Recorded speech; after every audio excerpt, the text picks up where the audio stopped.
dangerously expansive view of executive power and demonstrates a willingness to shield him from accountability represents a direct threat to the liberty and safety of the country.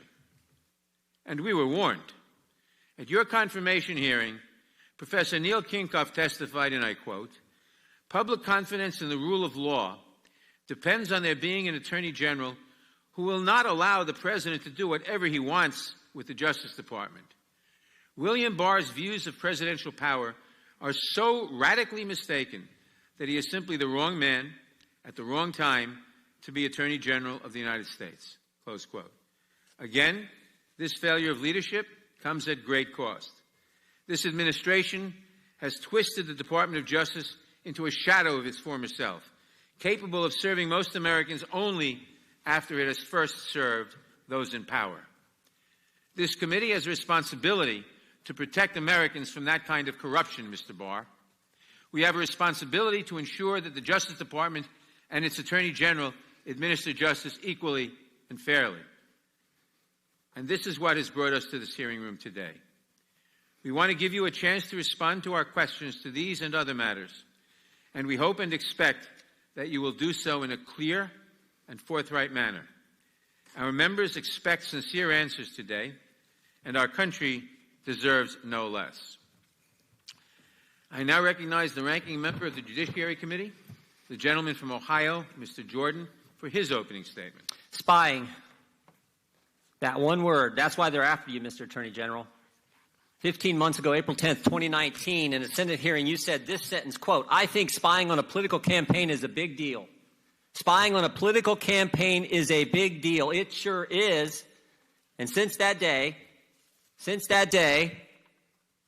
when you had the courage to state the truth, they attack you. They've been attacking you ever since, every day, every week, for simply stating the truth that the Obama-Biden administration spied on the Trump campaign. 1 year ago, New York Times headline said this. 1 year ago, quote, "FBI sent investigator posing as assistant to meet with Trump aide in 2016. The FBI sent a young lady who used the name Azra Turk to meet Papadopoulos in September of 2016. They sent someone pretending to be someone else to meet a person associated with the Trump campaign. You know what they call that? You know what they call that? Spying. 1 month later, October 2016, they used the dossier to spy on Carter Page. The salacious, unverified dossier, Jim Comey's words, not mine.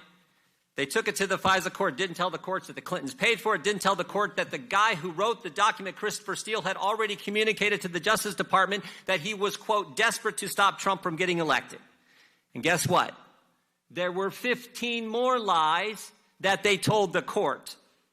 17 in total. They're outlined by the Inspector General, each and every one of them in his 400-page report. But guess what? Chairman Nadler refuses to allow Mr. Horowitz to come here and testify and answer our questions about the 17 lies the Obama-Biden administration told to the secret court. The Obama-Biden DOJ opened the investigation in July. They used a secret agent lady to spy on Papadopoulos in August. They lied to the FISA court in September. And they did all this without any basis for launching the investigation to begin with. How do we know that? How do we know there was no basis? They told us. Now, they didn't want to tell us, but thanks to Rick Grinnell, who released the transcripts of their testimony, we now know there was no basis for them to start the investigation in the first place. Sally Yates, Rhodes, Samantha Power, Susan Rice. Here's what Susan Rice says. "I don't recall intelligence I would consider evidence of a conspiracy."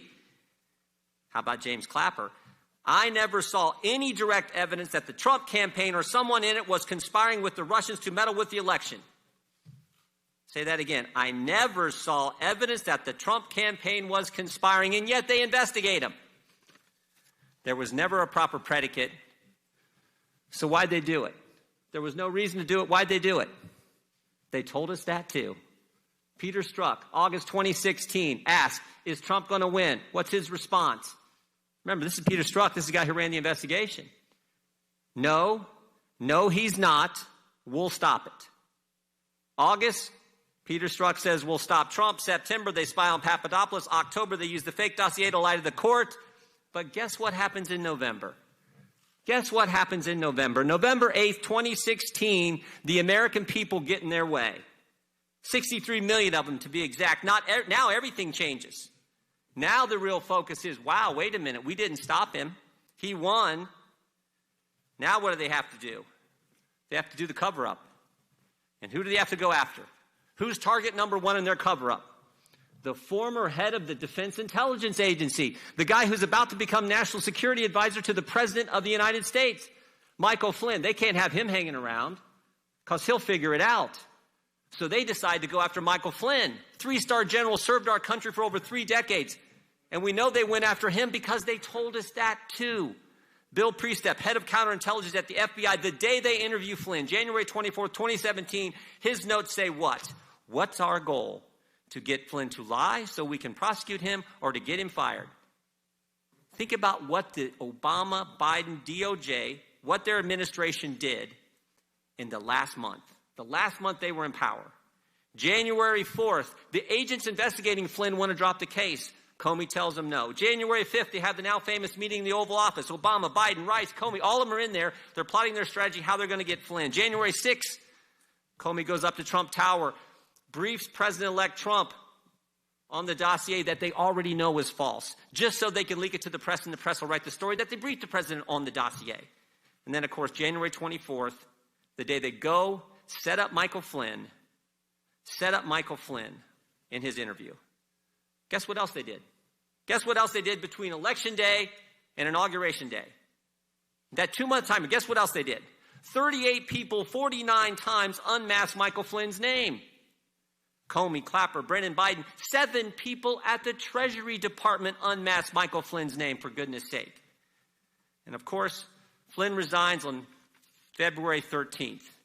Flynn resigns on February 13th. Now the cover-up is complete.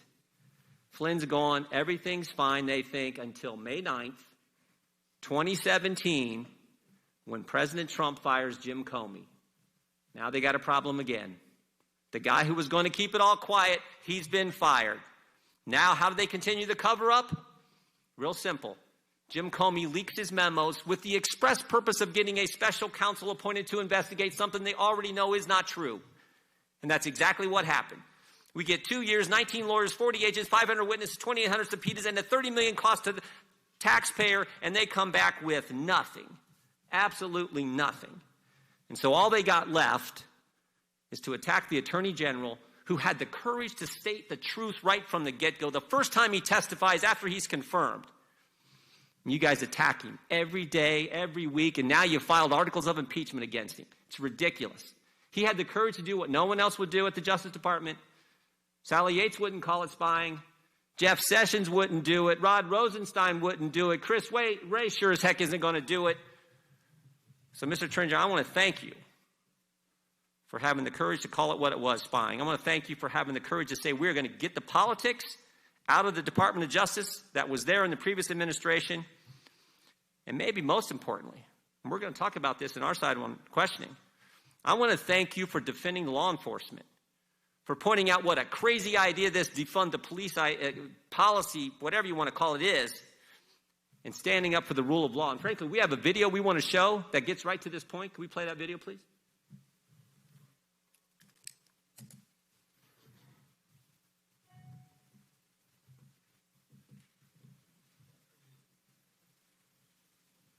I want to be clear in how I characterize this. This is mostly a protest. It is not, generally speaking, unruly. Peaceful protest. Peaceful protesters. Peaceful protest. Peaceful protest. Peaceful protest. Peaceful protest. Peaceful protest. Peaceful protest. Peaceful protest. Peaceful protest. Peaceful protest.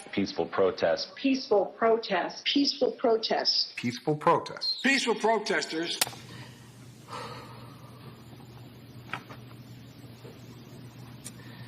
On behalf of myself, my children, and the family of David Dorn, we'd like to thank friends, neighbors, co-workers, and the community for showing all the love and support we've suffered through the tragic loss of my husband, my beloved husband, David Dorn.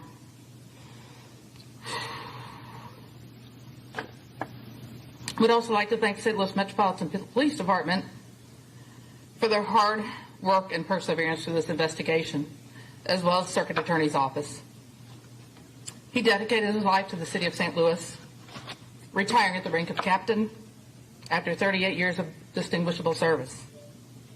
Then as a chief of Moline Acres for almost 6 years. During those years, he's touched so many lives as a friend, mentor, co-worker, and guardian. His life was senselessly taken from me, from us, by an opportunist who had no regards for human life or the law. This didn't have to happen, but it must have been God's plan for David.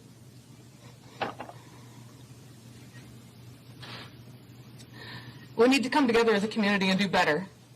We need to teach our young people that life is very precious. We as a family are going to be taking some time to focus our attention on healing, which is very important as we move forward. We would like David's legacy to be remembered as a loving husband, father, grandfather, brother, uncle, friend, colleague, and most importantly, a child of God. I want to thank you all for coming, and God bless you all.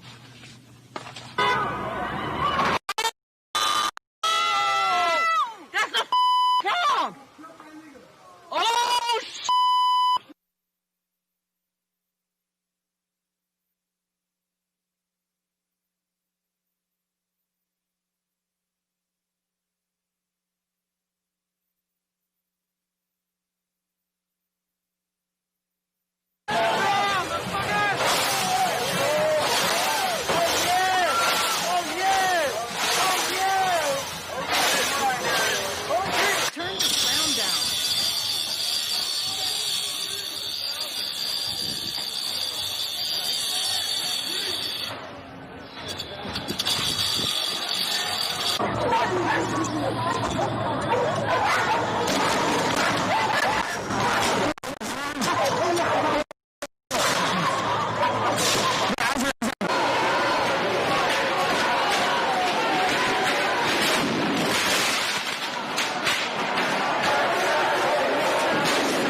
Please don't tell me what to do.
Well, I hope that Mr. Jordan will never complain about the length of my opening statement.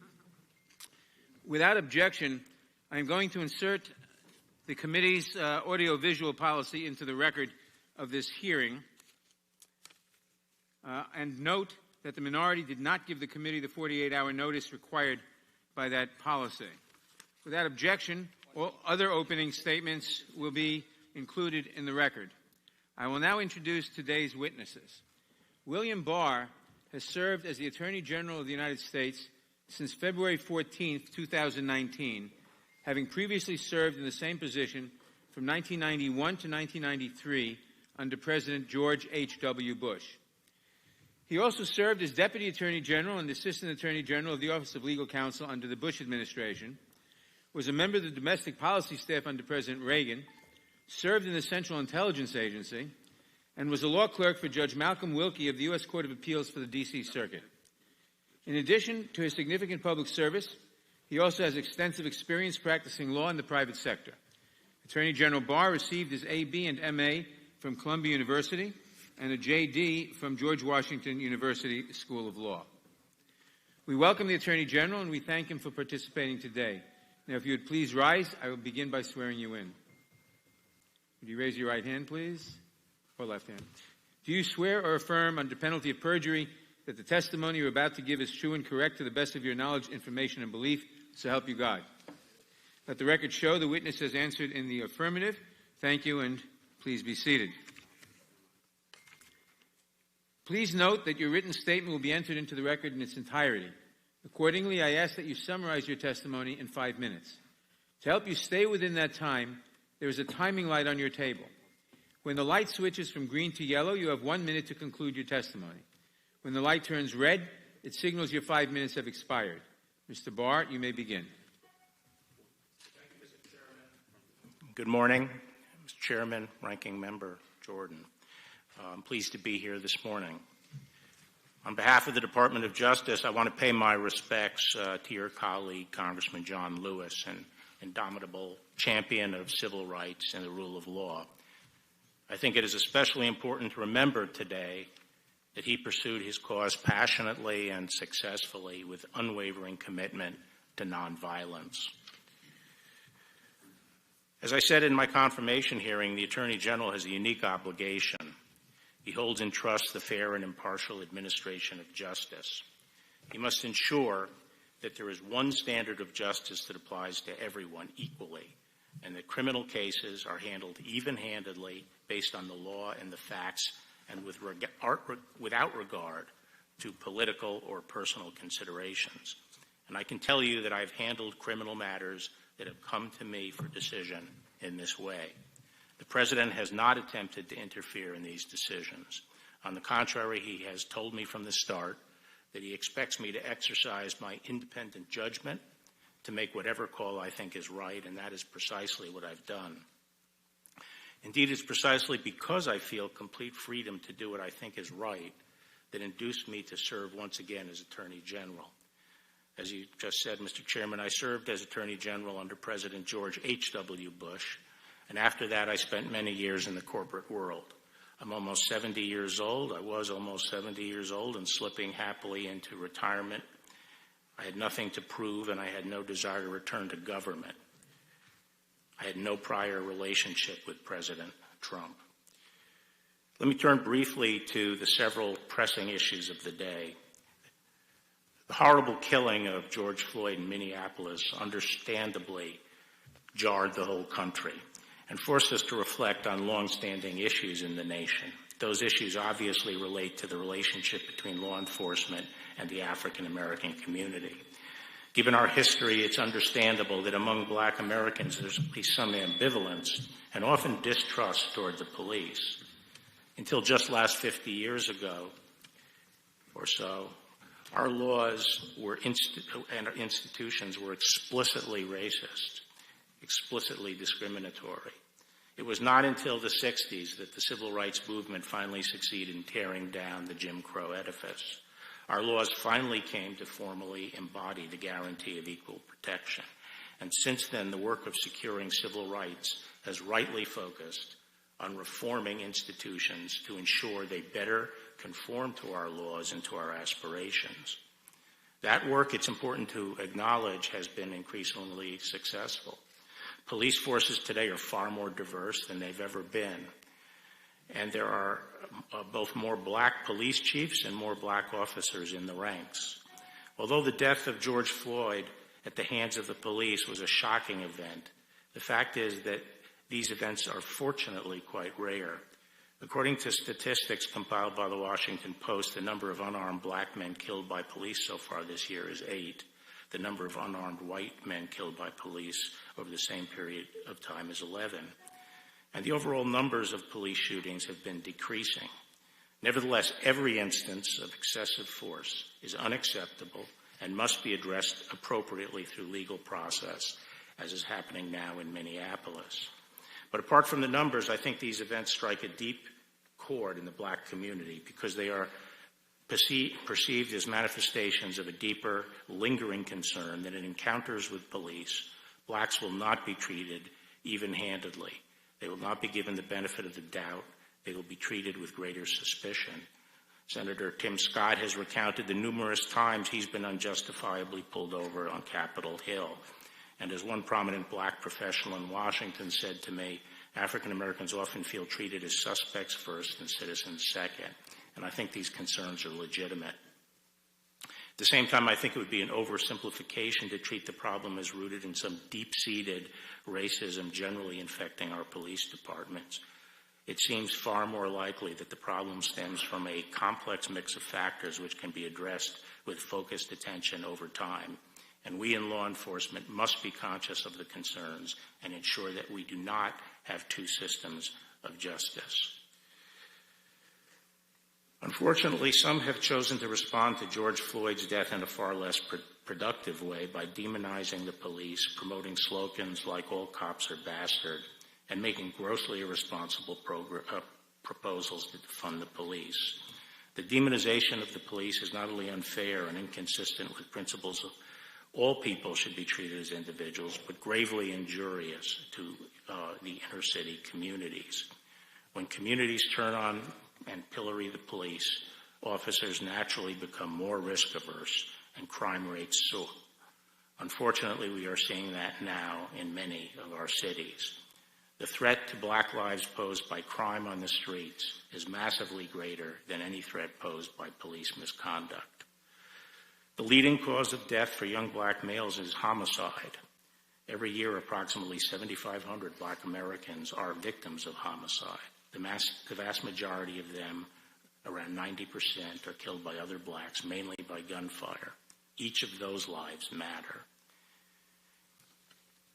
It is for this reason that in selected cities where there has been an upsurge in violent crime, we are stepping up and bolstering the activities of our joint anti-crime task forces.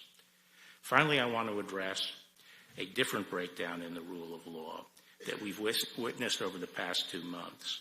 In the wake of George Floyd's death, violent rioters and anarchists have hijacked legitimate protests to wreak senseless havoc and destruction on innocent victims.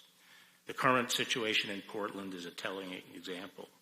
Every night for the past 2 months, a mob of hundreds of rioters have laid siege to the federal courthouse and other nearby federal property. The rioters have come equipped for fight, armed with powerful slingshots, tasers, sledgehammers, saws, knives, rifles, and explosive devices.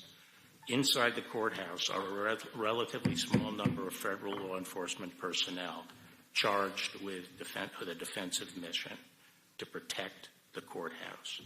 What unfolds nightly around the courthouse cannot reasonably be called protest. It is, by any objective measure, an assault on the government of the United States. As elected officials of the federal government, every member of this committee, regardless of your political views or your feelings about the Trump administration, should condemn violence against federal officers and the destruction of federal property. Thank you, Mr. Chairman, and I appreciate your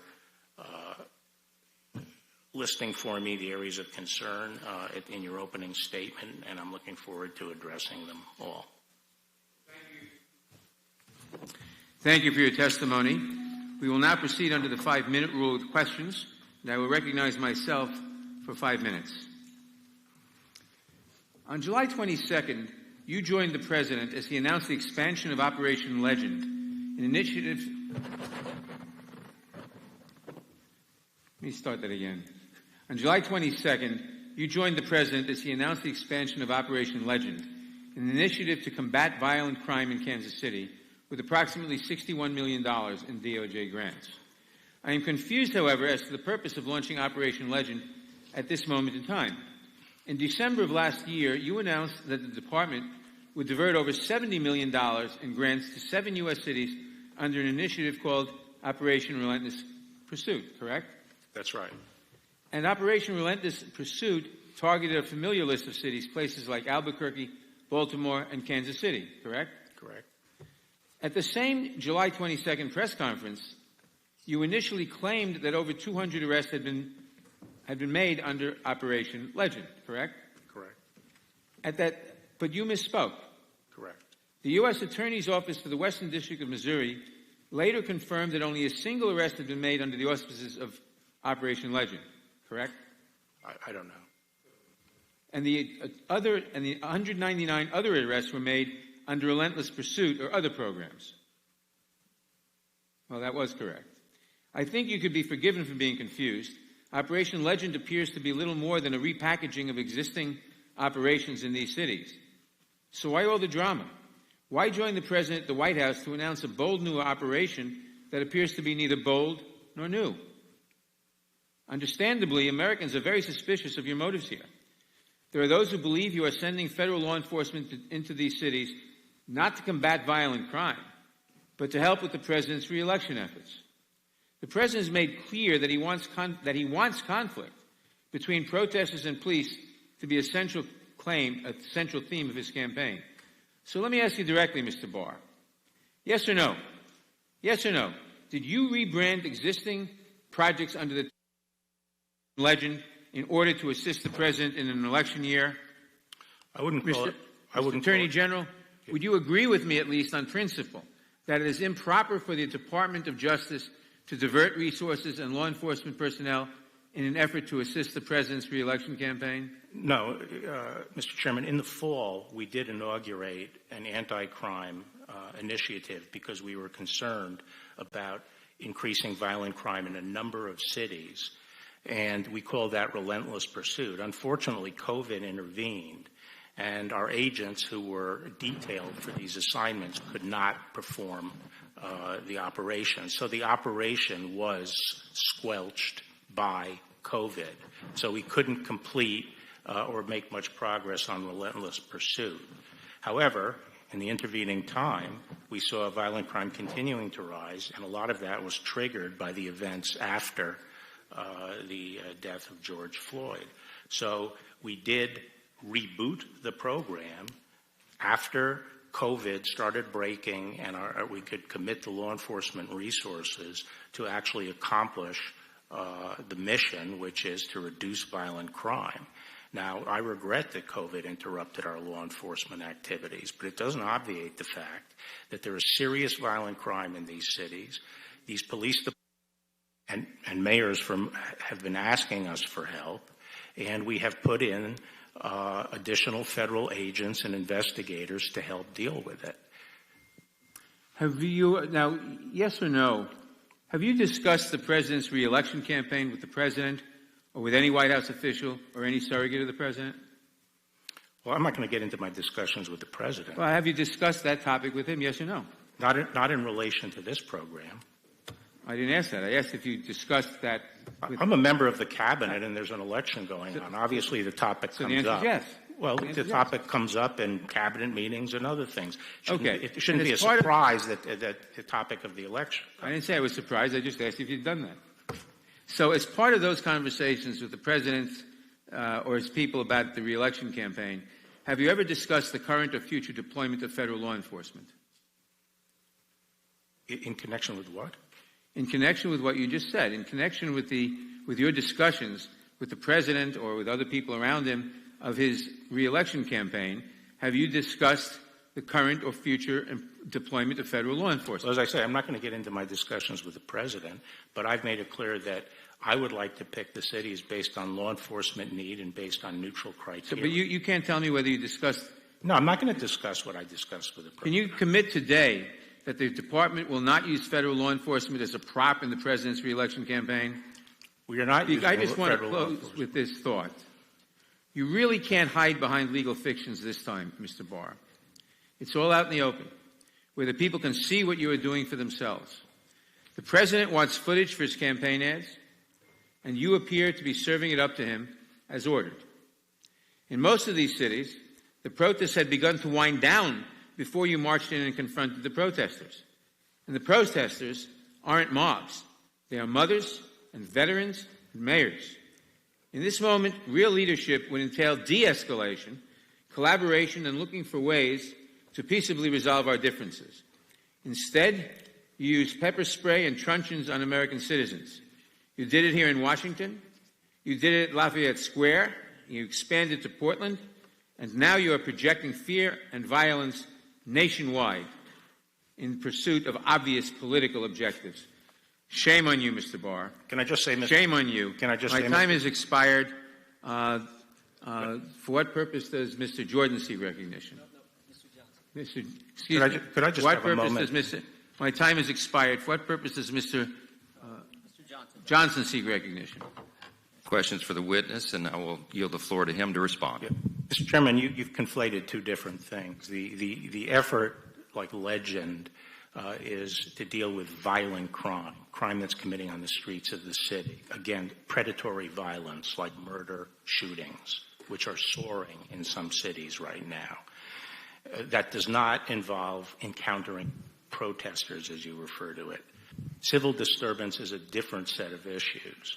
And I just reject the idea that the department has flooded anywhere and attempted to suppress demonstrators. We make a clear distinction between demonstrators. Facts speak for themselves. This is my time, I'm Mr. answering. Chairman. And you know, the fact of the matter is, if you take Portland, the courthouse is under attack.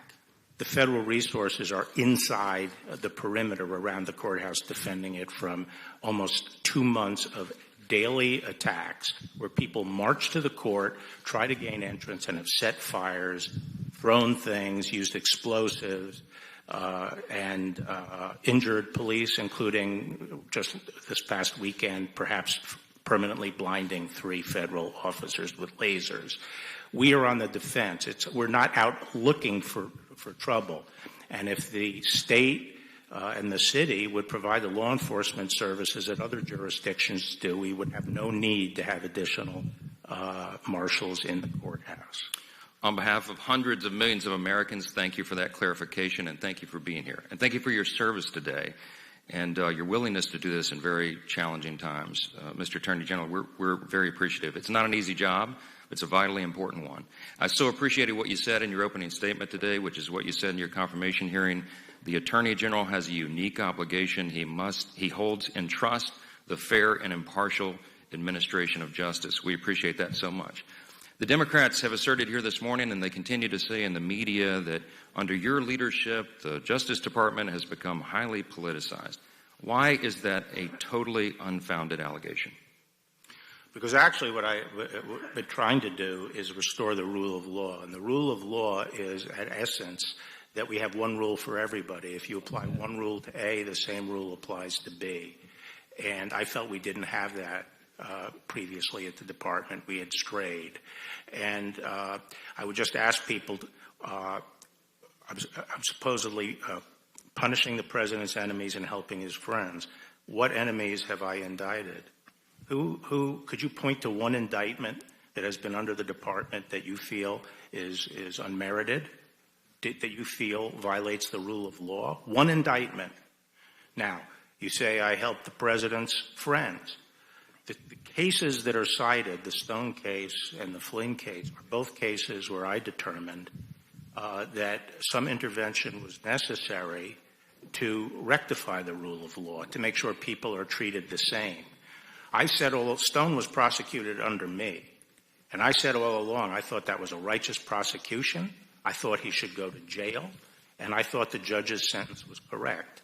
But the line prosecutors were trying to advocate for a sentence that was more than twice anyone else in a similar position had ever served. And this is a 67-year-old man, first-time offender, no violence, and they were trying to put him in jail for 7 to 9 years. And I wasn't going to advocate that, because that is not the rule of law. I agree the president's friends don't deserve special breaks, but they also don't deserve to be treated more harshly than other people. And sometimes that's a difficult decision to make, especially when you know you're going to be castigated for it. But that is what the rule of law is, and that's what fairness to the individual ultimately comes to, being willing to do what's fair to the individual. Amen, and thank you for that. And by contrast, what the previous DOJ did under the previous administration was politicize law enforcement. The Obama-Biden administration sabotaged the Trump transition. They illegally spied on the Trump campaign. They unmasked members of the Trump campaign. They employed aggressive tactics on their campaign officials. Senior FBI officials, we all know on this committee, carried over from the Obama administration, carried on their abuses into the Trump administration and into the whole impeachment scam and all the rest. Let me ask you just one question because my time is running out. President Obama's Attorney General Eric Holder famously referred to himself as President Obama's wingman. He said in an interview, quote, "I'm still enjoying what I'm doing. There's still work to be done. I'm still the president's wingman, so I'm there with my boy." That's what he said famously. Is it the duty of the Attorney General to be the president's wingman? No, I've already described what I think the duty of the Attorney General is. And in your office, you are then free to act independently of the president. Isn't that true? That is true, particularly on criminal cases. It's required. And that's exactly what he has asked you to do. Isn't that right? Yes. I have no further time. I yield back. Thank you. As well, you have no further questions. Your time has expired. Ms. Lofgren. Thank you, Mr. Chairman. Mr. Attorney General, it's obvious what is happening here from the video played during the ranking member's remarks. It's clear that the president's playbook is to divert attention from his catastrophic failure in dealing with the COVID-19 situation. In Canada, our neighbor to the north, in Europe, the virus has been reduced to such a level that people can safely go out and not worry about being infected. But here in the United States, millions of Americans have been infected. Tens of thousands are dying, and the president needs to divert from that failure. And what is the playbook? The playbook is to create the impression that there is violence, that he must send in federal troops, and that the American people should be afraid of other Americans and trust the president because he's going to send in all troops to American cities. And that's how he hopes to win the election. You know, it's one thing to fight crime with joint task forces. That involves the cooperation of state and local officials. But the governor of Oregon and the mayor of Portland has asked that the federal troops leave because the reaction has actually been in reverse proportion. People are showing up because the troops are there. And I'd like to say that so many of them, I would say most of them, are nonviolent. We've all heard about the wall of moms who show up to make sure that people are safe. And here's what they say. They say they've been tear gassed night after night, left vomiting, that they've been shot at with rubber bean bags, pepper spray. So this brutality has created even more demonstrators. I'd just like to ask you this. When the president issued his executive order, they indicated your department should prioritize investigations. Has your department started any investigations pursuant to the executive order that the president issued? Which executive order, Congresswoman? The executive order that asks for the deployment of troops to protect the monuments and the federal facilities. Yes. On June 26th. Yeah, I wouldn't say it was troops, but we have initiated investigations, yes. We've made arrests of people people who have been rioting and taken down statues. But I think your characterization of Portland is completely false. I would like to, we can get into that, but I'd like to ask you a question about surveillance, if I may.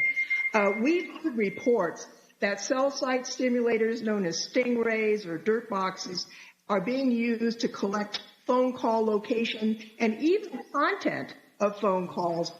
Drones are being used that may have face recognition or cell phone interception technology, and that there is bulk collection of internet browsing history.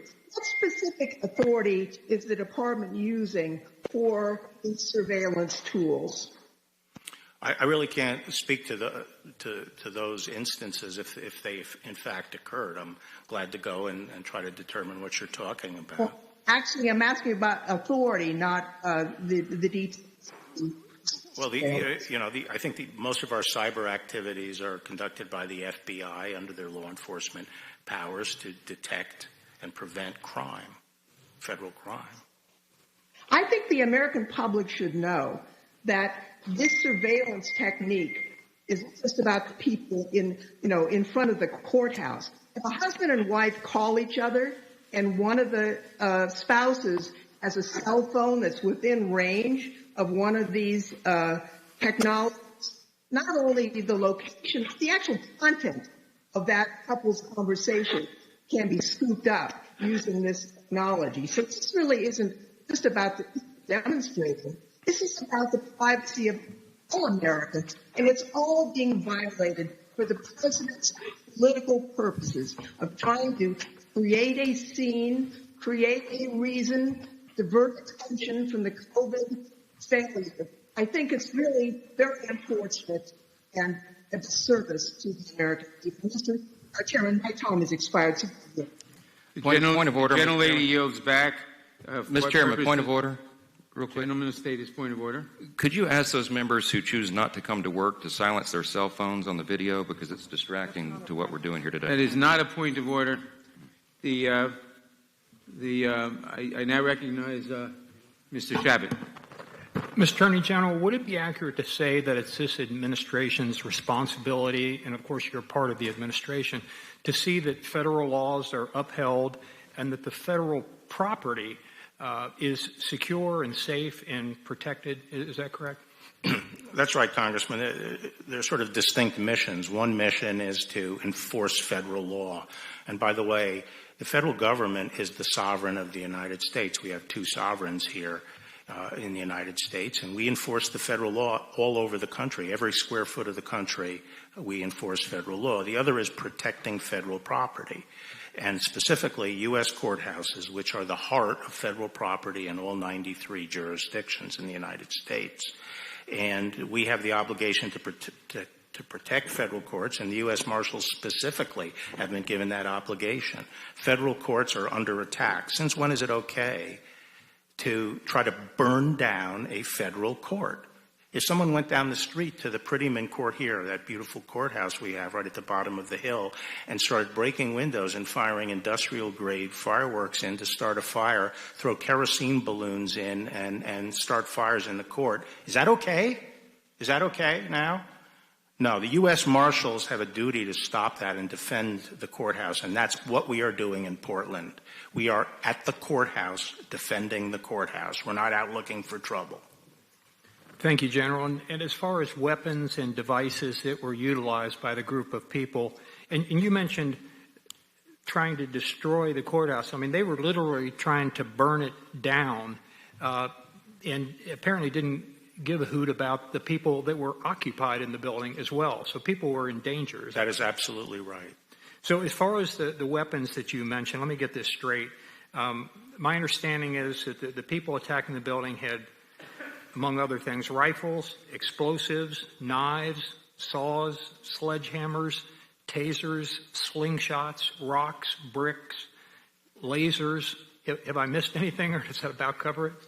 You have missed some things, but that's a good list. But, they have these powerful slingshots with ball bearings that they shoot. They've used pellet guns. We believe we have found those projectiles have penetrated marshals to the bone. And they use the lasers to blind the marshals. They do start fires. They start fires if they can get the fire inside or through the windows, and they start fires along the outside of the courthouse. When the marshals come out to try to deal with the fire, they're assaulted. General, if local elected officials, mayors and city councils and governors did their jobs and kept the peace, would it even be necessary for federal law enforcement personnel to be there in the first place? No, and that's exactly the point. Look around the country. Even where there are these kinds of riots occurring, we haven't had to put in the kind of reinforcements that we have in Portland because the state and local law enforcement does their job and won't allow rioters to come and just physically assault the courthouse. In Portland, that's not the case. General, some have derisively referred to these law enforcement personnel as stormtroopers and worse. Does that accurately describe them? Or would you like to set the record straight? No, they're obviously not stormtroopers. Normally we would have a group of deputy marshals in a court that would be, in business suits and ties or regular civilian dress. Those would be the deputy marshals as the protective force for the court.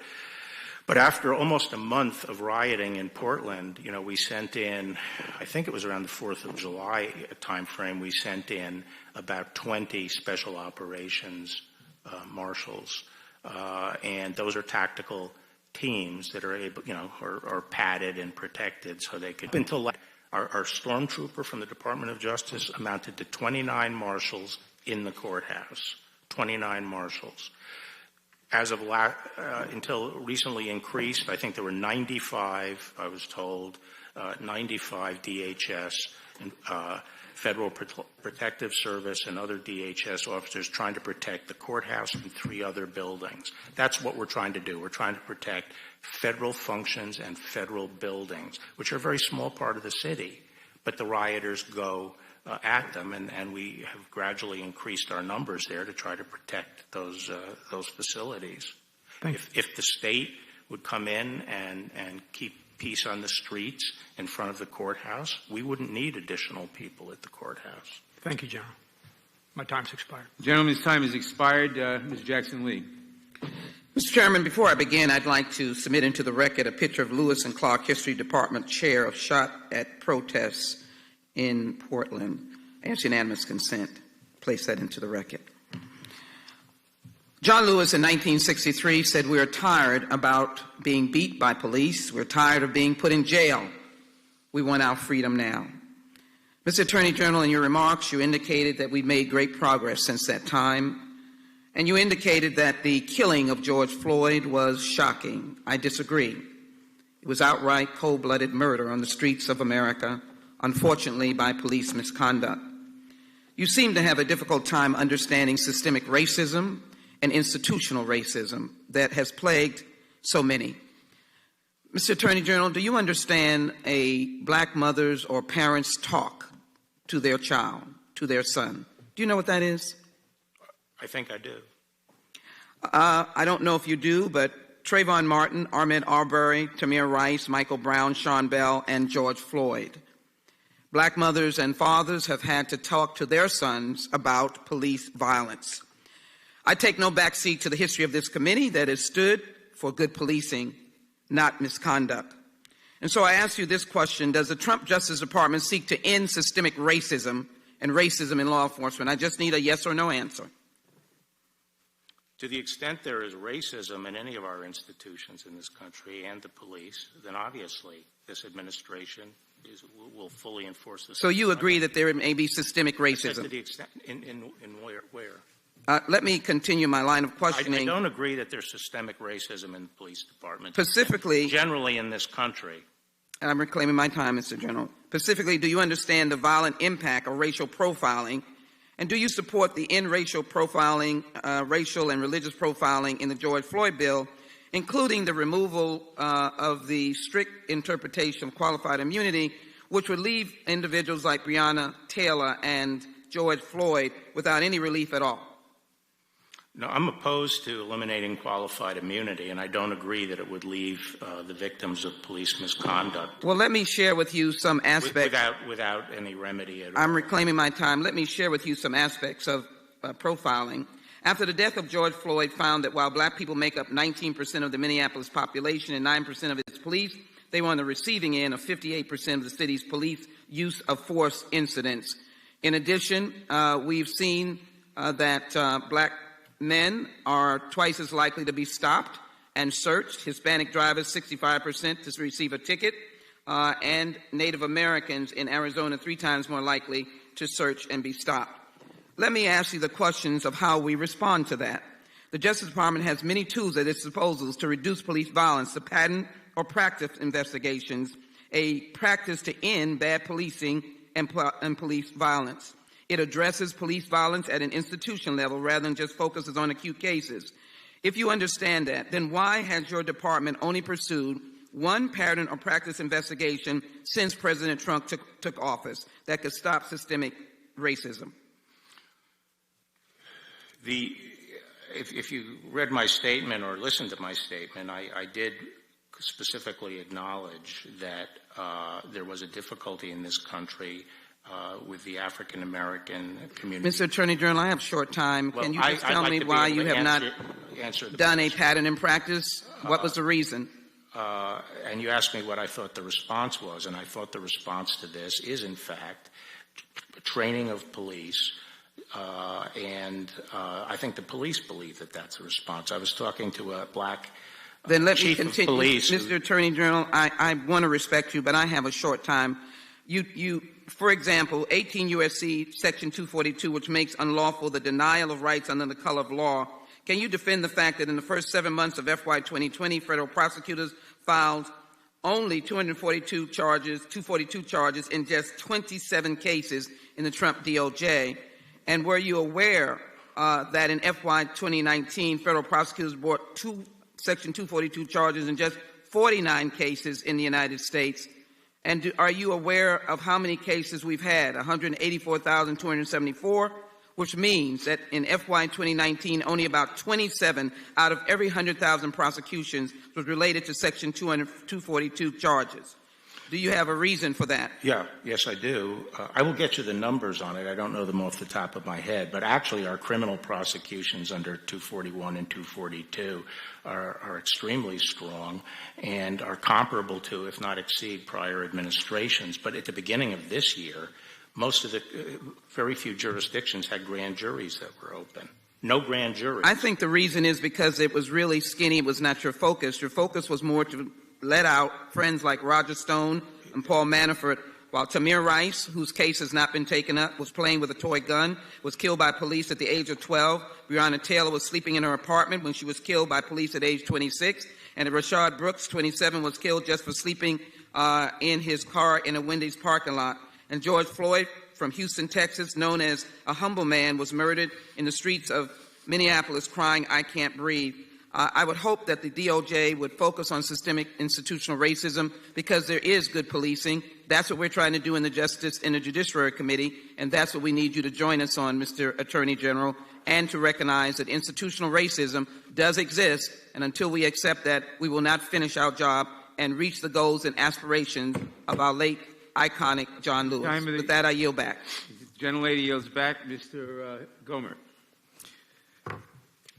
Attorney General Barr, we've been hearing about these peaceful protests in major cities around the country, controlled by Democratic mayors and city councils. You've had a lot of experience. Have you ever seen so many people hurt, injured, and killed at peaceful protests in your life? I haven't seen it, no, not at a peaceful protest. Obviously, as I've said from the beginning, these peaceful protests in many places are being hijacked by a very hardcore of instigators, violent instigators. And they become violent, and their primary direction of violence is to injure police. Police casualties far exceed anything on the civilian side. Yeah, weren't there over 50 police injured in Chicago just in recent days?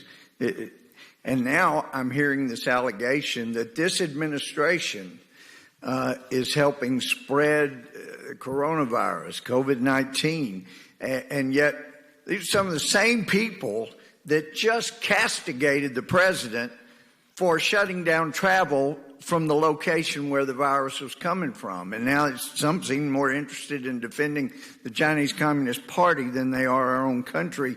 But what occurred to me, hearing this allegation about this administration helping spread COVID, would it be a good idea then, perhaps, if that's the big concern here, that maybe the federal government should shut down the protests during this COVID-19 spread so that we can satisfy our colleagues that you're doing more to stop it? Has that ever been a consideration? No, I've never considered that. Well, it would apparently stop some of the allegations being thrown here. Now, I know you know history. Going back to 1917, the Bolshevik Revolution, the Mao Revolution, some of these tactics we're seeing are not new. Trying to get, even David Horowitz, I introduced one time as a former socialist, he said, no, I was a full-blown communist. But he has pointed out that he started looking away from the group he was in because he saw they were interested in trying to provoke the police to kill somebody so that they could really create mayhem. You're familiar with that tactic by Marxists, are you not? Yes. It is a dangerous time. Well, let me ask you, I know you know that U.S. attorneys are supposed to serve at the pleasure of the president. You know, Bill Clinton fired 93 U.S. attorneys on the same day. Do you know what made U.S. Attorney Berman think that he was the exception who did not serve at the pleasure of the president? What caused him to think he owned that position?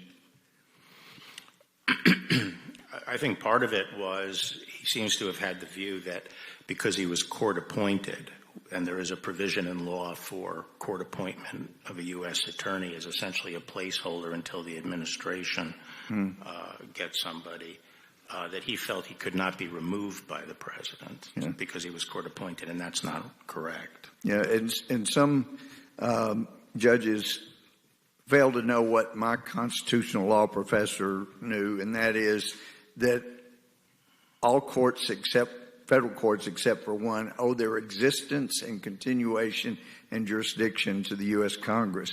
Hopefully, Mr. Berman will figure that out at some point. Now, is Bruce Orr still working for the FBI? He works for the Department of Justice. Well, we have heard so much information about he's basically being the go-between between the DNC, the Clinton campaign, Fusion GPS, Christopher Steele, the Russian propaganda that were incorporated into his dossier. And I know Kleinsmith, Christopher Wray, indicated he had been given the chance to resign, go get a better job. I'm wondering how long Bruce Orr is going to be staying where he is. It's incredible to me that he's still there. Well, I can't talk about, individual personnel matters. Well, thank you for your service. I'm sorry for the abuse you've taken when you're just trying to do your job. Appreciate it very much. You're back. The gentleman's time has expired. The chair recognizes the gentleman from Tennessee for 5 minutes. Thank you, Madam Chair. Mr. Barr, I'm the chairman of the Subcommittee on the Constitution, Civil Rights, and Civil Liberties, so this is most pertinent hearing to me. Firstly, I'd like to ask you if you will work with us and allow the head of the Civil Rights Division, Assistant Attorney General Eric Dryband, to testify before this committee this fall. I'll talk to him about it.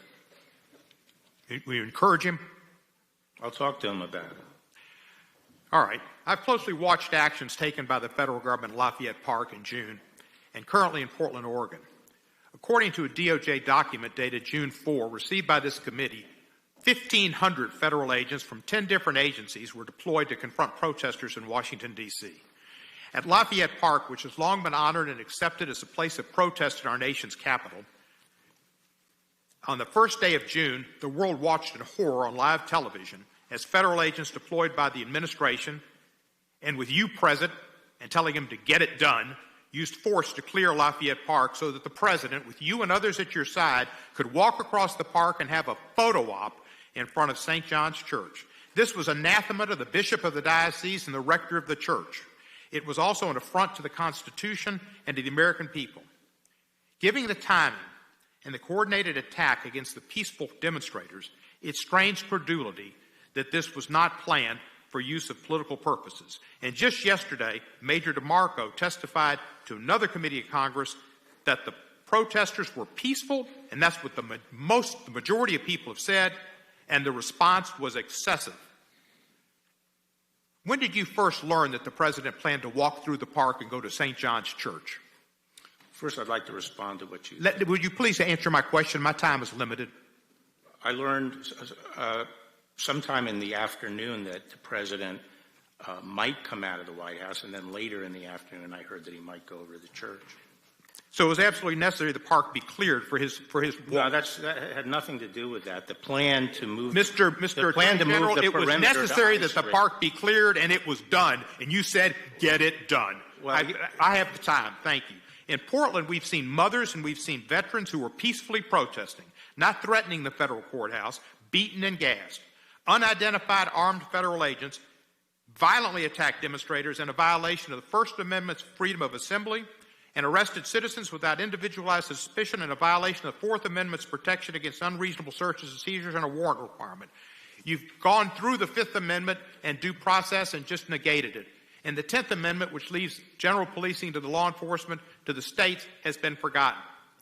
Maybe what happened was your secret police were poorly trained, just like your Bureau of Prisons guards were poorly trained and allowed the most notorious inmate in our nation's last several years, Jeffrey Epstein, to conveniently commit suicide. Sad. You misled Congress and the American people about Special Counsel Mueller's findings with your, quote, summary, unquote, of his report. It was issued about a month before you released the redacted portion of the Mueller report. But you set the stage. You set the stage such that the Special Counsel objected to the accuracy of how it was reported by the press and what you said. And federal judge Reggie Walton, appointed by George W. Bush, declared in a ruling that your summary was, quote, distorted, unquote, and misleading, unquote, and that the court could not trust you. Further, Judge Walton stated your report was, quote, a calculated attempt to influence public disclosure about the Mueller report in favor of President Trump, unquote. This committee still does not have the unredacted Mueller report. America has still not seen the unredacted Mueller report. Your excuses for not releasing it because it had to do with ongoing cases no longer exist because those ongoing cases have been completed or commuted or finished. Other attorney generals work with this Judiciary Committee to see that the American public and that the Judiciary Committee had unredacted copies of that report. You have not. You've gone to court to stall it. This report needs to be given to this committee. In Michael Cohen, you've treated him differently than Michael Flynn and Roger Stone. In Michael Flynn, you've attempted to dismiss the charges, even after he twice pled guilty. And in Roger Stone, you went further. Mr. Barr, John Lewis said to us, if not me, who? If not now, when? That's why I introduced H.Res. 1032, which would require this committee to investigate your conduct as Attorney General and determine whether you should be impeached. That is my constitutional duty. I yield back the balance of my time. May I respond to these? I seek recognition. I'm sorry, what did you? I would like to Mr. seek Cohen. recognition for unanimous consent requests. Yes. You are Thank recognized. you. I'd like to introduce for the record a Slate article entitled Why Trump Chose Portland, which describes the racial history of the state and the Portland Police Bureau.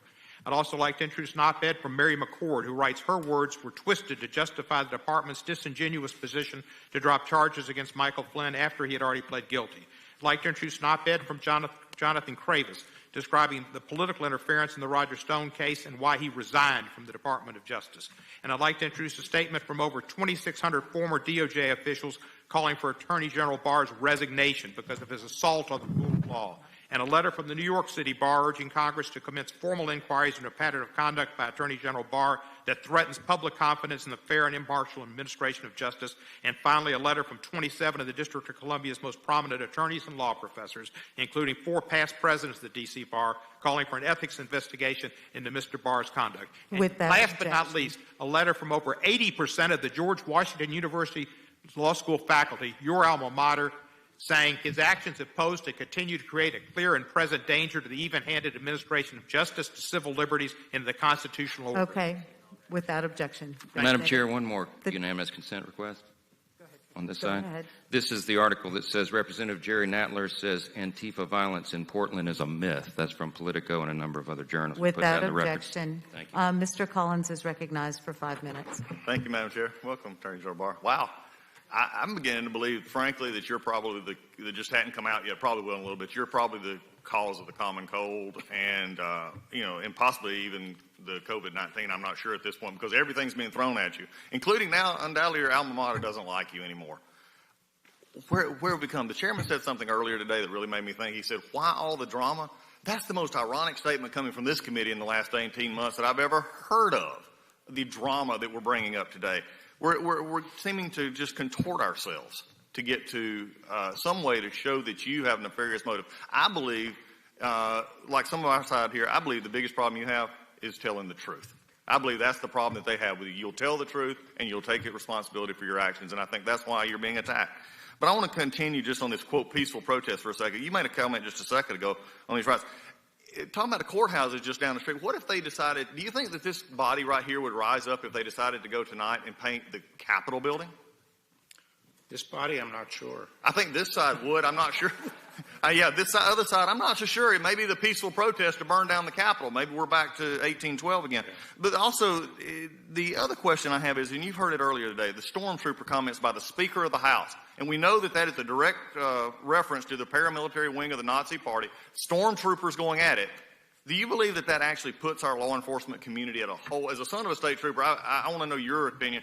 Don't you think it encourages the violence that we're seeing and encourages the participation against the police? I think that's possible, and I think it's irresponsible to call these federal law enforcement officers stormtroopers. Yeah, and we're seeing that thing played out over and over. Let's switch back to something else, though, that is I think, more appealing here. We've talked about the investigations, and especially going with Flynn. Do you believe that there was actually a basis to go after General Flynn? I mean, what we've seen so far, what's been released, and especially keeping an investigation open, Peter Strzok kept it open. Do you believe there's actually a basis for the beginning of this investigation to start with, or continuing it? Well, I would just say I asked another U.S. attorney in St. Louis who had 10 years in the FBI and 10 years in the Department of Justice as a career prosecutor to take a look at it, and he determined based on documents that had not been provided to Flynn's side and not been provided to the court that, in fact, there was no basis to investigate Flynn. And furthermore, it was clearly established by the documents that the FBI agents who interviewed him did not believe that he thought he was lying. Well, there's another part of this as well that concerns what has been given to the courts and the interviews, and that is that the facts were not disclosed to Flynn prior to the interview. That seems like a Brady violation to me. Do you believe that there's a Brady violation there in this case? No, there wasn't a Brady violation there, but I think what the counsel concluded was that the only purpose of the interview, the only purpose, was to try to catch him in saying something that they could then say was a lie. So it was an entrapment? And therefore there was not a legit, the interview was untethered to any legitimate investigation. So as the law enforcement officer in this country, it is your responsibility to provide justice for both sides, not, and just call it as it should be. And I think that's what you've done there. Continuing on Durham case, and I know we're not talking specifically about the Durham investigation, which we're hopeful of, but to your knowledge, and we're seeing some released documents on the last week or two that have said, to your knowledge, has Kevin Kleinsmith or anyone else at FBI or DOJ who was previously there, attempted to redeem themselves by cooperating with the investigation? It's been slow, and I can't get into that. Okay. I understand that. I have another issue as we finish up in looking at this between the rhetoric, between the investigation. I think Durham investigation is something most of us are waited for because we can't seem to get this committee to actually believe that the IG's report is worth having something about this committee. And there's not a Democrat or Republican on the side that can make a legitimate claim why the Inspector General has not been called before this committee to actually explain his report, except politics. And that's what this committee has become all along. But I have another problem, and I've written to you about this, and that's down with the district attorney down in Fulton County, Georgia, actually making felony murder charges on an officer. And the interesting part about this is what we do as prosecutors do. But were you aware that the district attorney failed to seek an indictment from a grand jury or even waited for a GBI investigation to finish before bringing those charges? Were you aware of that? Yes, I was. Okay. As an attorney, and again, looking at this with the environment we have right now with police officers constantly under attack from this committee and from others in all over the country, and especially from the Speaker of the House, as an attorney and especially a prosecutor, do you think it's appropriate to charge a law enforcement officer with a crime as severe as felony murder without giving the investigation more than a mere days and without obtaining an indictment from the grand jury, and while you announce the charges, lay out a case that is full of falsehoods? I've said that I would have preferred that he had used the grand jury and had waited till the Georgia Bureau had completed its investigation. I appreciate your help in that, and with that, I yield back. Thank you. With that, the chair recognizes Mr. Johnson from Georgia. Thank you. General Barr, your opening statement reads like it was written by Alex Jones or Roger Stone. Do you stand by that statement? Yes. Now, I'm sure that we can agree on some things. We disagree on a whole lot, but I'm sure we can agree on the fact that President Trump is just a prolific tweeter. Isn't that correct? He seems to be. And he tweeted many times about the Roger Stone sentencing, didn't he? I don't know how many times he tweeted about it. Well, many times. You are aware of them because you said it hurts you from doing your job. And isn't it true that when prosecutors in the Roger Stone case filed a memo with the court recommending a sentence of 7 to 9 years in prison, a few hours later, President Trump tweeted that the sentence recommendation was, quote, a disgrace? You're aware of that? Yes. And General Barr, several hours after that, you filed a pleading with the court stating that the sentence recommendation would be changed and that you would be asking for a lighter sentence for Roger Stone. Isn't that correct? No, what is correct is that, what is corrected on February 10th, Monday, I gave instructions as to what the... Reclaiming my time. Yeah, I'm answering your question. Well, you got to let him answer. Reclaiming my time, you filed a sentencing recommendation hours after President Trump tweeted his dissatisfaction with the Stone recommendation, and you changed that recommendation. No, the night before, that is Monday night. I know your story, but I'm asking. Well, I'm telling my story. That's what I'm here to do. Well, I do. That's why I'm here. Question. Well, I'm here to tell my story. And on the night before, on February 10th, sir, on February 10th, I directed. Reclaiming my time, sir. Reclaiming my time. And I know you don't want to answer, but the facts are clear. Sentencing recommendation made in the morning, tweet in the afternoon. You changed the sentencing recommendation that... No, tweet was not made in the afternoon. The tweet was made at, I think, 1:30 or 2 in the morning. Well, the tweet was made before and after. Tweeted about that relentlessly, and you've agreed to that. Now, when you filed your sentencing recommendation asking for a lower sentence... I didn't ask for a lower sentence. Well, you said that you were going to recommend a lower sentence. And you wasn't the sentence that was recommended by the line prosecutors according to the sentencing guideline calculations? It was within the guidelines, but it was not within Justice Department policy, in my view. General Barr, you're expecting the American people to believe that you did not do what Trump wanted you to do when you changed that sentencing recommendation and lowered it for Roger Stone. You think the American people don't understand that you were carrying out Trump's I was not. I had not discussed my sentencing recommendation with anyone at the White House or anyone outside the department. Wanted you to do, and that's what you did. No. Let me ask you: do you think it's fair? Do you think it is fair for a 67-year-old man to be sent to prison for 7 to 9 years? It was in accordance with the sentencing. No, it was not. You just said that it was. And your line prosecutors will testify that it was also. Now, I'm going to move on from that. The department. During your time as Attorney General is not the department. Herbert Walker Bush, you never changed the sentencing recommendation for a friend of Herbert Walker Bush, did you? No, as I recall. All right. That's all I'm asking. No. And over the course of your time as Trump. Nothing was never elevated to me. Over the course of your tenure with Trump, you've changed 2 sentencing recommendations. Not 1, but 2. Correct? Which were they? Yeah, Michael Flynn. I didn't change it. Well, you indicated that you changed it because the original Flynn sentencing recommendation was for Flynn to serve 0 to 6 months. But under your authority, the Justice Department supplemented that recommendation with a pleading that stated the Department of Justice's agreement with Flynn's lawyers that probation would be a reasonable sentence and that the DOJ would not be seeking prison time for Michael Flynn. Isn't that correct? I don't think that's what it said. Well, that's what it said, sir. You go back and read it. I think both pleadings said that. Reclaiming my time. Prior to you becoming the gentleman's time has expired. Madam Chair, you can give a speech or you can ask questions. If you do the latter, you need to let the witness answer the questions. And that's the chair's obligation, chair's responsibility to allow that to happen. Mr. Buck is recognized for 5 minutes. Attorney General Barr, thank you for appearing before the committee today. General Barr, there is a disturbing pattern we've seen throughout history with totalitarian systems of government. The leaders first seek to disarm the population, then they encourage goon squads to suppress opposing voices. And finally, once they have disarmed and silenced the opposition, these authoritarian leaders institute policies that root out and crush freedom in every form.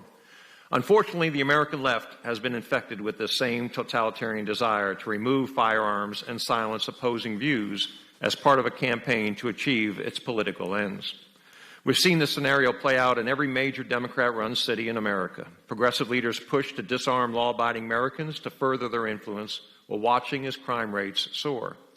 We even saw failed presidential and Senate candidate Beto O'Rourke proudly tell Americans, hell yes, we're going to take your AR-15 and your AK-47.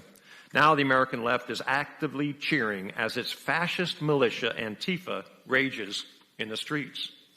Antifa is a domestic terrorist organization that hijacks peaceful rallies, organizes armed riots, attacks peaceful protesters, burns buildings, loots stores, and spreads hate. Reports of Antifa-linked attacks began circulating in 2017. These thugs, often armed with sticks and pepper spray and other instruments, showed up to silence college Republican groups at Berkeley. The left was silent. Then in June 2019, Antifa jumped into the national conversation after journalist Andy Ngo was brutally attacked in Portland. No arrests were made. The left again was silent. Almost exactly 1 year ago today, the Wall Street Journal ran an op-ed stating Portland has to do something to deter political violence or the city will get more of it. Of course, the city's feckless leadership has only further encouraged Antifa's violent antics. As a result, we've seen 61 straight nights of violence in Portland. Antifa's fascist totalitarian activities are now oozing into other Democrat-run cities. Last Sunday, Antifa launched a violent assault on a peaceful pro-police demonstration in Denver, Colorado. Conservative leaders in Colorado, including Randy Corcoran, a Denver area lawyer and radio talk show host, organized a family-friendly event in honor of Law Enforcement Appreciation Day. The atmosphere was peaceful, and counter-protesters were given plenty of space to advocate their message. But as the afternoon wore on, a swarm of violent Antifa thugs infiltrated the peaceful Black Lives Matter counter-protesters and began assaulting pro-police Americans. These are 20 and 30-year-old thugs assaulting 50, 60, 70, and even 80-year-old Americans who only wanted to show their support for law enforcement. What's worse, Denver's cowardly liberal leadership ordered police to retreat once they saw members of Antifa entering the fray. A Denver police detective, Nick Rogers, apologized for this terrible decision. Detective Rogers summed it up best in a recent radio interview, quote, "I'm sorry on behalf of the rank and file. That's not us. That's not who we are. It just kills me that we let good people down." He continued, "I found out that a retreat order was given by the incident commander, and we had one lieutenant step up and say, 'We aren't leaving.' This lieutenant said, 'These people are going to get killed if we don't stay.' So he kept his people there. That's the reason this thing didn't get worse." End of quote. These are sad times in America. Free speech and the right to keep and bear arms are both being threatened by violent anarchists, and the best our chairman can do is call Antifa a myth. General Barr, this has to stop. We can't let Antifa continue terrorizing our country. Can you please tell us about the appropriate use of civil and criminal RICO statutes to address violent criminal groups like Antifa? In the wake of the beginning of these riots, I asked our joint terrorism task forces, the FBI's joint terrorism task forces around the country, to be our principal means of developing evidence and prosecuting violent extremist terrorists who are involved in these activities.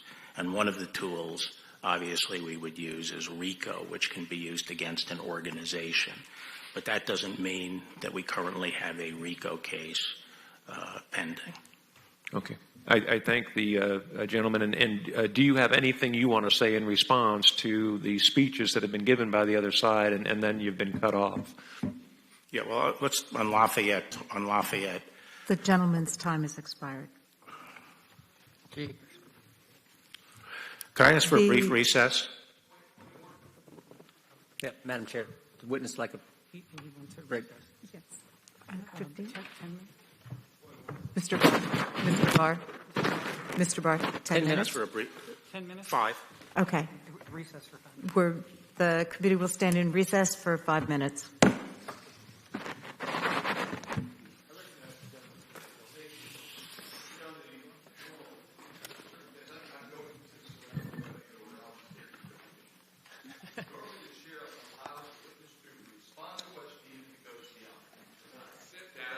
The committee's in recess, sir.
committee is in session. The chair recognizes Mr. Deutsch for 5 minutes.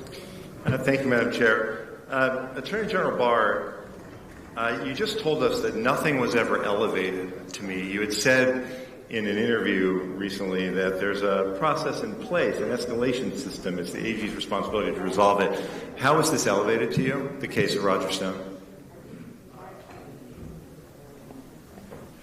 On Monday, February 10th, the U.S. Attorney was with me, and he raised the issue with me. So it was elevated by Timothy Shea? Yes. And had it been elevated during the 2 months between the time the conviction came in under the former U.S. Attorney and the time that Timothy Shea started? I think Shea may have had conversations with people in the... Did you ever have conversations with a former U.S. Attorney about this case? About the sentencing? Stone. I don't recall any discussion about Stone. Right. So Timothy Shea, you said in the interview that he was new, he had just started. He was new, but he worked for you for a long time, didn't he? Yes. And what was his job for you? Well, when I was Attorney General 30 years ago, he worked... No, now, just now. He was on my staff. He advised you on criminal justice policy and law enforcement, right? Correct. And you named him acting U.S. Attorney. Had you discussed the Stone case with him before you named him acting U.S. Attorney? No. Did you discuss sentencing with him? Not before. The first time was when he came in. It wasn't Monday, actually. Just to refresh your recollection, in a prior interview, you said he came in the week before. He came in to see some senior staff. No, that's what I said. He may have had discussions with people in the deputy's office. I was not involved in those discussions. Basically, I didn't, as far as I can recall, I had no substantive involvement in Stone until that Monday when he came in the morning. Well, I'm sorry, Mr. Attorney General, the week before when he came in to see the senior staff that he had worked with the week before when he was working on I said I think he had raised it with people in the deputy's office. That's senior staff too. Right, I understand. But I was not involved. He started on July 31st. The first week he was there, he came to raise this issue. I think he started February 1st. Right. Yeah. The first week he was there, he came into your office to raise the issue of sentencing. In the interview you did with ABC, you said I don't think he came. That's what you told ABC News. You said that he's talked to senior staff, not you perhaps, but he talked to senior staff.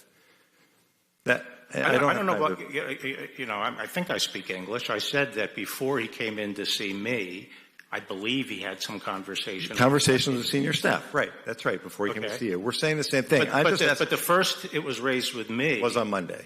Did you talk to the senior staff after they spoke with him? I think at a 9:00 meeting, they said that he was trying to work something out on sentencing, and he was actually optimistic that something could be worked out. So I didn't really think of it as an issue until that Monday when he told me that prosecutors. He filed the sentencing memo, and the sentencing memo called for 7 to 9 years. It's the policy of the U.S. Attorney's Office to suggest a specific guideline range, which they did, and then you overruled the line prosecutors. They asked for a lower sentence, and you gave some reasons. You talked about health. Health is to be considered only for an extraordinary physical impairment. Did that apply to Roger Stone, Mr. Attorney General? That's what the guidelines said.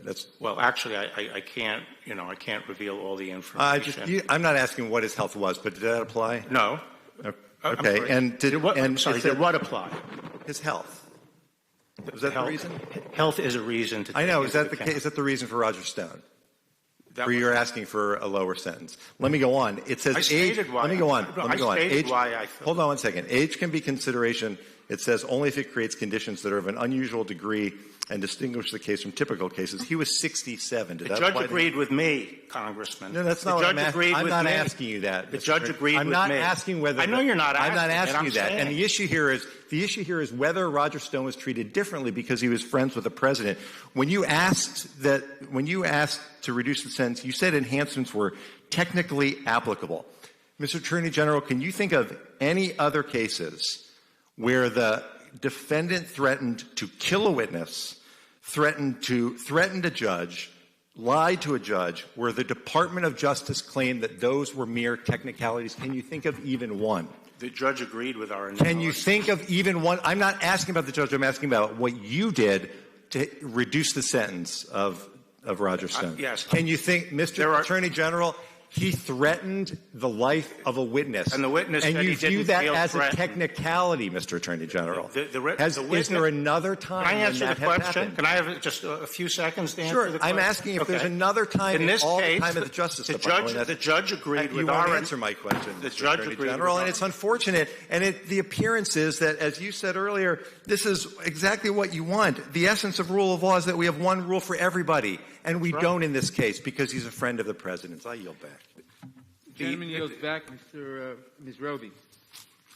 Mr. Attorney General, thank you so much for being here with us today. I'm a member of both this committee as well as the Appropriations Committee, and I've been able to see firsthand both the funding and the operation of the department.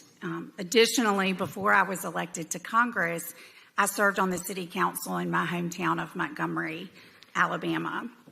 And I've witnessed the importance and the value of various Justice Department grant programs and the resources to state and local governments. For example, the Alabama Fusion Center, which is designed to combine information between federal, state, and local government, private sector entities, and the intelligence community, has been a recipient of these federal grants.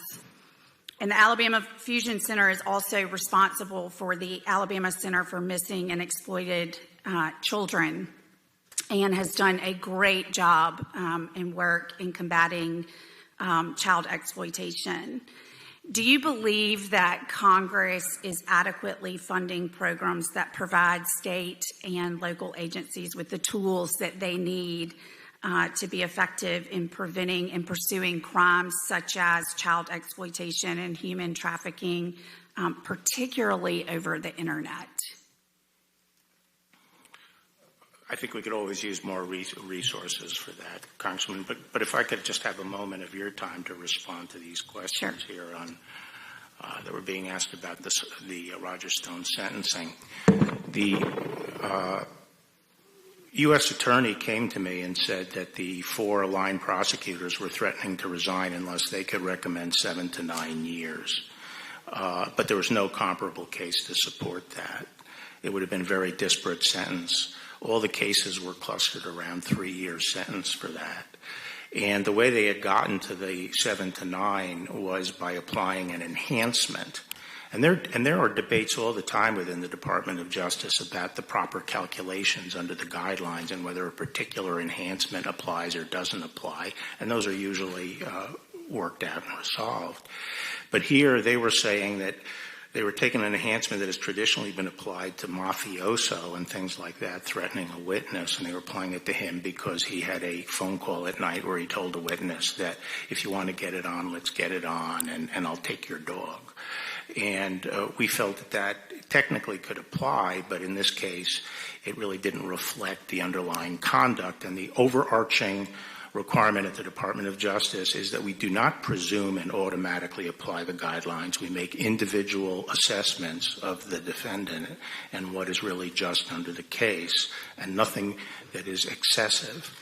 And these individuals were trying to force the U.S. Attorney, who was new in the office, to adopt 7 to 9. And I made the decision, no, we are going to leave it up to the judge. And that later, when that was not done, that evening, I told people we had to go back and correct that the next morning.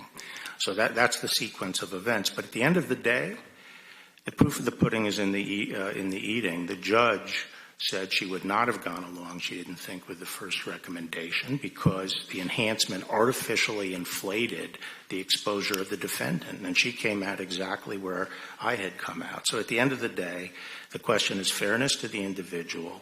And even though I was going to get a lot of criticism at the end of for doing that, I think at the end of the day, my obligation is to be fair to the individual. Thank you for permitting me. Yeah, I'm happy to have yielded you time to respond.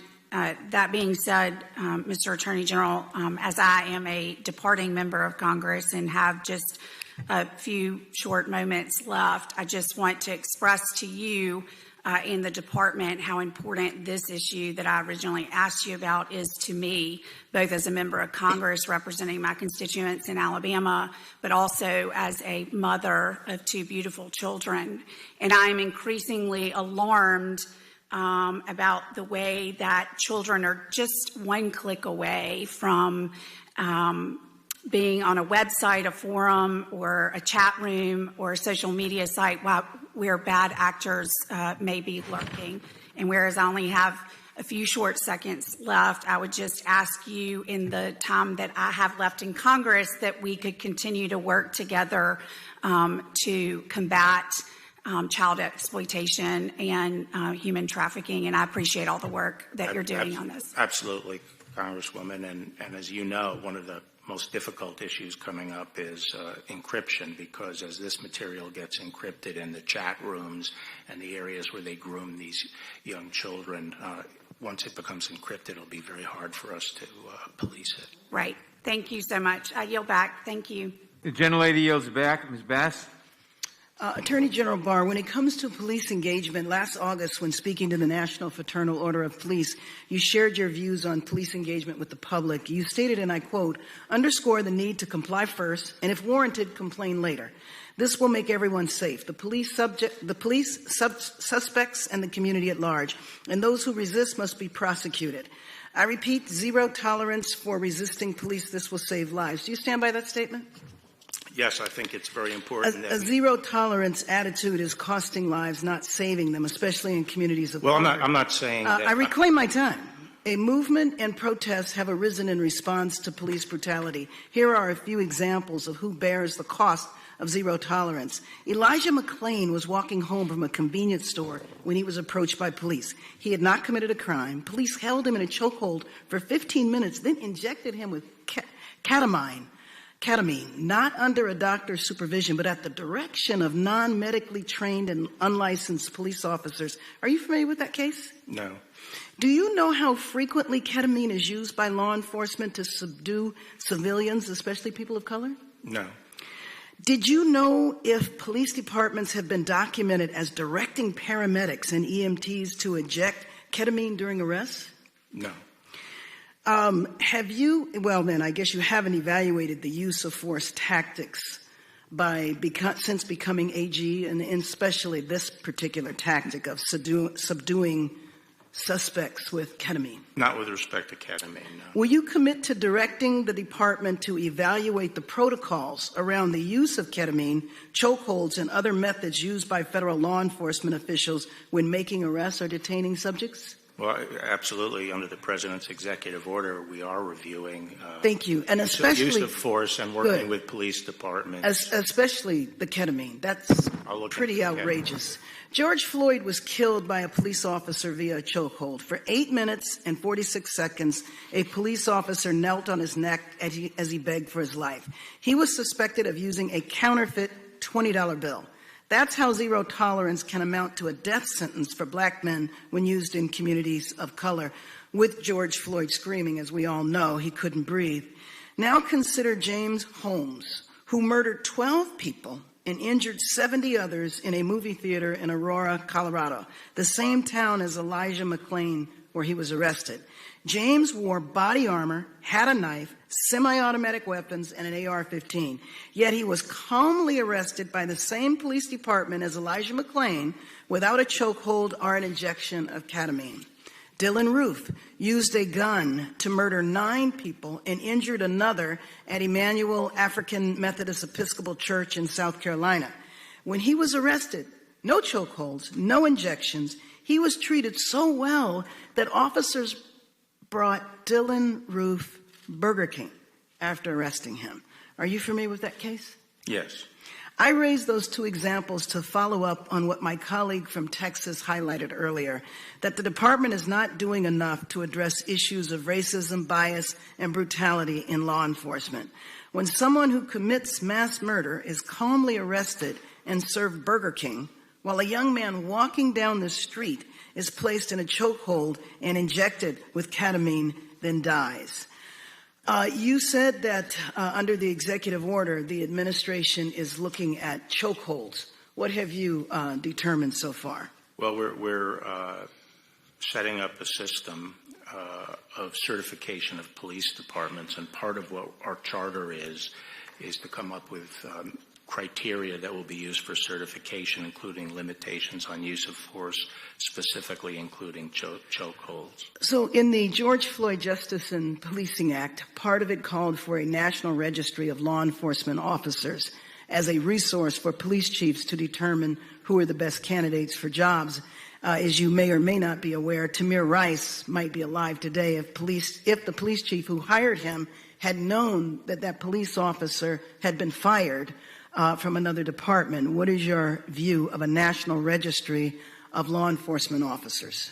The second aspect of the President's executive order is to set up a database like that so that all determinations of excessive force around the country go into that database, and if police departments aren't reporting that information, they wouldn't be certified. So we do believe in one national point where you can go in and get determinations of excessive force on law enforcement candidates for jobs. Good, thank you. And I do want to comment on part of your opening statement when you were saying that after the Jim Crow period that our justice system was equal. And I don't believe that that's the case. I said the laws were made equal. The laws are made equal. They are certainly not applied equally. We do have systemic problems in our law enforcement system, our criminal justice system on every level. The fact of the matter is 2.3 million people in the United States are incarcerated. We incarcerate 24% of the world's prisoners. 34% are black, while African Americans are just 13% of the U.S. population. So justice is still not equal, nor are our laws. And I think when we look at how many people are incarcerated or how many people are killed, it is not the numbers. It is the percentage to the percentage of that group in the U.S. population. I yield back my time. The gentlelady yields back. Mr. Gates. Thank you, Mr. Chairman. Mr. Attorney General, you've described the prosecution of Roger Stone as righteous. That's clearly something that the President and I disagree with you on. I would suggest that perhaps the prosecution of Andrew McCabe, who lied 4 times, thrice under the penalty of perjury, would be more righteous.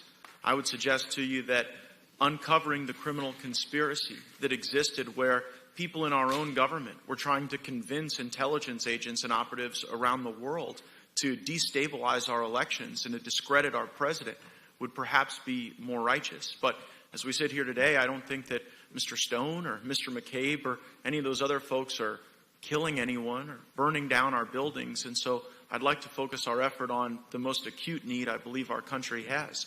You've recently said that you believe Antifa to be a terrorist organization. What's your basis for that belief?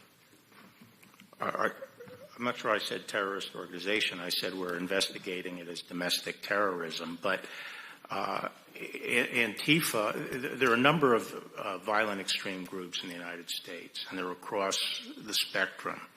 Antifa is heavily represented in the recent riots. That's not to say they're the only group involved. And they have been identified as involved in a number of the violent mob actions that have taken place around the country. And Mr. Attorney General, I saw the chairman of the Judiciary Committee recently say that Antifa is a myth, that their involvement in this violence isn't something that is real. What's your reaction to the chairman? Well, I don't think it's a myth. Antifa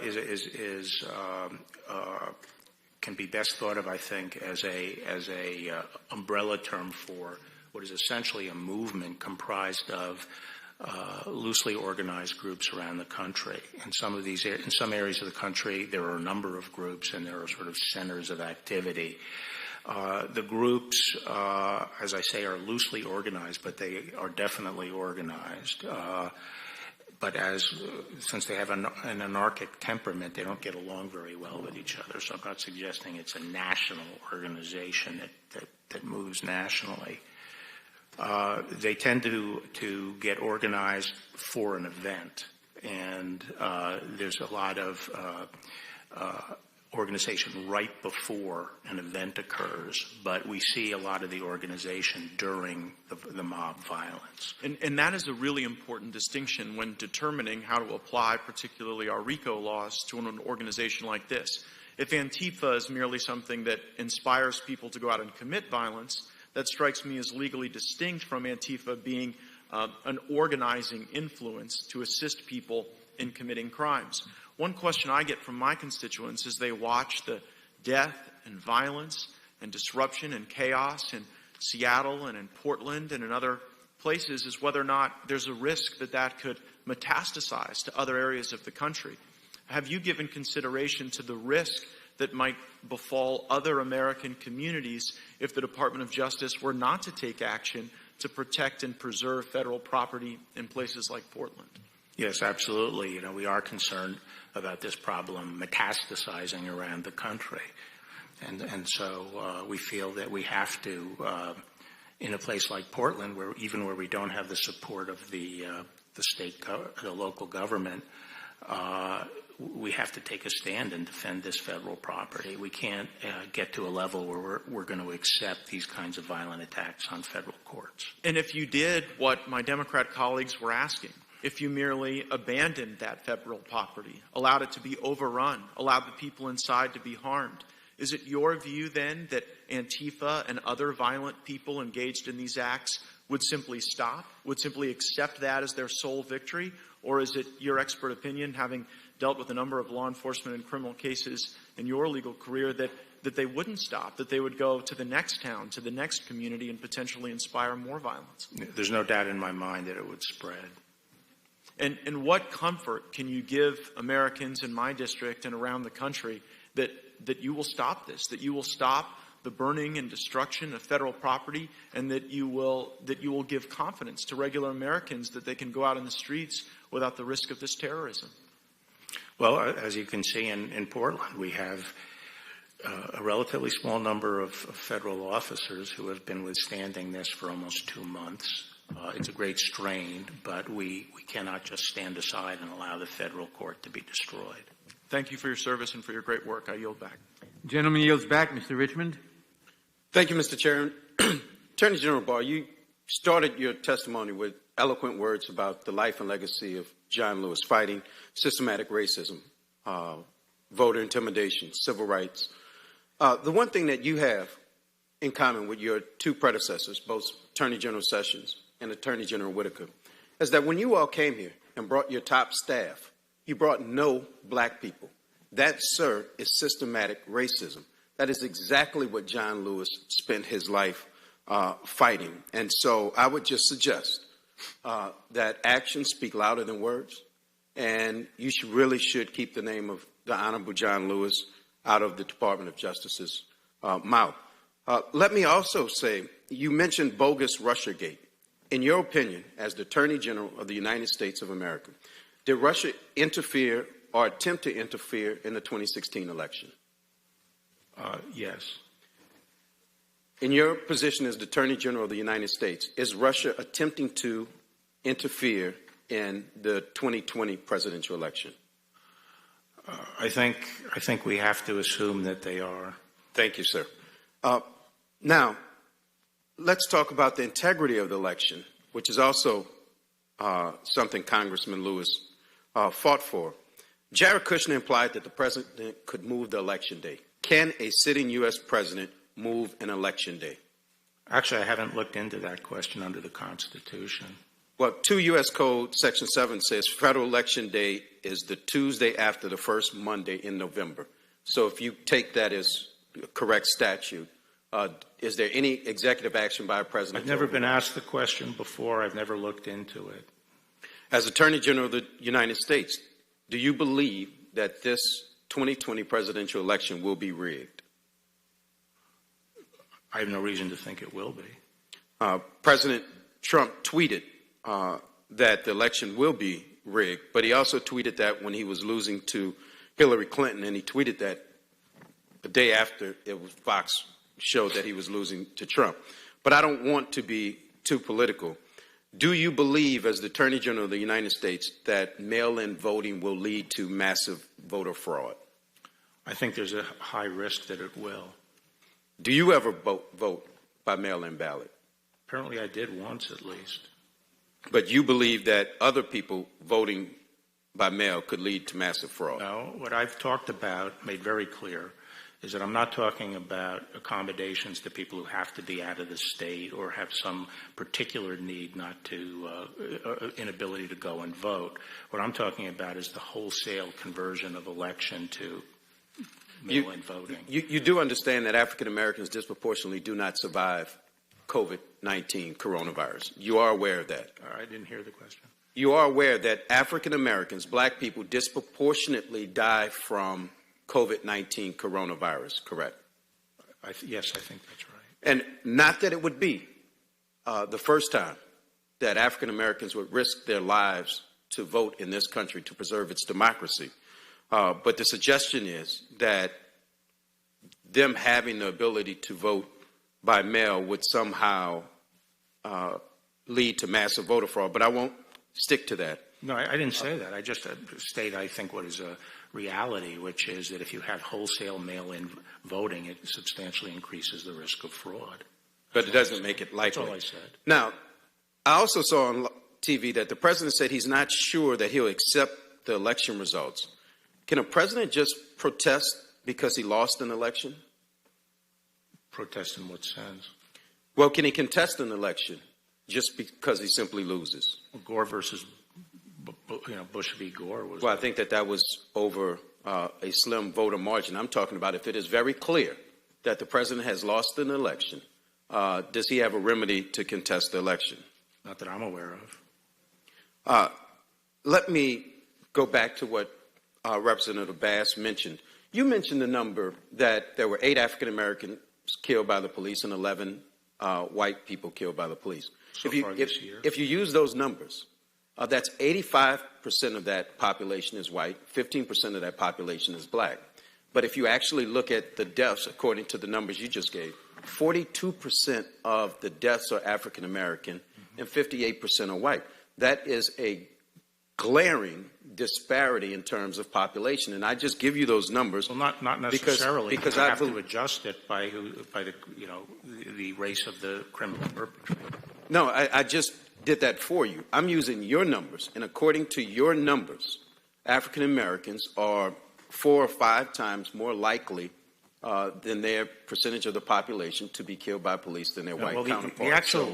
I just wanted to give you that based on your numbers. Actually, the studies I've seen have suggested 2 things. One, that in fact, police are less likely to shoot at a black suspect, a little bit more likely to shoot at white. However, that police are more inclined to use non-lethal force in a contact with an African American suspect. So those are in terms of the statistics, that's what it looks like to me. Any data that you have that shows that African Americans are less likely to die at the hands of police or be shot or shot at, to me, is a incorrect analysis. But I am interested in seeing it. So if you have it, please see it. I won't call it any names. But if that data exists, I would be more than happy to see it. And since you're sending me that data, can you send me the data of African Americans within the Department of Justice? How many you have in leadership ranks all the way down? Thank you, and I yield back. The gentleman yields back. I would remind Mr. Jordan, Mr. Biggs, and Mr. Johnson to stop violating the rules of the committee, to stop violating the safety of the members of the committee, to stop holding themselves out as not caring by refusing to wear their masks. Is it permissible to drink a sip of coffee? It is not permissible. Not to drink. We can't drink coffee in the room. Now. I'm getting ready to ask questions. And I will. Mr. Gates is recognized. No. He went. He went, and that's why I took off my mask, Mr. Chairman. I'm going to go. Okay. Mr. Jordan is recognized. Mr. Attorney General, let's clear up a few things. Judge Berman Jackson agreed with your Stone sentencing recommendation. Is that right? That's right. Yeah, she said, I am concerned 7 to 9 years would be greater than necessary. I agree with the defense and with the government's second memorandum. So it couldn't be more clear they agreed with you. That's right. Lafayette Square. Would St. John's Church be standing today if you had not taken action? Well, I think that was on Sunday. That was on Sunday night, and I think law enforcement did use tear gas. And my understanding is that night to clear the way so that the fire trucks could get in to save St. John's Church. The church. That was on Sunday night, though. Understand the time frame, but would it be standing today if there had not been action taken by federal law enforcement and local law enforcement? Right. 38 people unmasked Michael Flynn's name 49 times in a 2-month time frame. 7 people at the Treasury Department unmasked Michael Flynn's name. Is this an issue that Mr. Durham is looking into? I've asked another U.S. attorney to look into the issue of unmasking because of, the high number of unmaskings and some that do not readily appear to have been in the line of normal business. Wait a minute. That's what I want to be clear. So there is another investigation on that issue specifically going on at the Justice Department right now? Yes. Wow, that's great. So Mr. Durham is looking at how the whole Trump-Russia thing started. You have another U.S. attorney. Can you give us that U.S. attorney's name, or is that something you're comfortable doing? Or? John Bash of Texas. John Bash of Texas is looking specifically at the fact. At unmasking. 38 people, 49 times unmasked Michael Flynn's name, and probably other unmaskings that took place in the final days of the Obama-Biden administration. Is that accurate? Actually, a much longer period of time. Even before that? Yes. Thank you, Mr. I appreciate that, and that's information that the committee did not know. Are peaceful protests violent, Mr. Attorney General? No. Do peaceful protests destroy businesses? No. Do peaceful protests injure officers? No. Do peaceful protests attack civilians? No. Do peaceful protests burn down buildings? No. The video we played, it's hard to watch. It's really hard to watch to see that happening in our great country. But there was the start of it was almost laughable, where you have the reporter saying, as a building is burning behind him, it's not generally speaking an unruly protest. It's mostly just a protest. I mean, it's almost laughable when you have the reporter saying, I guess he's saying it's not a fire, it's just a burning building. I guess he's saying it's a peaceful burning building. A few weeks ago, well, let me ask you this. I want to go right to this. Is defunding the police a rational policy? No, I think, if anything, I'm more concerned that the police be adequately funded today and get more resources. A lot of the things we need to do to address some of the concerns people have about what they saw in Minneapolis are going to take some resources, some of the training that we have to do. And one of the difficulties in our country, it's not a difficulty, it's a fact, we have 18,000 law enforcement agencies. Most of them are very, very small. And so we have to find a way of training, making sure the training is pushed out. Is it dangerous? Dangerous to defund the police? It's extremely dangerous. Extremely dangerous. And some of the ordinances you're seeing cities pass are also dangerous. Are you familiar with the letter that Chief of Police of Seattle, Carmen Best, sent to business owners and residents in that city? Yes, I am, saying that, she cannot protect, she can't do her job. Her police force cannot do the job because That's exactly what she said. Yeah. Gives officers the policy they're trying to pass. Thank goodness the court stopped it. The policy they're trying to pass gives officers no ability, and she emphasized no, not us, not you, Mr. Attorney, not me, gives officers no ability to safely intercede to preserve property in the midst of large, violent crowds. Mm-hmm. She also said in that letter, and again, she's taken the leadership and responsibility to tell the business owners, the citizens, that she's supposed to serve. She also tells them in that letter, I've done my due diligence on informing the council numerous times. So she's saying, I tried to tell them, these people won't listen to me. And then finally she says this, and this is the scary part. This is why it's so dangerous. She says this in her letter, Seattle police will have an adjusted deployment. That's a nice way of saying, you're on your own. We can't help you. That is how scary this defund the police. And here's the kicker. These same cities sent you a letter last week. The same week Chief of Police Best does this to the residents and citizens of her city. Her mayor sends you a letter blaming the federal government for the violence that is happening in these cities. That is how ridiculous the left's position has become. I appreciate the work you're doing, Mr. Attorney General. I'm over time. I yield back. Thank you. The gentleman yields. Mr. Jeffries. Mr. Barr, the job of the Attorney General is to defend the best interests of the people and serve as the people's lawyer. But during your time as Attorney General, you have consistently undermined democracy, undermined the Constitution, and undermined the health, safety, and well-being of the American people, all to personally benefit Donald Trump. Now, you just testified that there's no mechanism for a president to contest an election that has clearly been won by the opponent.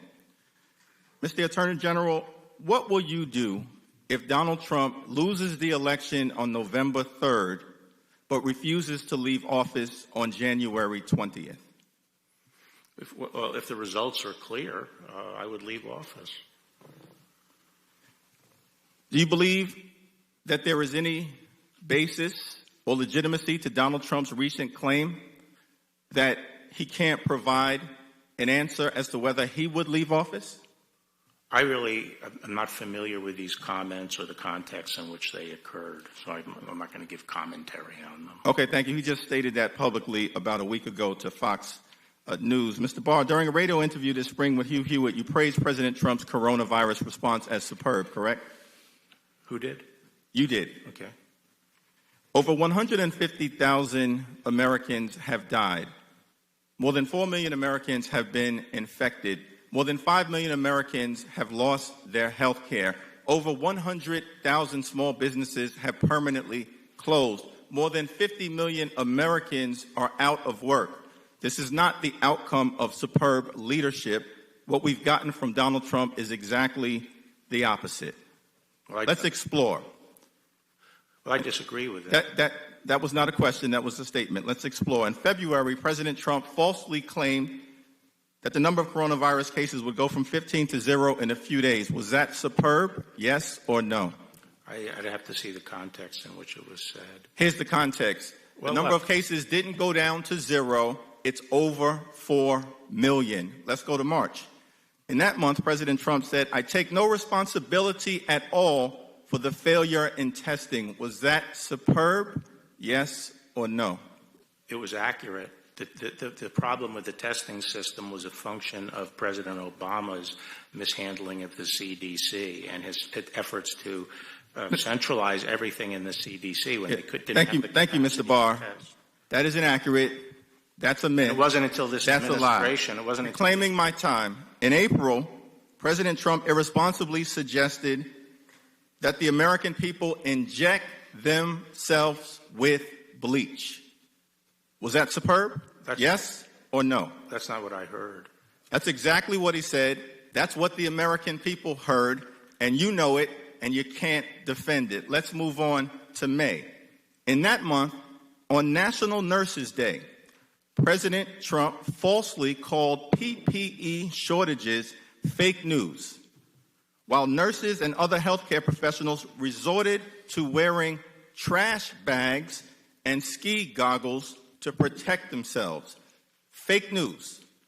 Was that superb? Yes or no? I think the administration did a good job of mustering PPE, and the national supply of PPE was run down during the Obama administration and never replaced. Thank you, Mr. Barr. The answer is no, it was not superb. By June, President Trump irresponsibly continued to refuse to wear a mask despite the public health guidance from his own experts. Was that superb? Yes or no? Which guidance? The earlier guidance that the masks wouldn't work? You know exactly the guidance that we're talking about.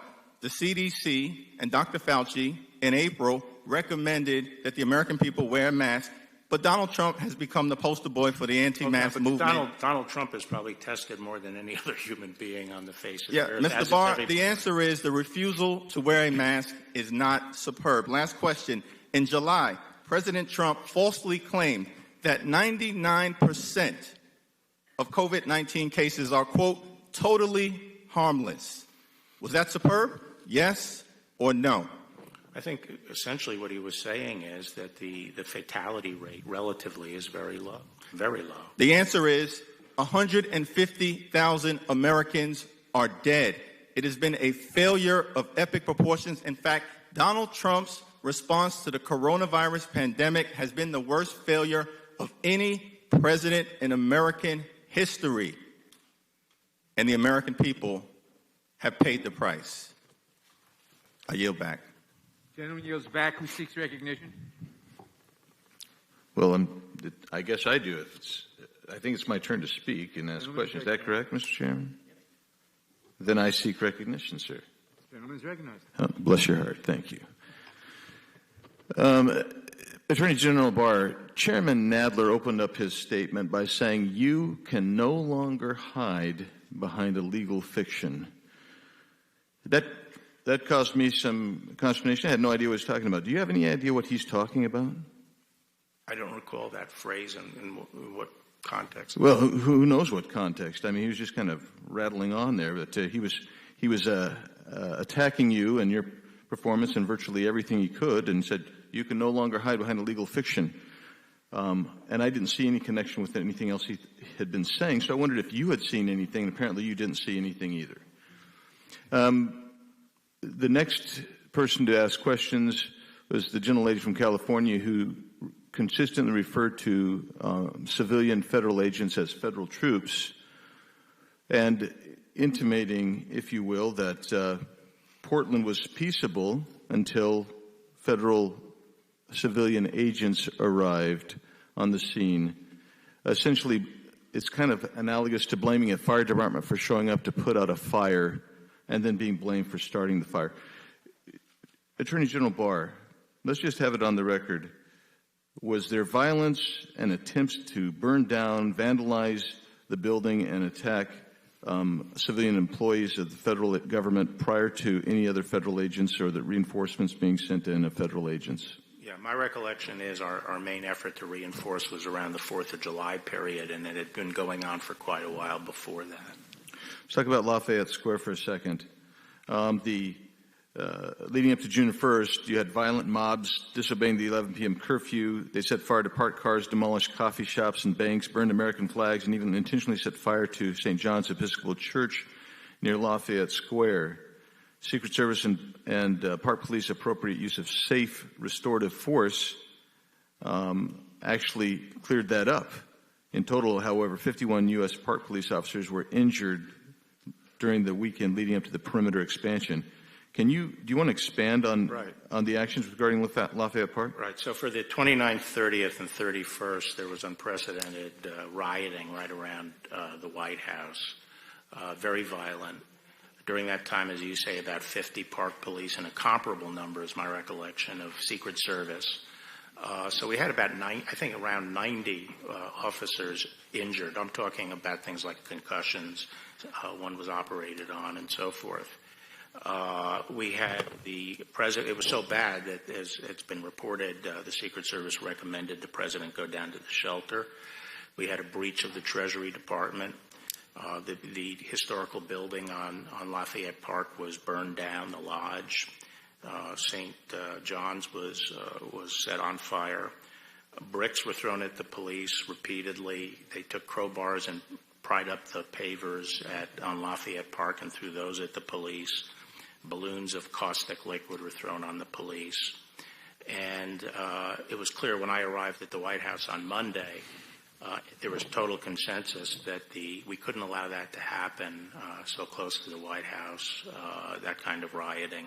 And therefore, we had to move the perimeter out one block and push it up toward I Street. And there was already a plan in being at that point that the Park Police and the Secret Service had worked out the night before, which was to put the perimeter further away and then give them time to put a non-scalable fence across the northern part of the park. During Monday, the factors that led to the timing of it were that movement was going to be made as soon as there were enough units in place to actually perform it, and units were very slow in getting into place throughout the day, much to my frustration because I wanted it moved before there was a big buildup of demonstrators. And also the fencing had to be delivered. And when those things were accomplished, the tactical commander in charge of the Park Police proceeded with the movement of pushing the the perimeter. So this was something conceived of long before and didn't turn on the nature of the crowd, although I would say the crowd was very unruly. And while the tactical considerations were made by the park police, they tried to respond to the situation. To say that this had to do with a photo op is, and I don't mean to analogize this to a military operation, but it's akin to saying that we invaded the Philippines in World War II so Douglas MacArthur could walk through the surf on the beach. One follows the other, but we did not invade the Philippines so that Douglas MacArthur could walk to the beach. Thank you. Yield. Gentleman yields back. Mr. Swalwell. Mr. Barr, have you ever intervened other than to help the President's friend get a reduced prison sentence for any other case where a prosecutor had filed a sentencing recommendation with the court? A sentencing recommendation? Yeah. Have you ever intervened other than that case with the President's friend? Not that I recall. If you're talking, does that seem like something you'd recall, where you would? Well, I'm saying I can't really remember my first. If you let me finish the question, I can't remember. 30 years ago, I was Attorney General. As Attorney General now. No, I didn't. But that's because issues come up to the Attorney General within a dispute, and I had never heard of a dispute. I've never heard of a dispute in the department where line prosecutors threatened to quit. Well, it's a pretty big deal, and they because of a discussion over sentencing. Americans from both parties are concerned that in Donald Trump's America, there's two systems of justice: one for Mr. Trump and his cronies, and another for the rest of us. But that can only happen if you enable it. At your confirmation hearing, you were asked, do you believe a president could lawfully issue a pardon in exchange for the recipient's promise to not incriminate him? You said, no. Not to what? That would be a crime. You were asked, could a president issue a pardon in exchange for the recipient's promise to not incriminate him? And you responded, no, that would be a crime. Is that right? Yes, I said that. You said a crime. You didn't say it would be wrong. You didn't say it would be unlawful. You said it would be a crime. And when you said that a president swapping a pardon to silence a witness would be a crime, you were promising the American people that if you saw that, you would do something about it. Is that right? That's right. Now, Mr. Barr, are you investigating Donald Trump for commuting the prison sentence of his longtime friend and political advisor, Roger Stone? No. Why not? Why should I? Well, let's talk about that. Mr. Stone was convicted by a jury on 7 counts of lying in the Russia investigation. He bragged that he lied to save Trump's butt. But why would he lie? Your prosecutors, Mr. Barr, told a jury that Stone lied because the truth looked bad for Donald Trump. And what truth is that? Well, Donald Trump denied in written answers to the Russia investigators that he talked to Roger Stone during the time Roger Stone was in contact with agents of a Russian influence operation. There's evidence that Trump and Stone indeed did talk during that time. You would agree that it's a federal crime to lie under oath. Is that right? Yes. It's a crime for you, it's a crime for me, and it's certainly a crime for the President of the United States. Is that right? Yes. So if Donald Trump lied to the Mueller investigators, which you agree would be a crime, then Roger Stone was in a position to expose Donald Trump's lies. Are you familiar with the December 3rd, 2018 tweet where Donald Trump said Roger Stone had shown guts by not testifying against him? No, I'm not familiar with that. You don't read the President's tweets? No. Well, there's a lot of evidence in the President's tweets, Mr. Attorney General. I think you should start reading them because he said Mr. Stone showed guts, but on July 10 of this year, Roger Stone declared to a reporter, I had 29 or 30 conversations with Trump during the campaign period. Trump knows I was under enormous pressure to turn on him. It would have eased my situation considerably, but I didn't. The prosecutors wanted me to play Judas. I refused. Are you familiar with that Stone statement? Actually, I'm not. So how can you sit here and tell us, why should I investigate the President of the United States if you're not even aware of the facts concerning the President using the pardon or commutation power to swap the silence of a witness? Because we require, a reliable predicate before we open a criminal investigation. And I just gave to you, sir. I don't consider it. I consider it a very Rube Goldberg theory that you have. Well, it sounds like you're hearing this. And by the way, if I applied this standard, there'd be a lot more people under investigation. Mr. Attorney General, the very same day that Roger Stone said that, Donald Trump. That's one of the no surprise. The true two standards of justice were really during the tail end of the Obama administration. Mr. Attorney General, let's turn to the Michael Cohen case. Are you aware, sir, that Michael Cohen, after being released from prison, was asked to not engage with the media, including to write a book? Were you aware that that was going to be asked of him? Was I aware? Yes. No. Do you know if anyone else in your department was aware? Maybe I should tell you what happened. Why don't you tell us what happened? Okay. He was furloughed from the Bureau of Prisons. No. Why don't you tell us why he was asked? I will tell you. Because something that people don't seem to understand is that his home confinement was not being supervised by the Bureau of Prisons. It was being supervised by the probation office, which is part of the U.S. court system. And it was the U.S. court system that had the requirements about not writing. That U.S. court system called your actions retaliatory. Do you agree with that? No. So all I know is what has been said in court before the judge and in the record, which is that the individual was then called by the U.S. court system saying that this guy Cohen is uncooperative. He's not agreeing to the conditions. And at that point, a Bureau of Prisons person made the decision that he was no longer eligible for home confinement. Conditions that a federal judge said no other inmate had ever been asked of in his experience. Mr. Barr, you told ABC News that the president's tweets sometimes make your job impossible. But, sir, your job is only impossible if you enable the president's corrupt schemes. And I yield back. Thank you, Mr. Chairman. Mr. Attorney General, the Constitution says the President shall have the power to grant reprieves and pardons for offenses against the United States, except in cases of impeachment. Do you note any other limitations in the Constitution on the President's power to pardon? No.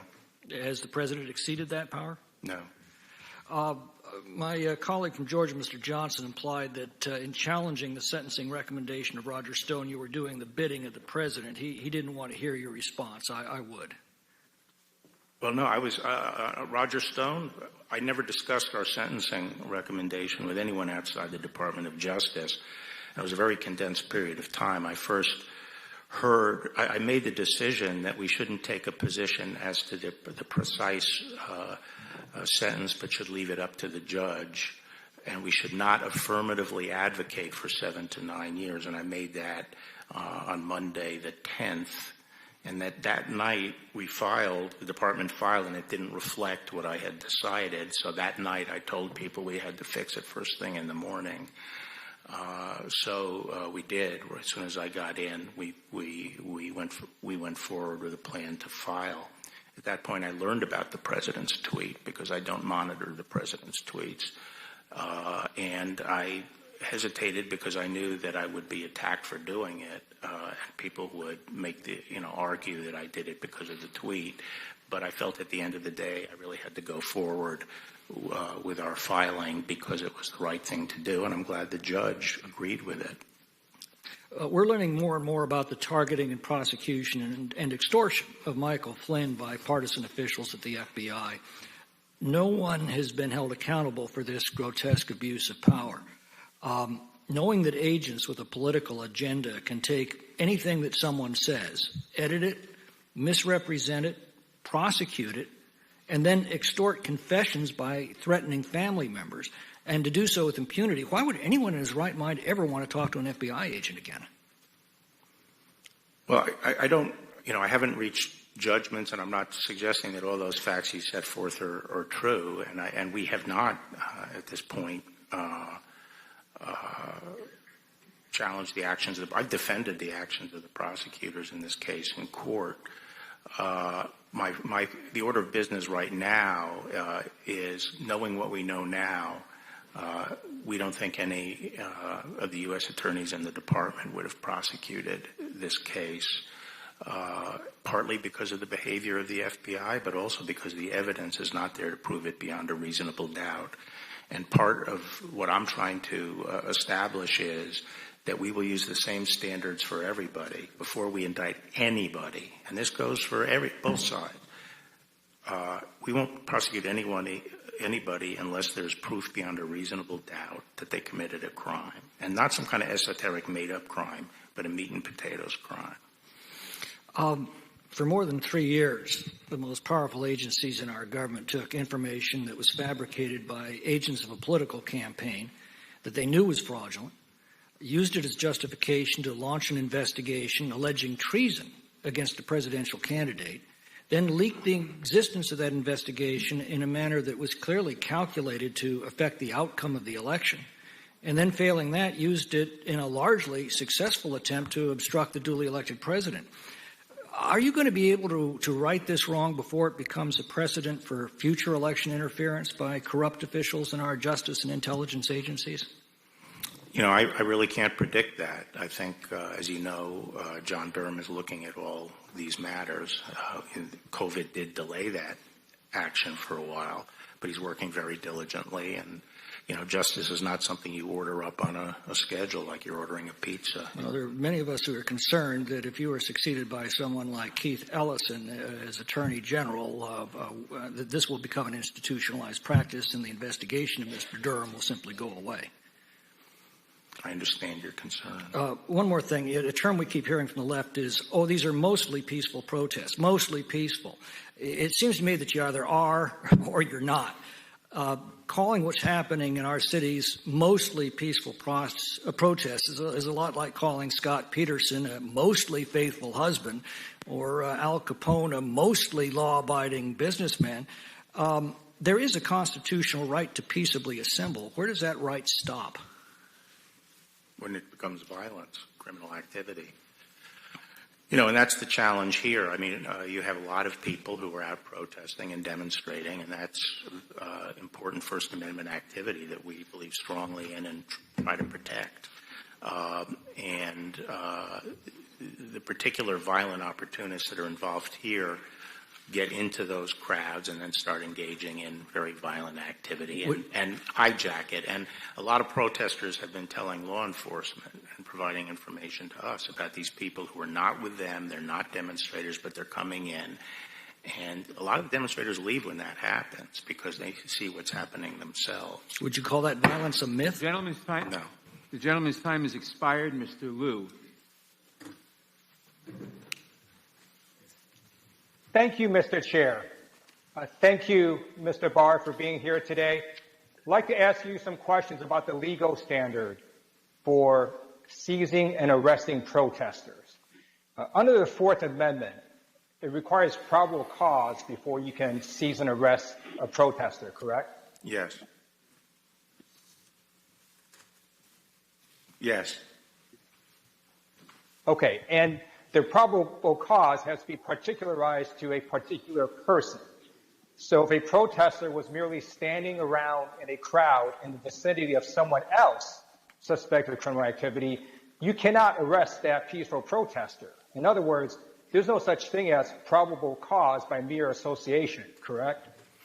Well, not strictly, but I'll say that, you know, you do need particularized probable cause.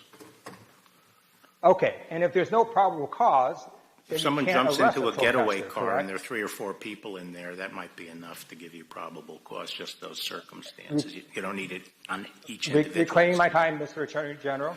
If there is no probable cause, you can't arrest a protester, correct? I said at the beginning, arrest has to be predicated on probable cause. All right. Now, an arrest can also occur whether or not the federal official says it's an arrest. So, for example, if a federal officer takes a protester into custody, transport that protester, let's say, to a federal building, detains a person for questioning, that will constitute an arrest whether or not the federal official says the person is under arrest, correct? Well, that would require a very intensive review of all the specifics involved. Actually, it wouldn't. In the case of Dunaway versus New York, which is black letter law for over 40 years, the question was whether the police violated the 4th and 15th Amendments when, without probable cause to arrest, they took petitioners into custody, transported him to a police station, and detained him for questioning. So the answer is yes, that would constitute an arrest. No, the answer is that, you know, 4th Amendment is ultimately governed by reasonableness, and there can be circumstances. The question sometimes is, when does something actually become custody? Reclaiming my time, this is not a trick question, Mr. Barr. I'm just citing you what the Supreme Court said. So here's the problem.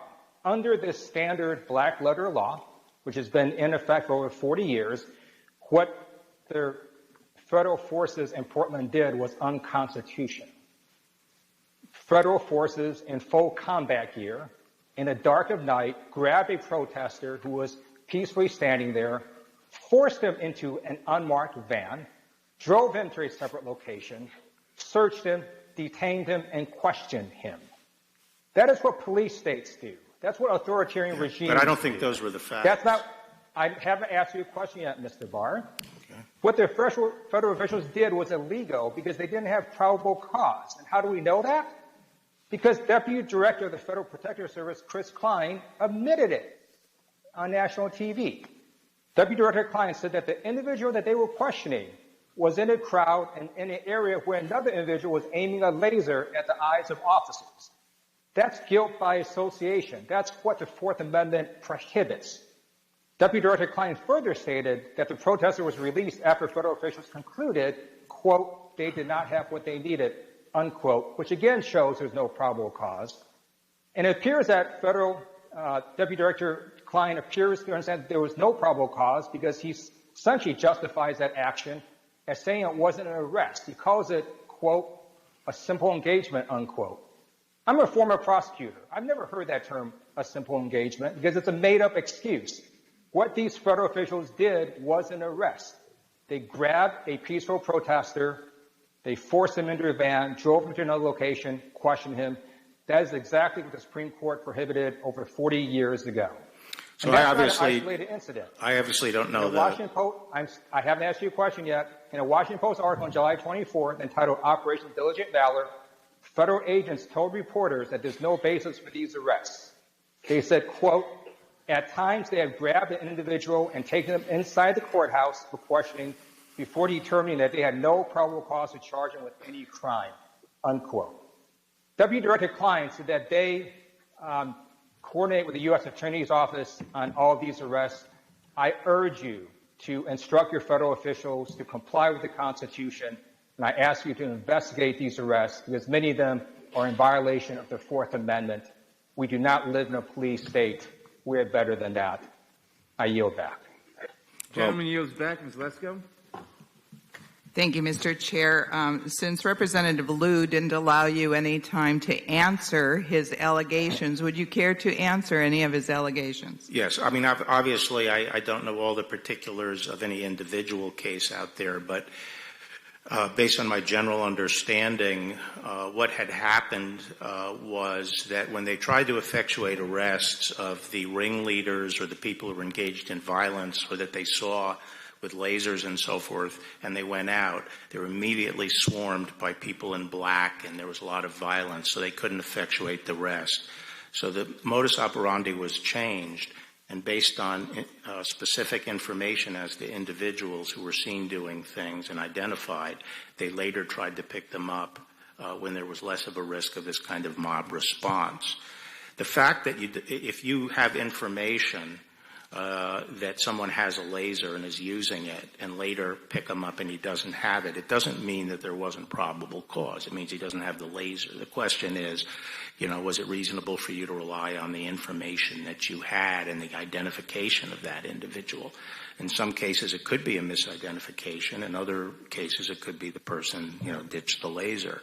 So there is a distinction between whether the person ultimately can be shown to have violated the law and whether there was probable cause for the police to make the inquiry and take them and interrogate them or ask them questions at least. Thank you, Mr. Attorney General. I think I have to tell you, you probably know this, my constituents are scared. Americans are scared. I mean, they watch the TV, they see all this rioting, looting going on, statues being torn down. In Arizona, where I'm from, more guns are being sold than ever. I think there's more new gun owners than ever. And this has to stop. And I think that it's really important, as the saying goes, that in order to solve a problem, the first step is to realize there's a problem. And so I find it very disturbing, should I say, that Chairman Nadler denies that Antifa even exists. He said it to a reporter. He said on the floor of the United States House of Representatives that it was a fantasy, a made-up fantasy. And then in this very room, just recently, Congresswoman Jayapal, who represents the Seattle area, said when I was talking about the autonomous zone and the takeover, she said, the area is just a few miles from where I sit right now, and there is no takeover. There is no takeover. She also said, lies are being spread by my colleagues in this committee. This area is perfectly peaceful. She also said, my Republican colleagues keep saying the Seattle police precinct was taken over by protesters. This is incorrect. Incorrect. No one has taken over that building. Mr. Attorney General, is that your understanding of what happened there? Do you agree with Ms. Jayapal that there was no takeover? It was just Jayapal. peaceful? If you're going to say my name, please Jayapal? say it right. It's Jayapal. Jayapal, would you agree with that? And also, in answer, why do you think these autonomous zones in Democrat-led cities are dangerous to America? Well, starting with they're dangerous because they are purporting to keep on the outside duly constituted authority of the government. They're also, to me, outrageous because the people who are living now under this autonomous zone haven't selected the government. They've selected the duly authorized government of the city and the state. So it's quite an outrage that people would use force to take over an area. What makes me concerned for the country is this is the first time in my memory that the leaders of one of our great two political parties, the Democratic Party, are not coming out and condemning mob violence and the attack on federal courts. Why can't we just say, the violence against federal courts has to stop? Could we hear something like that? Mr. Attorney General, I totally agree. I support what you're doing, and I support what President Trump is doing for law and order in our country, and I yield back. The gentlelady yields back. The committee will stand in recess for 5 minutes.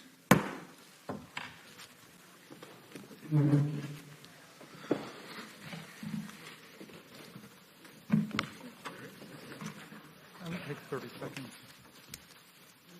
And then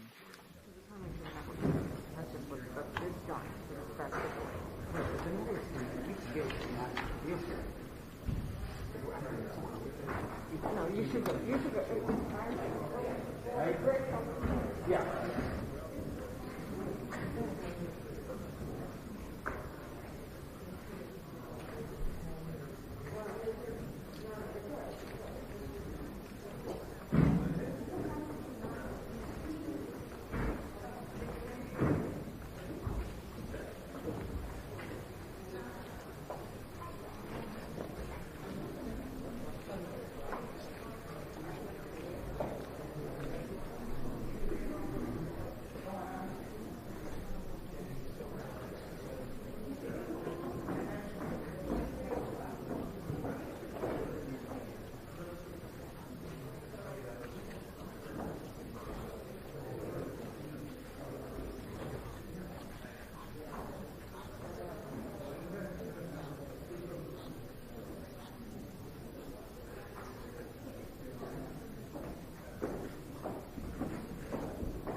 office, right? I thought you didn't work fast. You guys do, our team does work fast. I demand that of others. That's all I'm asking.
We'll find you a couple of Republican members.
Yeah, we'll find a way to connect.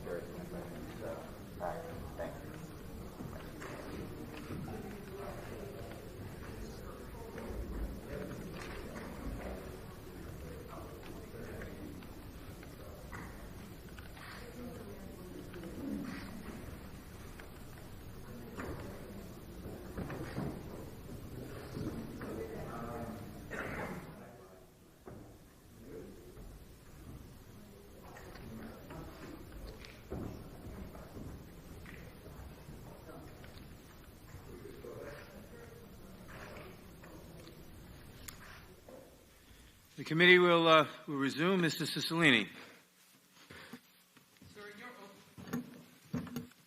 Sir, in your opening statement, you continue with your sustained effort to undermine the finding of Russian interference in our election.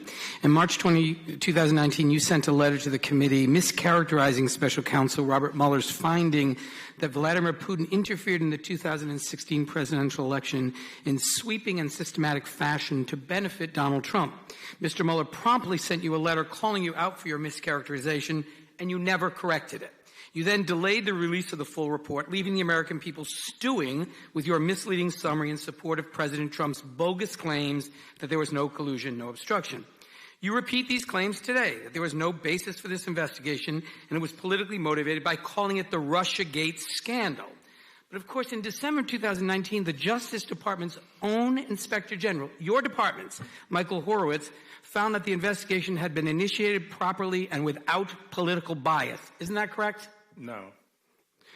It's not correct? That was not Mr. Horowitz's finding? No. He said you are wrong, Mr. Attorney General. He found the investigation had been initiated properly. He said he found reclaiming my time without political bias. He said he and found in no April, evidence. Reclaiming my time, Mr. Attorney. In April of this year, the Republican-led Senate Intelligence Committee unanimously found that Russia interfered with our elections and attempted to undermine American democracy. Correct? And I said so, too.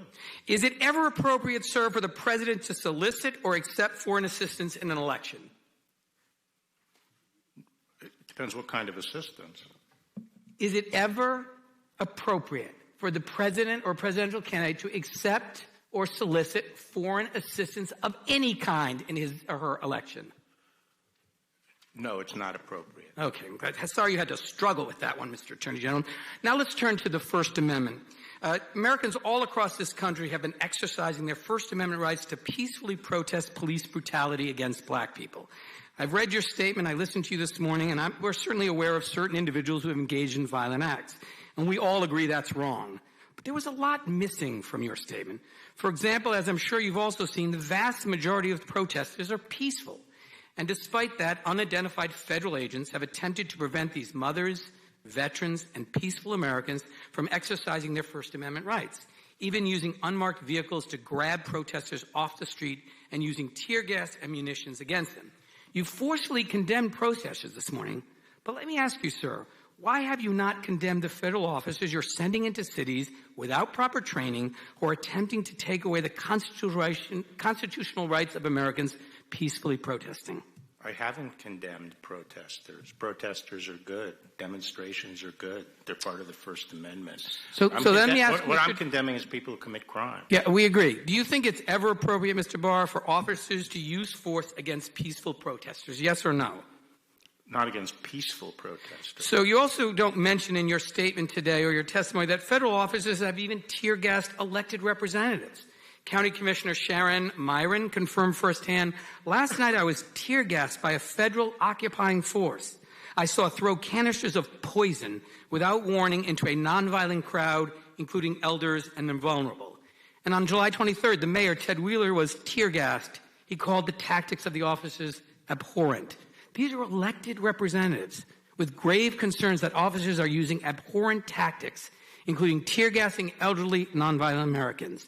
So let me ask you, sir, do you think it's ever appropriate to use tear gas on peaceful protesters, yes or no?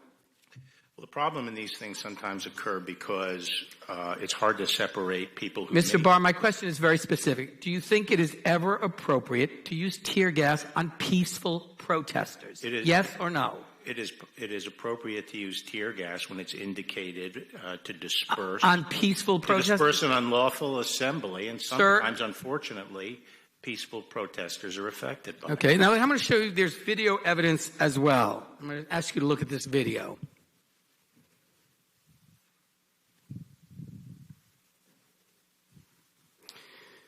Just so you know. This is the video that's capturing the nation's attention this weekend, shot by Tribune reporter. That video is of Christopher David, a Navy veteran, being beaten and tear-gassed by the officers. Do you think that was appropriate? Well, I didn't see him tear gas. There seems to be gas in the area. I don't know what kind of gas it was, and I don't know whether it was directed at him.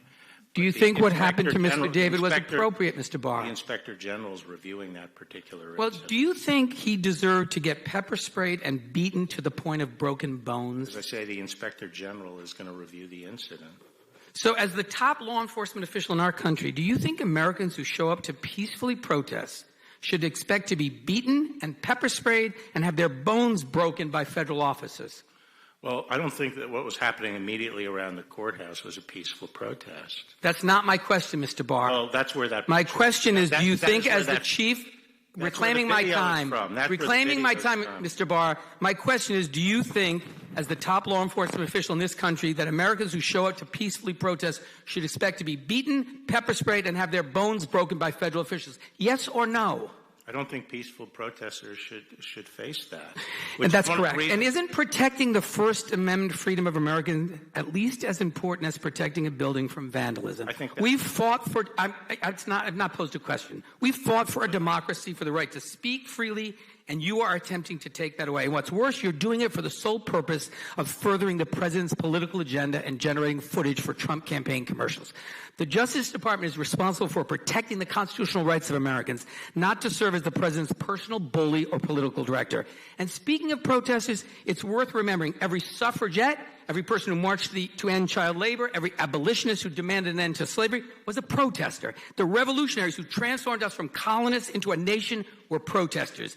Protesters aren't chaos. They're deeply American examples of values, a desire for this country to be at its best self. They're righteous. Sometimes they're necessary. One of America's most beloved and effective protesters, John Lewis, lies in state 1,000 feet from here in a deserved place of honor.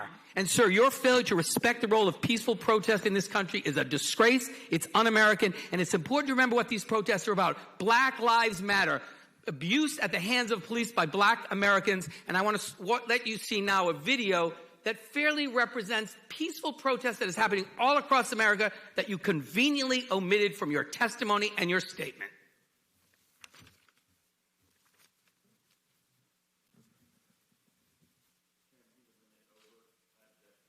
There was a 9-minute video shown by the other side, so it's Not all 9, only part of it.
With that, Mr. Chairman, Gentleman Mr. Chairman, just real quick. I don't think we've ever had a hearing where the witness wasn't allowed to respond to points made, questions asked, and attacks made. Not just in this hearing, not just in this committee, but every committee I've been on.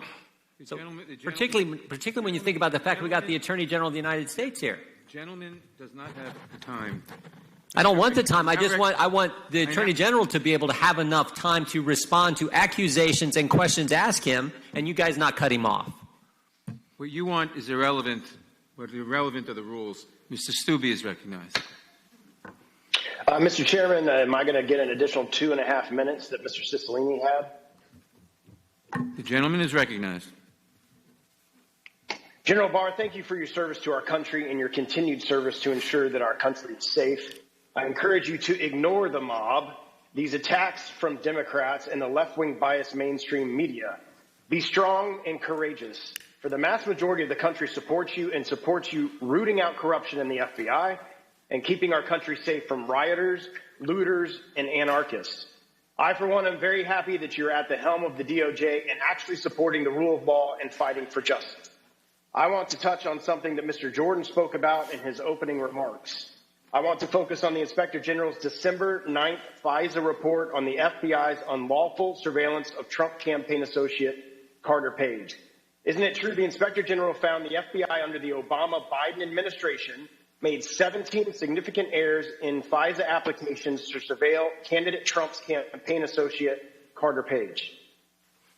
I think that's right.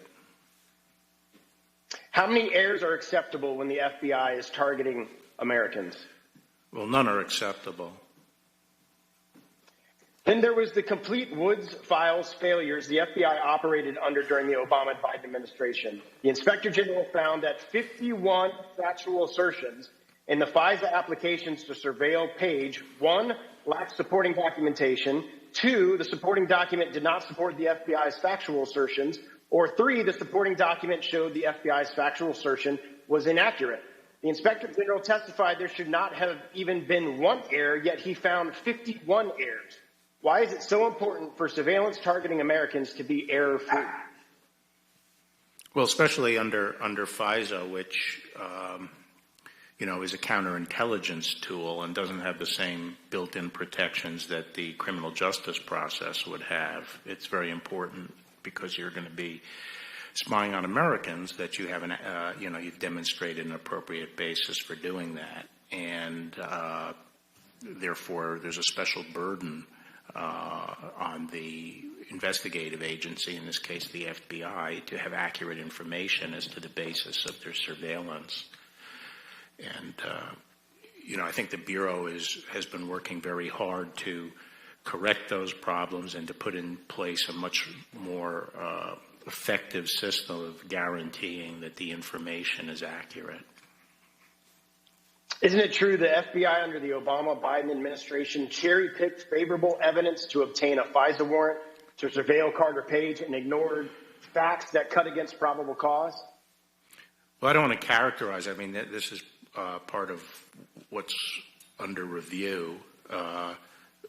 Some exculpatory information was not passed along to the court. Let me just put it that way. That's evident in the Inspector General's report. I'll yield the remainder of my time to Mr. Jordan. Thank the gentleman for yielding. Mr. Attorney General, do you deploy federal law enforcement to enforce federal law? Yes. Do you deploy federal law enforcement to protect federal property? Yes. Would the federal building in Portland be standing today if you had not deployed federal law enforcement? I don't think so. There have been multiple attempts to set it afire. Yeah, and I have to say I don't understand why a small contingent of marshals inside the court poses a threat to anybody's First Amendment rights. They set up a fence on federal property, I am told, around the court, and when people are arrested, it's because they're trying to come into the fence. These aren't peaceful protesters. They bring power tools to cut through the wire and so forth to get in. This is a very strange occupation of a city when you have, 100, 120 federal people behind a fence trying to protect the building, and all these people are trying to cut their way in. That is the occupation of a city? Thank you.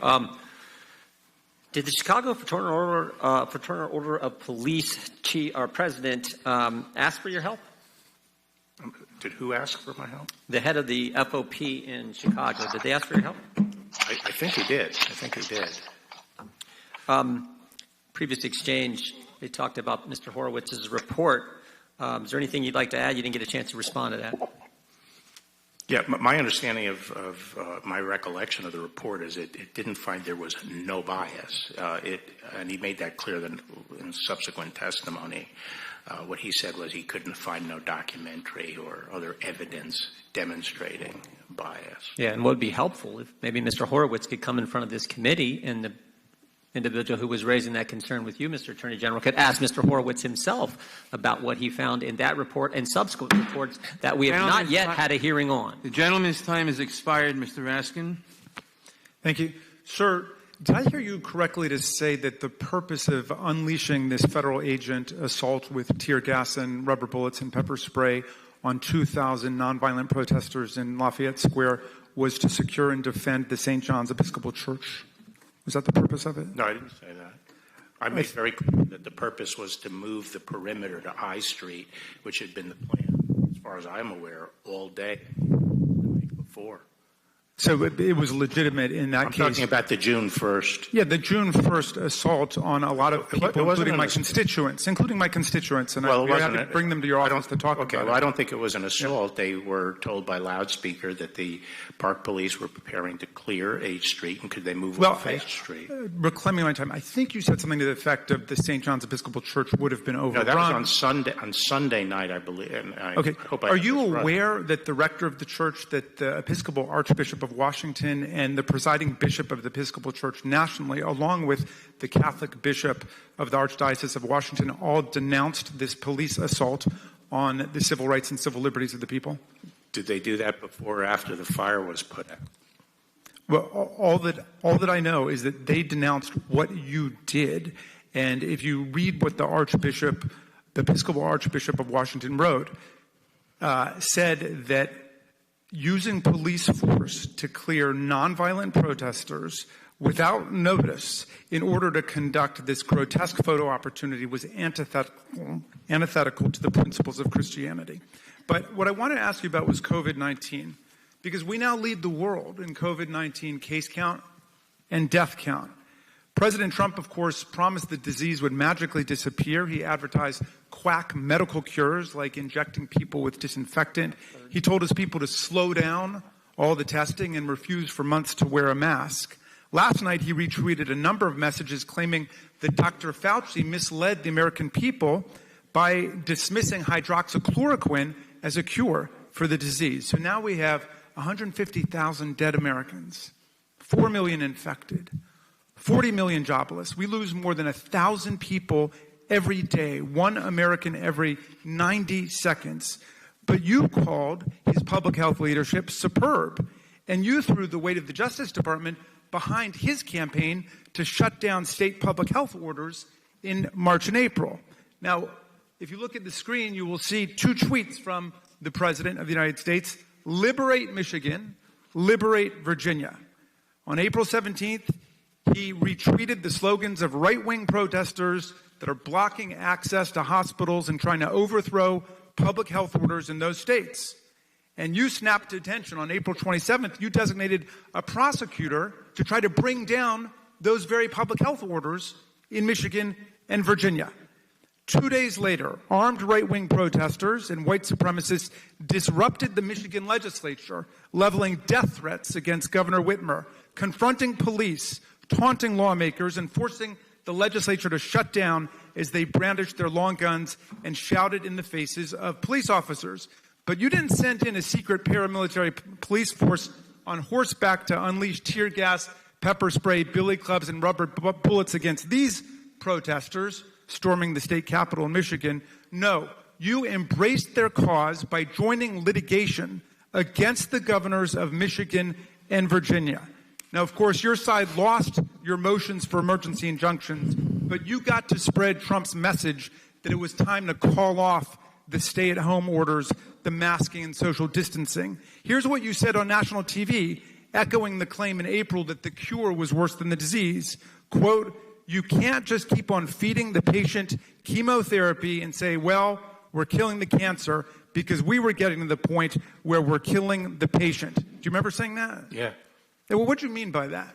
Exactly what it says. You have to balance the cure with the danger, which we leave to governors. You know, I know everyone likes. I know everyone likes to lay everything at the feet of the president, but this is a federal republic, and the president respected that. And our response, response has been largely run by governors. Now, for someone who claims to be so concerned about executive overreach, I haven't heard anyone talk about just keeping an eye on what the governor's doing. Mr. Barr, with no vaccine... And that's all the Department of Justice is doing, in the area of religious liberty. The Supreme Court rejected your position on religious liberty 5-4 and said there was nothing wrong with applying public health orders to churches. That was on an injunction. Did you accept that, or you don't accept it? We'll talk about it later. Mr. Barr, with no vaccine, no treatment, no cure in sight, You work to disarm the states of the only weapon we have against this disease, public health measures. And now we pay the price of this policy in overrun intensive care units and morgues, a shortage of coffins and refrigerated trucks, and an out-of-control pandemic which makes us a global pariah state whose citizens cannot enter dozens of foreign countries, including Canada. Do you know what Dr. Fauci was saying at the same time that you were moving to take down those public health orders? Here's what Dr. Fauci was warning us about 3 months ago about the premature abandonment of health orders. If only you had listened. He said, I feel if that occurs, there is a real risk you will trigger an outbreak and you may not be able to control it, which in fact paradoxically... We were not taking down public health orders. We were making narrow... Gentleman's time is We were calling attention to the fact... Will you restore my time because this witness is speaking over my time? You went over time. Let the witness respond. He's trying to... Gentleman's time has expired. Who seeks recognition? Mr. Chairman. Gentleman's recognized. Thank you, Mr. Chairman. We do have a governor in Virginia who is engaged in overreach, particularly regarding the civil rights of Virginians and their expression of their religious faith. So I want to give the Attorney General the opportunity to respond to the gentleman from Maryland. We adopted a very narrow approach of calling to the attention, usually by letter, not by lawsuit, of situations where they were treating religion worse than they were other kinds of organizations and gatherings, and the Constitution requires that it be treated the same. And we were calling those to the attention of the governors, and most of the governors that we called attention to voluntarily changed their own orders. There were a few occasions where we pointed out anomalies in the differential regulation of business, and again, mostly they were voluntarily changed by the governors. So this was not a wholesale attack on stay-at-home orders. It was just that these are very broad powers that have been ceded, basically telling everyone to stay at home and only work if you're an essential business and so forth. And therefore, someone has to keep an eye on that and make sure there's no overreach. And as time went by, there were times where, that you had these crazy rules in effect that were overly burdensome and raised constitutional problems. I want to thank you for raising those points early, and particularly with regard to Virginia and the church out on the Eastern Shore. I want to thank you also for being here and for returning to lead the Department of Justice and right the ship and root out the rank partisanship and bias that had corrupted the administration of justice for many years. The Democrats allege that Attorney General Barr has politicized the Justice Department doing the personal bidding of President Trump, but it's not only unfounded, it's especially hypocritical in light of the politicization that occurred during the Obama-Biden administration and led by President Obama's self-described wingman, Attorney General Eric Holder. The Obama-Biden Justice Department investigated journalists, shut out career prosecutors, and flouted congressional oversight.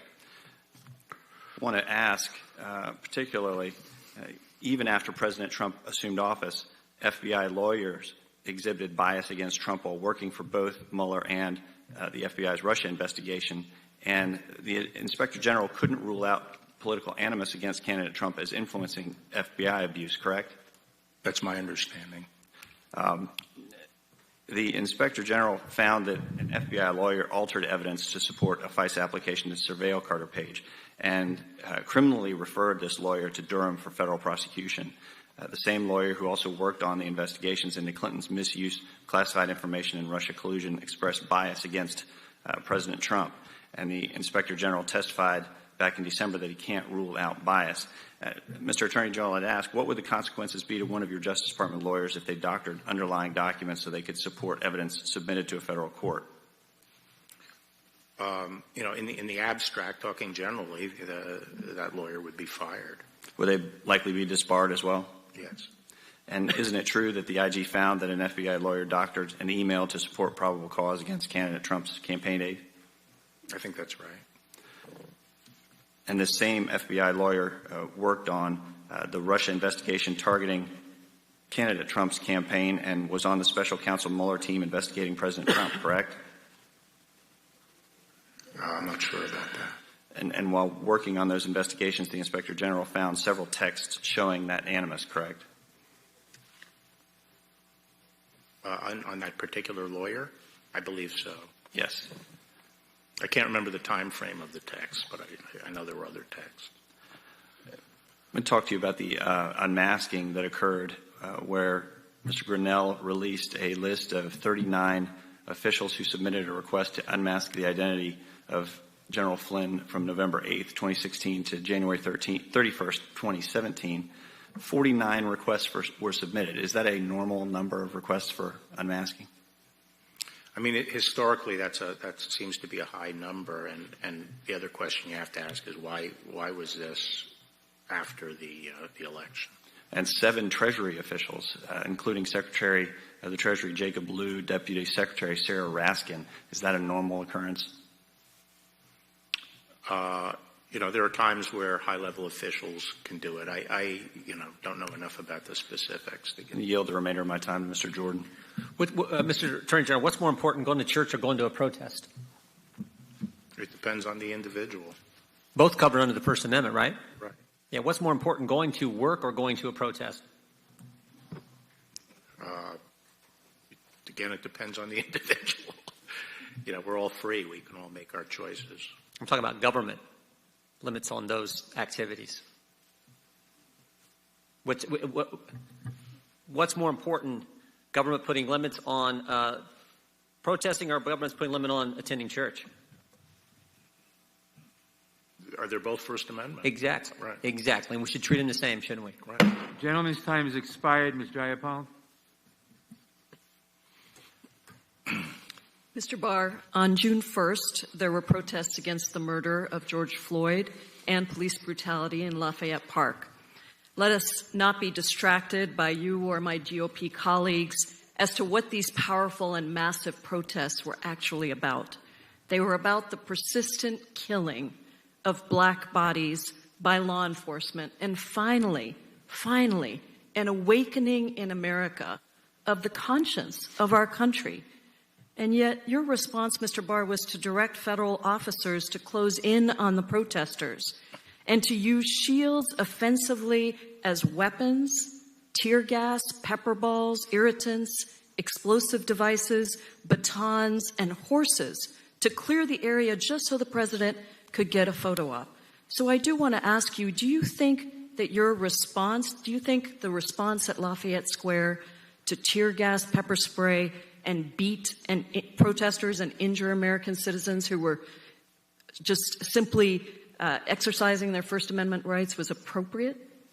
Well, first, it's my understanding that no tear gas was used on Monday, June 1st. Mr. Barr, that is a semantic distinction that has been proven false by many fact checkers. How is it semantic? Do you think? How is it semantic? Tear gas is a particular compound. You talked about chemical irritants, and it has been proven false by reports. So just answer the question. Do you think that it was appropriate at Lafayette Park to pepper spray, tear gas, and beat protesters and injure American citizens? Well, I don't accept your characterization of what happened, but as I explained, the effort there was... Mr. Barr, I just asked for a yes or no, so let me just tell you, I'm starting to lose my temper. According to sworn testimony before the House Natural Resources Committee by Army National Guard officer Adam DeMarco, who was there, this was, quote, an unprovoked escalation and excessive use of force against peaceful protesters. Well, I don't remember DeMarco as being involved in any of the decision-making. Sir, the president told governors on a telephone call that the way to deal with the protesters of police brutality and systemic racism like in Lafayette Square is that, quote, you have to get much tougher. You have to dominate. If you don't dominate, you're wasting your time. These are terrorists. And he also talked about you on that call, sir. Here's what he said. He said, the Attorney General is here, Bill Barr, and we will activate Bill Barr and activate him strongly.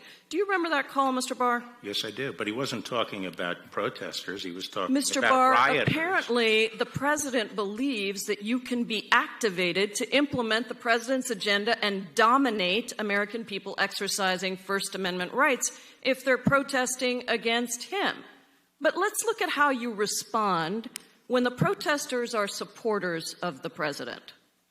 On 2 separate occasions, after President Trump tweeted, "Liberate Michigan," to subvert stay-home orders to protect the public health of people in Michigan, protesters swarmed the Michigan Capitol carrying guns, some with swastikas, Confederate flags, and one even with a dark-haired doll with a noose around its neck.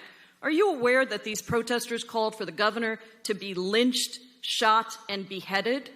No, You're not aware of that? I was not aware of it. Major protests in Michigan. You're the Attorney General, and you didn't know that the protesters called for the governor to be lynched, shot, and beheaded. So obviously you couldn't be concerned about that. Well, there are a lot of protests around the United States, and on June Attorney 1st, General I Barr, was worried about the District of Columbia, which is protests federal. in certain parts of the country. You're very aware of those, but when protesters with guns and swastikas and I am Confederate aware of flags, excuse me, protesters Mr. in Barr, the this federal is government. my time, and I control it.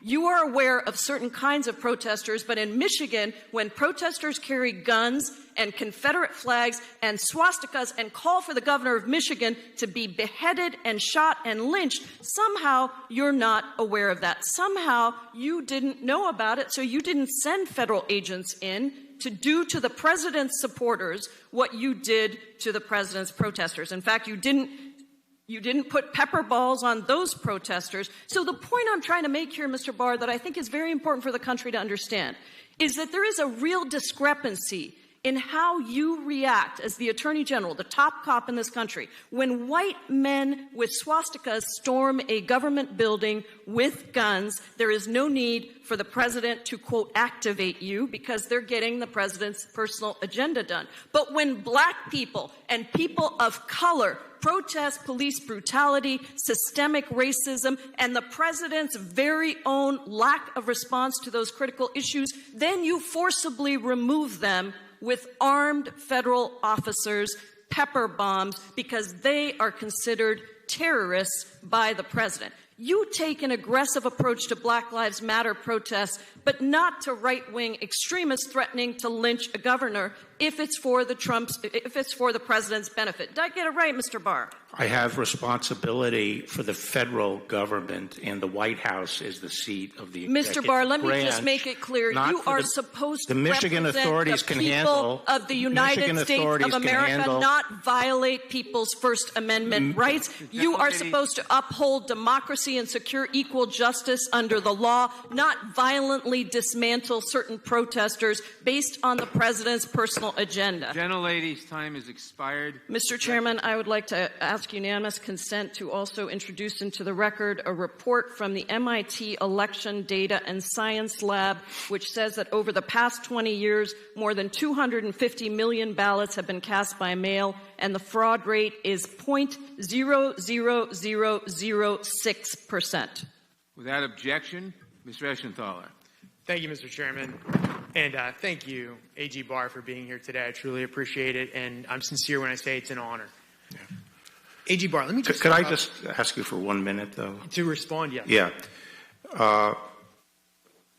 As I made clear, moving H Street out to I Street as the perimeter was a decision made the day before. It was justified by the extreme rioting that was going on around the White House. I don't remember Captain DeMarco, who is the same Captain DeMarco who ran as a Democratic candidate for Congress in Maryland, even being close to the discussions as to what was going on.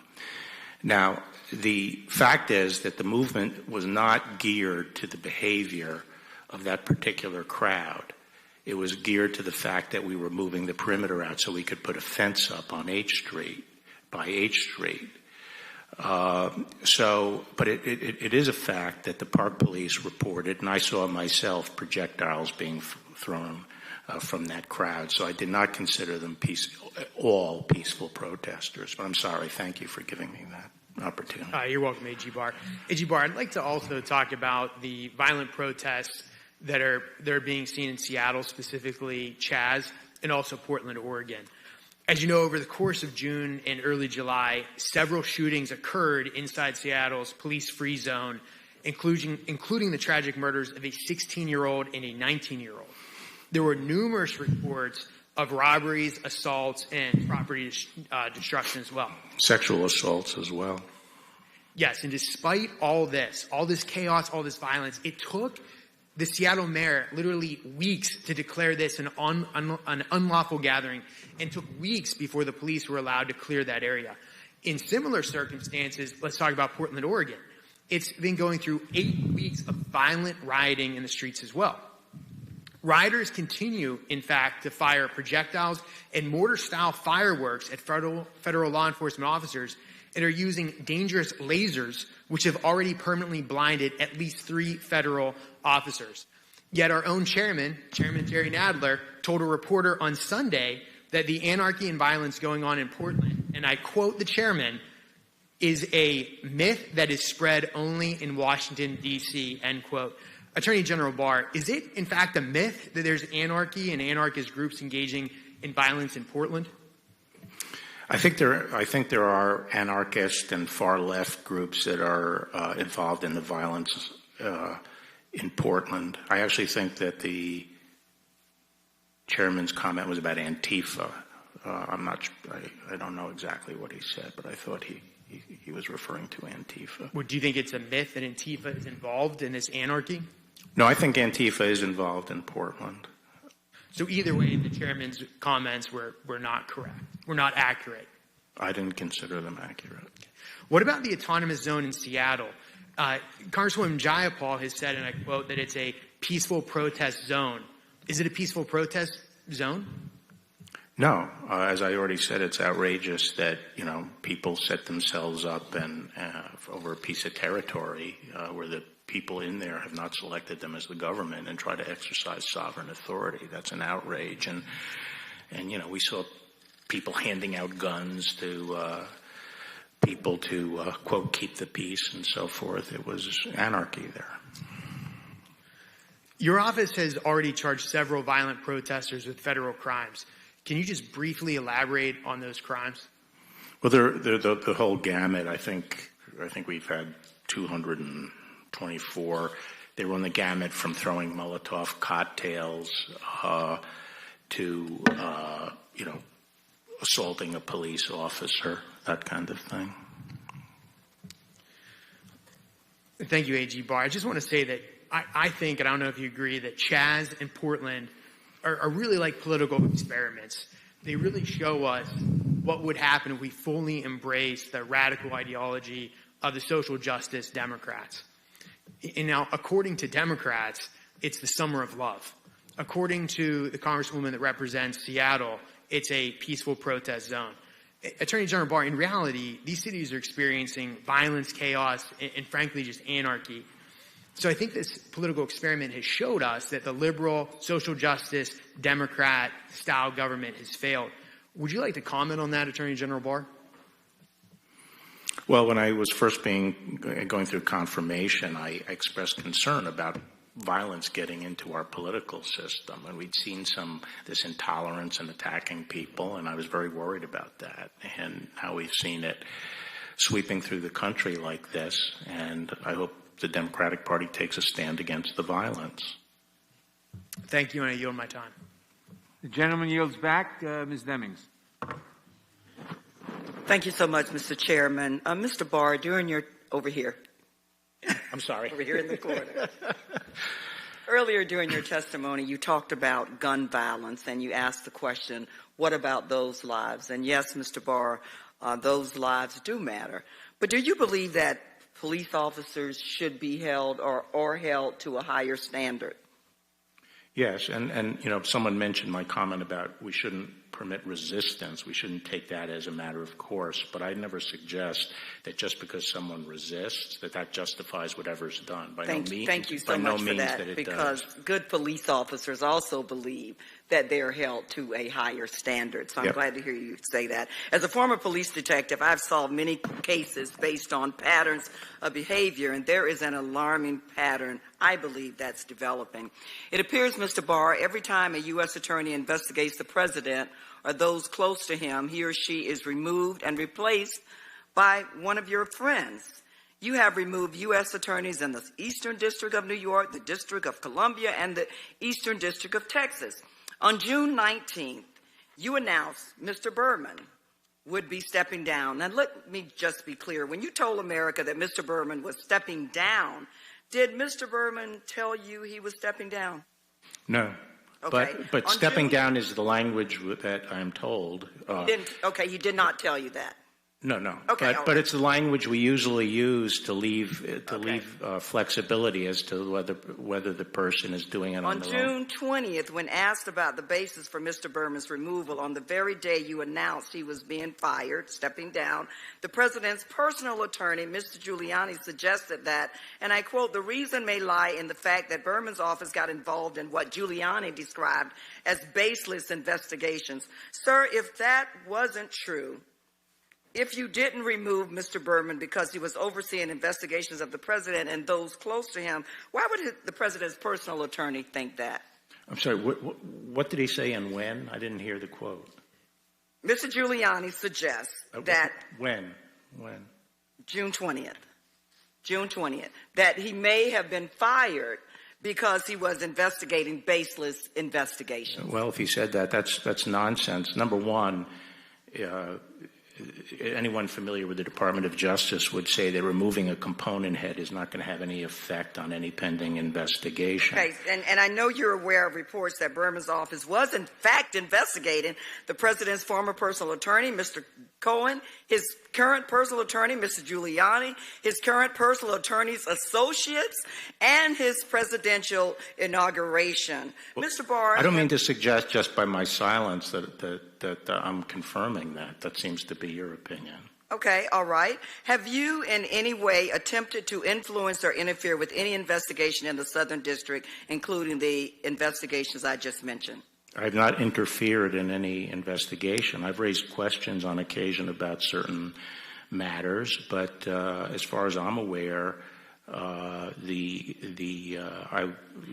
office was satisfied with the resolution. Mr. Berman with the resolution, your efforts to remove him bypass the normal operation of law. Now we know the OLC opinion indicates that a sitting president cannot be indicted or criminally prosecuted, because you made sure President Trump understood that in your 19-page or however long job application. However, you are aware the special counsel confirmed that a sitting president can be investigated. You did read that in the special counsel's report. Is that correct? Yes. Given Mr. Trump's residence and former business location, the Southern District, Berman's office would have decision-making authority over whether to investigate the president himself, and you removed him. I've explained why I removed him. Okay, sitting here today under penalty of perjury, do you still maintain, as you stated in a February 13th interview, that the president has never asked you to do anything in a criminal case? Yes or no, please? Yeah, no. I mean, will I confirm it? Is that the question? Do you stand by your testimony or your... He has never asked me, directed me, pressured me to do anything in a criminal case. Okay, all right. You are aware, and I think you had this conversation earlier with one of my colleagues, that the president's former attorney, Mr. Cohen, was released early from prison due to concerns of COVID-19. Yes. Okay. And why did you support the decision to send Mr. Cohen back to prison? I didn't even know the decision to send him back. Did you support it after you? Well, I haven't looked into it enough, but my understanding of why it happened was... Mr. Barr, as a former... The gentlewoman's time has expired. The president has made a mockery of the Department of Justice, and I believe as the nation's top cop, no one should care more about that than you. The Bureau of Prisons... Mr. Armstrong is recognized for 5 minutes. Thank you, Madam Chair. 10 years ago this summer, in July, in my hometown, it was a beautiful day. People were golfing, kids were swimming, everybody was playing baseball, just a perfect, gorgeous, sunny summer day in Dickinson, North Dakota. And in the span of 8 minutes, a tornado came through and caused unbelievable economic devastation. I don't think anybody woke up the next morning and said it was a mostly peaceful day. And I want us to talk specifically about what's going on in Portland with you, Mr. Attorney General, because for 61 nights, the federal courthouse is under siege. But not just the courthouse. Federal agents are under siege. You have men and women there protecting that courthouse. Now, I have no doubt if they were there, that courthouse would not be standing right now. Would you agree with that? Absolutely. And I think one of our problems is how we talk about this and how it's covered versus what is actually going on every single night in Portland at that courthouse. Can you explain what your officers and your agents are going through over there? Yes. I'm talking about the U.S. Marshals who were in the courthouse. They have initially tried to contain themselves in the courthouse. There have been efforts to push through in the main door. When people have succeeded in breaching the courthouse, they have thrown kerosene and fireworks and started fires. So then the effort was to make sure that they cannot breach. There still have been breaches into the courthouse. But basically, they try to remain in there. And starting after the 4th, they tried to arrest the people who were directing fireworks. They would climb up onto the side of the court, break windows, shoot fireworks in. And whenever the marshals came out to try to put an end to that or interdict it, they were shot at with slingshots. Lasers were constantly being put into their eyes even when they're inside the courthouse. There's a good description of it in an AP story. I was just going to quote that. We don't have to take your word. I watched as injured officers were hauled inside. In one case, the commercial firework came over so fast the officer didn't have time to respond. It burned through his sleeve, and he had bloody gashes on both forearms. Another had a concussion from being hit in the head with a mortar. Right. That's right. And, we've had a lot of injuries out there, and these are people who this Congress has charged with protecting federal courts. They're directed to protect federal courts in the U.S. Code, and they are under attack. And they're being injured, and it's been constant for 60 days. Acting Secretary Wolf has said that the violent mobs are publishing personal information of federal officers, jeopardizing not only them, but their families. Why is doxing federal agents so dangerous, and are you concerned about it? Well, it's dangerous because people can take retaliation against their homes, their families, or them. When they're by themselves. I see some of these Latin American countries in Central America where the police are very, very brave because the gangs they're trying to deal with go to their houses and kill their families. And you never think that could happen here, but you could never think some of the stuff we're seeing today could ever happen here. Is being burned by essentially improvised explosive device, being blinded by lasers, is this something that typically happens with federal marshals in federal courthouses? No, not at all. How is this handled? How is this going for recruitment, morale? How are they doing? I mean, I generally want to know, how are they doing? Well, I think that AP story gives you a feel. They feel that's their duty, and they feel that's where they have to be. A number of them are from that area, but they're extremely tired, and we've had to rotate in some more. We're put in some more people because they're very, very tired, and you make mistakes when you're tired. Well, and I think that's an important part, because I think one of the most amazing parts of this whole thing, it started with under 30 agents there. Now it's still under 100. 61 nights in a row, they defend against a siege, fires, burning down these things. You know what's the most amazing thing? They get up every morning and that courthouse is still running. They're still conducting the federal government's business. So I'm going to say something that I think should be said a lot more often. Tell them thank you. Tell the courthouse personnel thank you. Tell the clerks thank you. Tell the prosecutors thank you. Tell the judges thank you. And if you can handle it, can you tell the public defenders thank you too? Because they're still conducting the business. They do this every single night. Are they getting sleep? The marshals are having a difficult time because their demonstrators go to the hotel. They also go from hotel to hotel because the demonstrators try to disrupt their sleep at the hotel. And there's a difference between a protest and a riot. Every night at some point in time in Portland, it turns into a riot. Eventually, when you wake up the next morning and you know what's going to happen again, then we need to figure out a way to stop it. Yeah. And then just one last question. Why would we have to negotiate a ceasefire with a peaceful protest? You're correct. But why would, that's right. We don't want, what we would like to see, and all we would like, is what we see in the rest of the country, which is state and local law enforcement taking care of their own city and taking care of the streets around the courthouse. The gentleman's time has expired.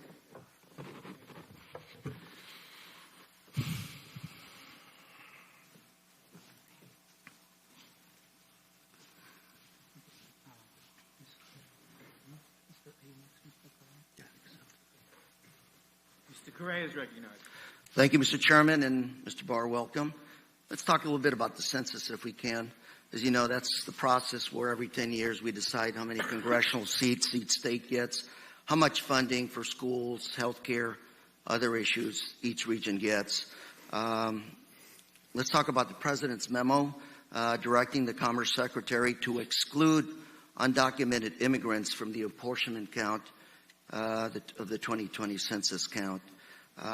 Mr. Barr, President is essentially saying something, trying to do something that's unconstitutional and illegal.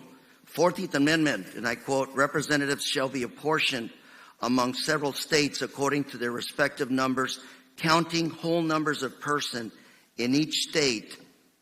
And then federal law, as you know, 2 U.S.C. subsection 2A, and I quote, the President shall transmit to the Congress a statement showing the whole number of persons in each state. Did I read those correctly, sir, more or less? Yes. Do you agree that the President's memo essentially violates the Constitution? No. Are undocumented people not whole individuals? Are not what? Are undocumented individuals in this country not whole people? They are obviously people, but the legal issue there was the terminology of the Constitution. Well, if I may, it reflects the decision at the time of the Constitution that they count inhabitants. If I may reclaim my time, sir. You used to work for the Department of Justice back in 1989. There was a letter written to Senator Jeff Bingham by the DOJ on point. If there's a slide, there's a letter, and I would ask unanimous consent to admit that to the record. Without objection. And I quote, in the past, the Department of Justice has taken the position that Section 2 of the 14th Amendment, that the original apportionment and census clause of Article 1, Section 2 of the Constitution, requires that inhabitants of states who are illegal aliens be included in the census count. And in our view, this issue today, we have found no basis for reversing that position. Are you reversing that position now? Well, I think what the department advised is that this came up because Alabama claims you cannot count illegal aliens in the census under the Constitution. The department looked at it and advised that Congress can determine the meaning of inhabitant for this purpose, that it is not a self-defining term as they You've only got 2 minutes, sir. That they recognized. Mr. Barr, if I may. Yeah, but this is a hearing. I thought I was the one that was supposed to be heard. Well, and I'm going to get there. The current dispute, you talked back when the Supreme Court struck down the President's attempt to put a citizenship question on the census. At that time, the President announced an executive order to collect citizenship information by other means. And at that time, you made reference to a current dispute over whether illegal aliens can be included in the apportionment purposes. Is that what you're referring to now, sir? I think that I could have been referring to the Alabama case. So I can't remember. Is the DOJ studying this issue? Have you concluded? Yes. Can you provide this committee with discussions, any research, any concluding memos on that issue? I'll look into it. But we have considered it, and as I said, our advice has been that Congress does have the power to define the term inhabitant to either include or exclude illegal aliens. But we're talking about the President's executive orders. Well, sir. Congress has delegated that power to the Commerce Secretary. So as the law stands now, we think the Commerce Secretary, as the delegate of congressional power, can define that term. That's a reasonable argument to make. Mr. Attorney General, in the last 2 seconds I have, President has to be within the law. Nobody is above the law in this country, including the President of the United States. My concern is he goes around doing tweets, memos, dictums that are clearly unconstitutional. My district, sir, is a working class, hard-working community. Immigrants, the greatest generation. All we want is equity based on the census. We want to make sure we get our federal dollars like everybody else around the country. We want to make sure that our representation is equal, individual, in Orange County as it is in other parts of the country. All what we ask for is respect, sir. I ask you, please tell the president, stop tweeting things, stop writing memos that are clearly unconstitutional. Thank you very much, and I yield. The gentleman yields back. Ms. Tiffany. Thank you, Mr. Chairman. Attorney General Barr, will you send a thank you to the law enforcement people that work for you for the work that they're doing here across the United States of America? Sure. And I want to thank all the law enforcement across our country. We are an imperfect country, but law enforcement has done they do a good job across our country, and they should be recognized for that. I'm going to ask you a question about Mr. Burnell Trammell from Milwaukee here in just a minute. He was the man who was shot to death at the end of last week. He's the African-American man who was wearing a sign, and he's regularly known around Milwaukee for carrying a Trump for President sign. But I want to share with you what happened in Madison, Wisconsin, so we all understand that this is not a myth about Antifa. So when the riots hit Minneapolis and then extended around the country, they hit Madison, Wisconsin also. And I don't know if you've ever visited Madison, Wisconsin. There's an iconic street there called State Street. Starts at the Capitol and runs all the way down to the University of Wisconsin-Madison.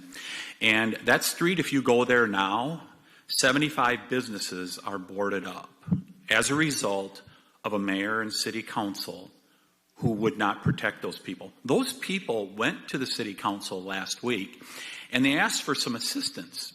The city council, who would not protect their business, they said, no, we're not going to provide you for assistance. Shortly after State Street was destroyed, and by the way, it's disappointing in some of the film that I've seen that the police cruiser that went flaming down State Street was not included in that. But shortly after that, about a week afterwards, two monuments at the state capitol that I used to walk by all the time were torn down. One was of Hans Christian Heg, who was the abolitionist Norwegian immigrant who died at Chickamauga defending the Union and providing for the end of slavery, fighting for the end of slavery here in the United States. The other monument that was torn down, by the way, they took a tow truck and tore it down, was Lady Forward. Lady Forward is there because of women's suffrage.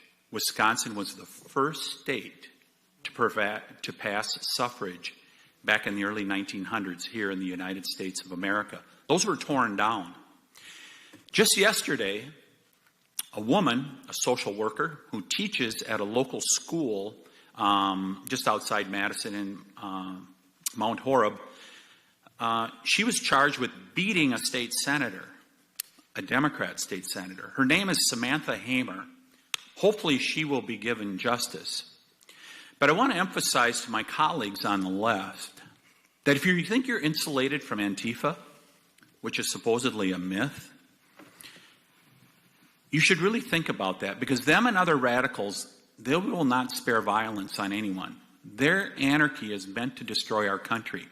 And I would ask you to, if you want to contact a former colleague of mine, State Senator Tim Carpenter, a Democrat, he'll tell you he was beat to a pulp on that night at midnight when they were tearing down those statues.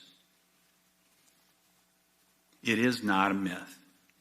So, Mr. Attorney General, I would ask Mr. Burnell Trammell, I don't know if our Attorney General Call in Wisconsin or the Mayor of Milwaukee are going to pursue what appears to perhaps be a political execution. Are you familiar with that situation in Milwaukee? You mean the shooting of that gentleman? Yes. I've read about it. If the Attorney General and other law enforcement in Wisconsin do not act, will the federal government study this situation and bring justice for Mr. Trammell and his family? Yes, we'll certainly study that situation.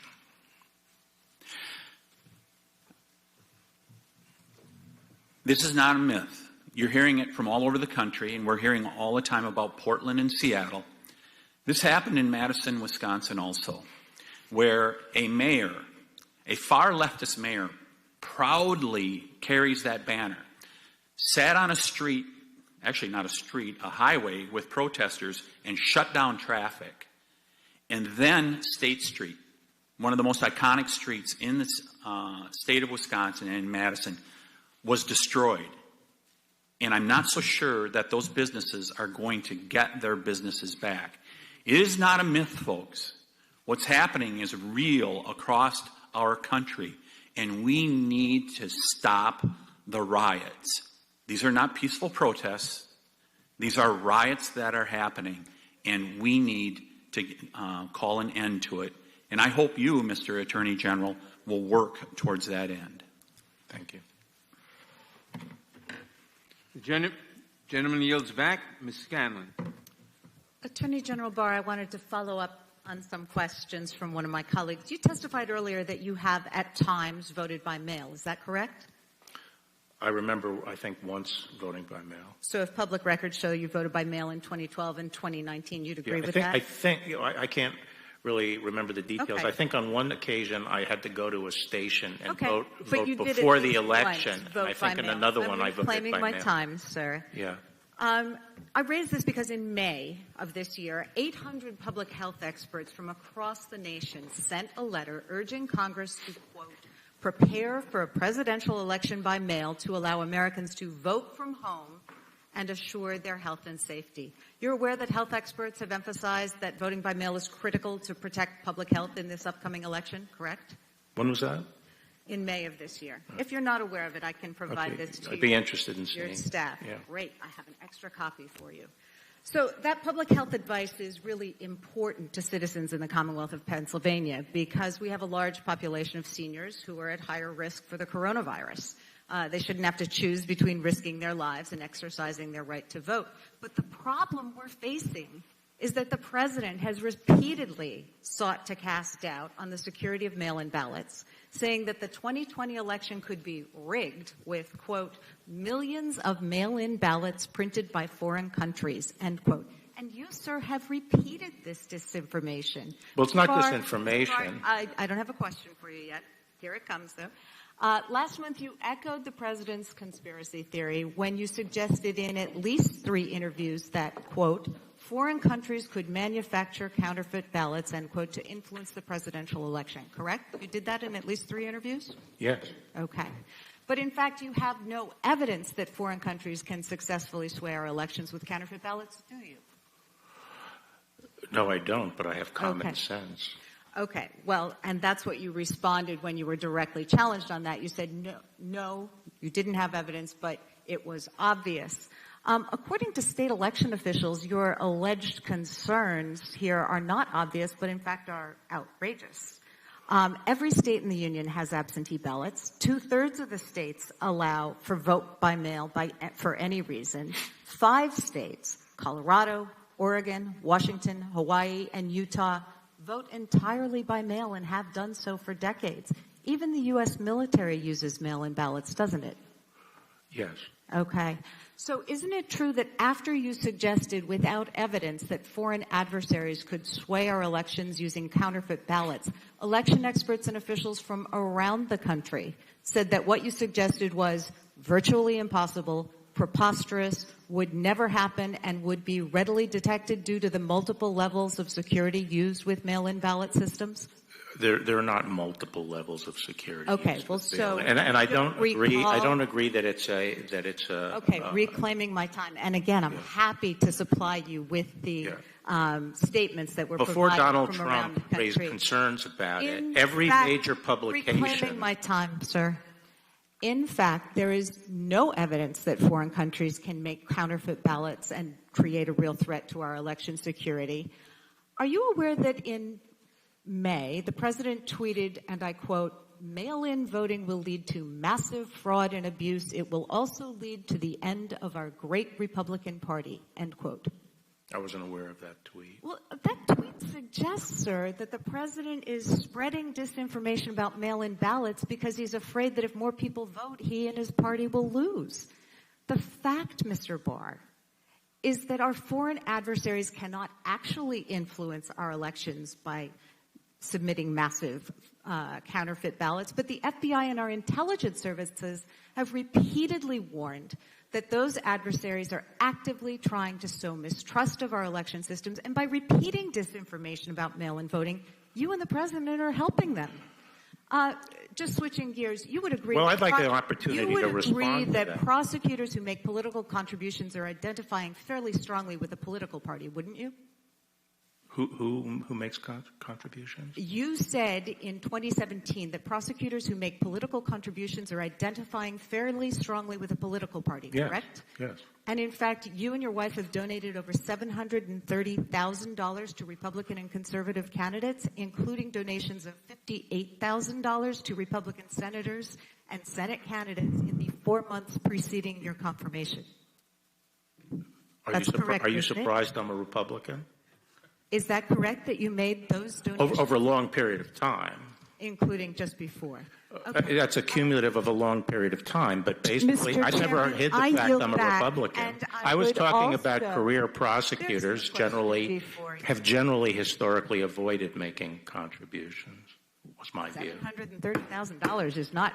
Time of the gentlelady has expired. Mr. Chairman, I would seek unanimous consent to introduce the the public health expert letter signed by 800 individuals, the Attorney General's repeated interviews in which he suggested that our elections could be undermined, the overwhelming reaction from election officials around the country, and the articles concerning his campaign donations.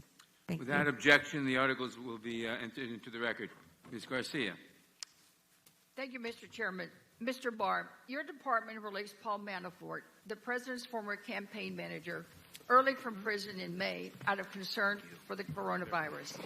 In March 26th and April 3rd, your department released guidelines, criteria, by which setting priorities by which people would be released early. By your own department's admission, Manafort did not meet that criteria. Since the start of this pandemic, we have repeatedly urged you to use your authority to protect vulnerable populations in prisons, and instead you released the president's former campaign manager. Sir, do you know how many federal inmates have tested positive for COVID-19 as of today? Yeah, I have that number. Quickly, sir, because the clock ticks.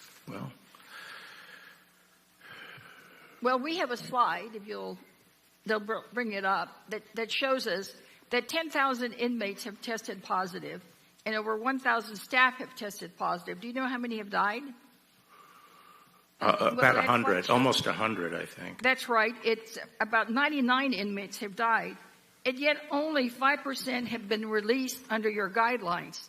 7,000. You stated in May that you were taking, quote, every measure we can to protect federal inmates.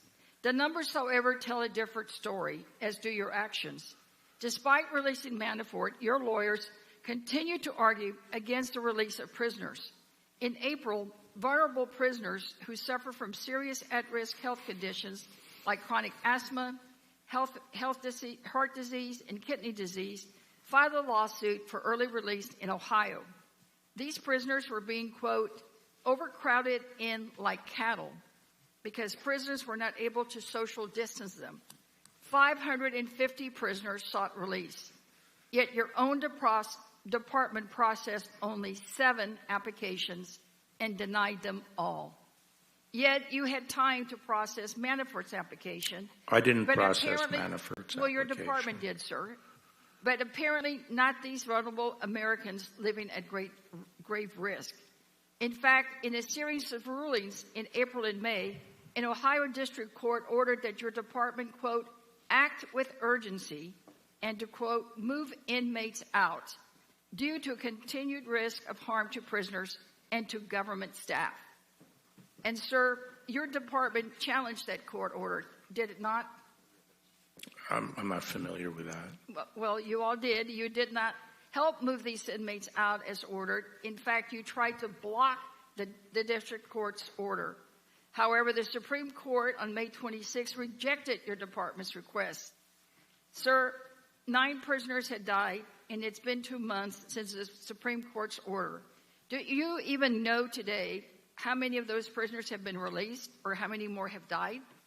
No, I don't. You know, we had 100, we started out this with 170,000 prisoners, so we've lost. I just need you to try to explain to me and to America, how is it that the former campaign manager of the President of the United States who did not meet the priority criteria got released, even though your own department admitted he didn't meet the guidelines, but all these other folks were not? If it was deadly enough of a virus that you needed to protect the former campaign manager, why not all of these Americans who also have vulnerable and have at-risk conditions? Mr. Barr, the contrast says it all. And it is not just in Ohio. In fact, in my own home state in Texas, a federal prison housing women with mental and medical health issues just confirmed last week that of the 1,357 prisoners, over 500 tested positive for COVID. One prisoner recounted, "We're like a whole bunch of hamsters in a cage, chasing our own tails, and yet none have been released." Mr. Barr, have you seen those statistics? Yes or no?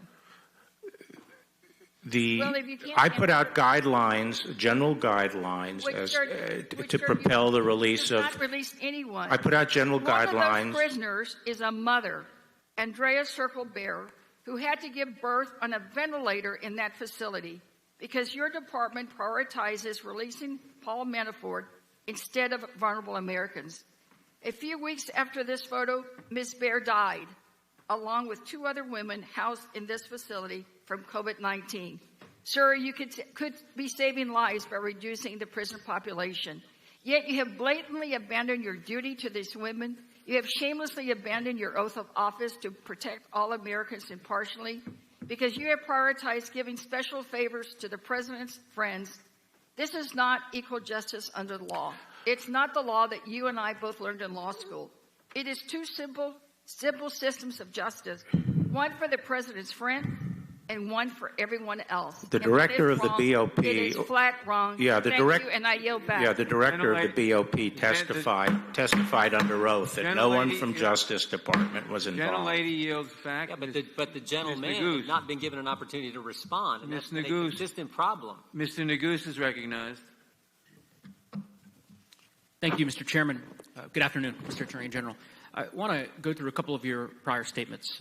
On April 18th of 2019, you stated, quote, that the White House fully cooperated with the special counsel's investigation. You're aware of that? Mm-hmm.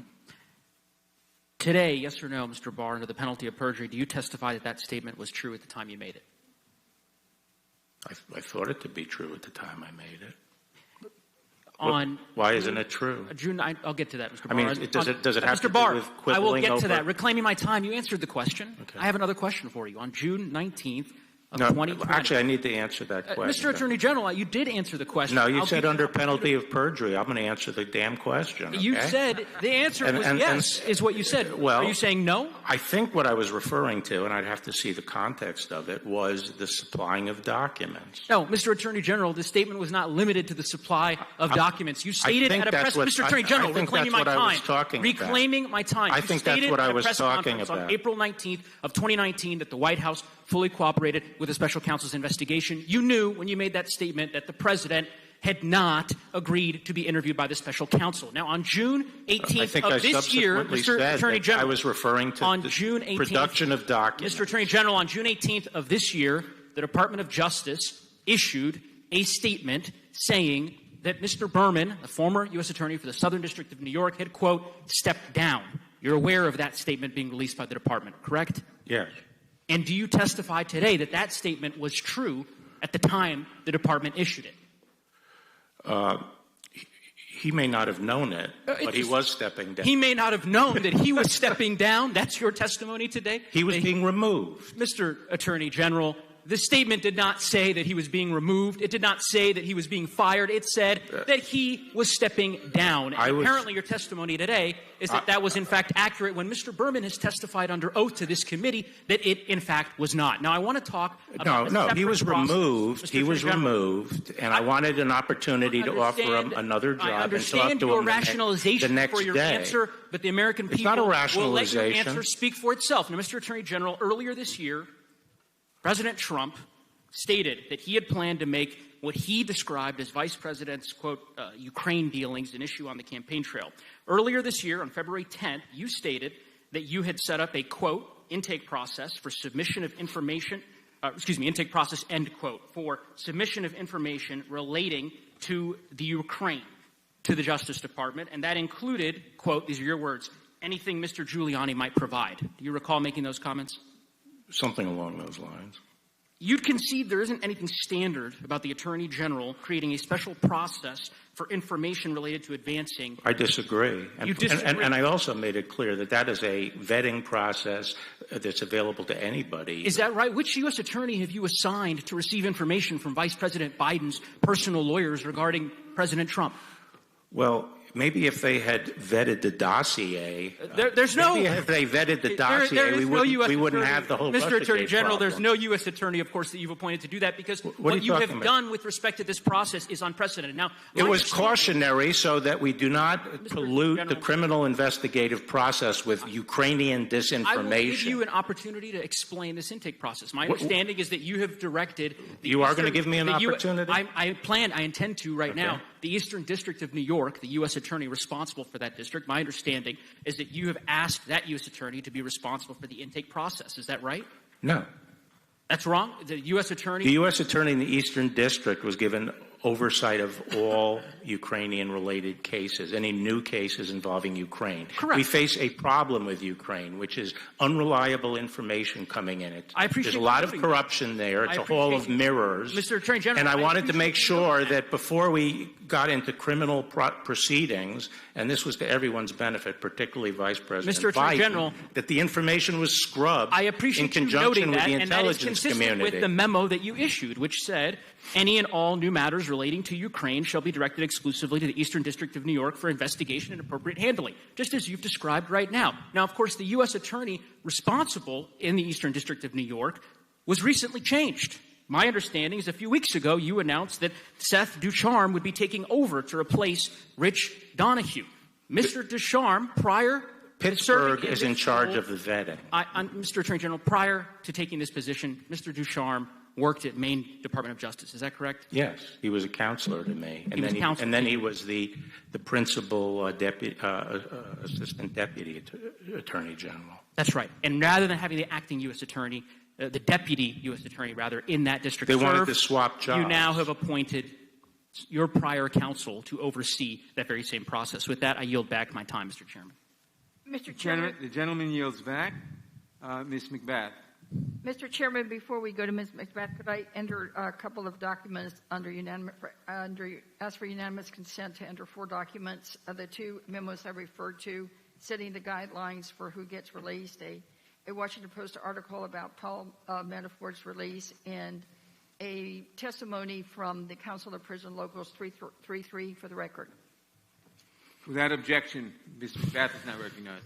Thank you, Mr. Chairman. I want to start by thanking you, Attorney General Barr, for joining us today and for the work that the committed public servants in your department are doing to keep our country safe. But, sir, just a few months ago in May, you said that you would be taking the President's position in urging the Supreme Court to overturn the Affordable Care Act.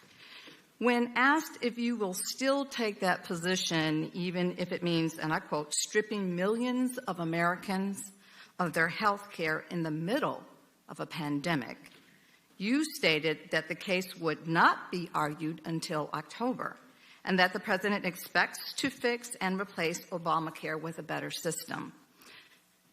Attorney General Barr, let's be very, very clear. As public health officials and data have shown us, this pandemic is simply not going away. Just last week, it was reported that one hospital was planning to send coronavirus patients home to die. due to limited resources to treat them.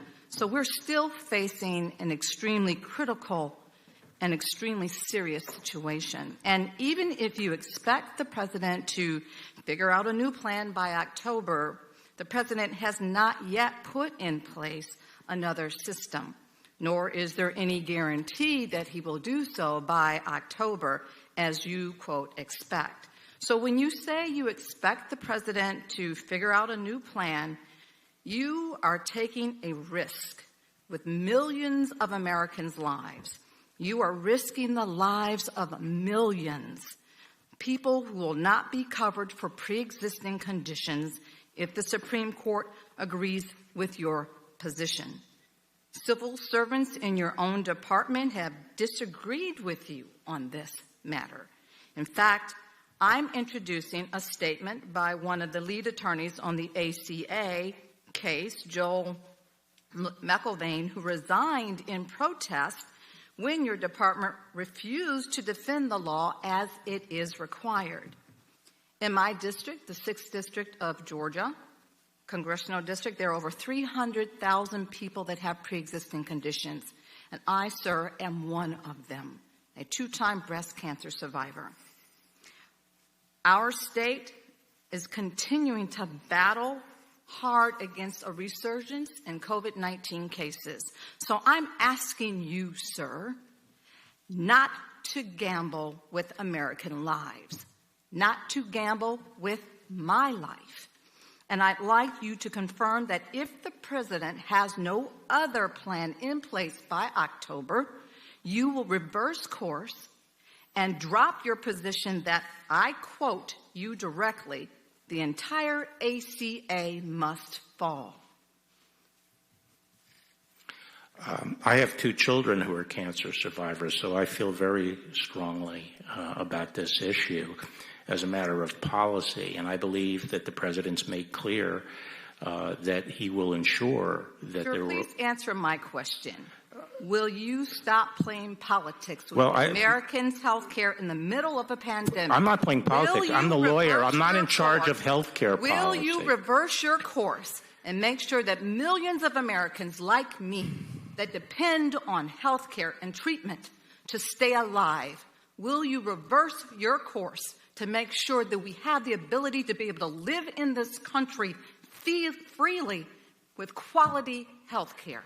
People will have the health care protection, and that will be accomplished either if I lose, if the sir, government, if the government loses the case, if the Supreme Court strikes it down, then I think take this as a no. Sir, I that want to based on history, there will be. Sir, I'd like to go on. I'd like to briefly mention my concerns relating to gun violence, because that's actually how I got here to Washington. What? I want to briefly go on to another concern that I have relating to gun violence. That is actually how I got here. Okay. During the coronavirus outbreak, the nation has seen a dramatic increase in firearm sales and skyrocketing numbers of sales blocked by failed background checks. In March alone, the NICS background check system blocked 23,000 attempted sales. In other words, in 1 month, there were 23,000 attempts to get a firearm by a person who was not allowed to possess one under our current law. And it is a federal crime for anyone to lie in an attempt to get a firearm, which is what I suspect most people tried to do. I'd like to know from you, how many of these March block sales were investigated? I sent out a directive that we should start prosecuting to the extent we can these lie and try cases. Previously, we hadn't really been pursuing them. Okay, so I take that as a no. I just have one no, more I, to no. say. Well, Sir, I'm saying we are pursuing those cases. My time is up. I take that as a no. Unfortunately, this fits a larger pattern of your administration neglecting the health and safety of Americans. From health care to gun violence, this administration is failing to keep my constituents and people all over the country healthy and safe. I demand better. Americans demand better. I want you to provide the answers that you are either unwilling to provide us or don't have answers to this committee, because these are relevant questions and we need to have answers from you. And I yield back the balance of my time. Mr. Chairman, Mr. John, you got a question. For what purpose? For what purpose does the gentleman seek? For months you've tried to get the Attorney General to come. He's here. Why don't you let him speak? Why don't you let him answer the questions? The gentleman is not... Time after time. If you want the Attorney General to come, at least let him answer the questions and the accusations made against him. The gentleman's rudeness is not recognized. Rudeness? Rudeness is on the other side. Mr. Stanton, Time after time, you refuse to let the Attorney General of the United States answer the questions posed to him. Mr. Stanton is recognized. Well, maybe the last few witnesses will actually let the Attorney General speak. Attorney General. Mr. Stanton is recognized. Thank you very much, Mr. Chair. Mr. Attorney General, thank you very much for being here. Since the passing of the Voting Rights Act in 1965, those who have sought to suppress the minority vote conceal their intentions. The suppressors suggest that they were really out to advance some altruistic goals such as election security. But history has proven that those allegations and those rationalizations were lies designed only to fend off legal challenges. It was a dirty little secret, and those who aimed to suppress the minority vote never dared to say it out loud. But not Donald Trump. He didn't even try to keep it a secret. He just blurted it out. He said he will lose the 2020 election if more Americans are able to vote. That's one reason why this president needed a fixer at the Department of Justice. From letting Russia off the hook to rewarding Roger Stone. Mr. Barr, you've proven not only very willing, but I have to admit, very able. More than a year ago, this committee heard testimony about a resurgence of discriminatory voting practices, certain states making it more difficult to vote. These practices include unnecessarily strict photo ID requirements and the abuse of signature match requirements to reject absentee ballots. Despite that, your department has a lax approach to enforcing Voting Rights Act. During your tenure, you filed just one case to do so. But the DOJ has done nothing to block the suppression practices we heard about over a year ago before this committee. And to your credit, Mr. Barr, you warned us. You told the New York Times Magazine earlier this spring that the DOJ's role in protecting the right to vote would be limited this year and that it would be up to the states to police themselves. Isn't that right? Yes or no? I don't recall saying that, but if you say it's in the article. It's in the New York Times article from just last month. In that same news story, you said it would be up to the voters to referee the election. Is that right? Yes or no? I don't remember the context of that, frankly. Was I talking about foreign influence? No, sir. I'll submit it for the record. You'll have a chance to review it and submit additional testimony if you desire to. Someday, when we have more time, you'll have to explain to me how a person whose right to vote is denied by a discriminatory practice can referee an election. That doesn't sound. But I digress. It troubles me that you have not been consistent in your approach. As the Attorney General, you have stood down on discrimination and allowed states to make it harder to vote. But you have used the DOJ as a sword when attempts have been made to make it easier to vote. Voting rights advocates in South Carolina and Alabama sought to prevent Americans from choosing between voting and risking their health by making it easier and safer to complete an absentee ballot during the pandemic. But your DOJ intervened to try to block that accommodation.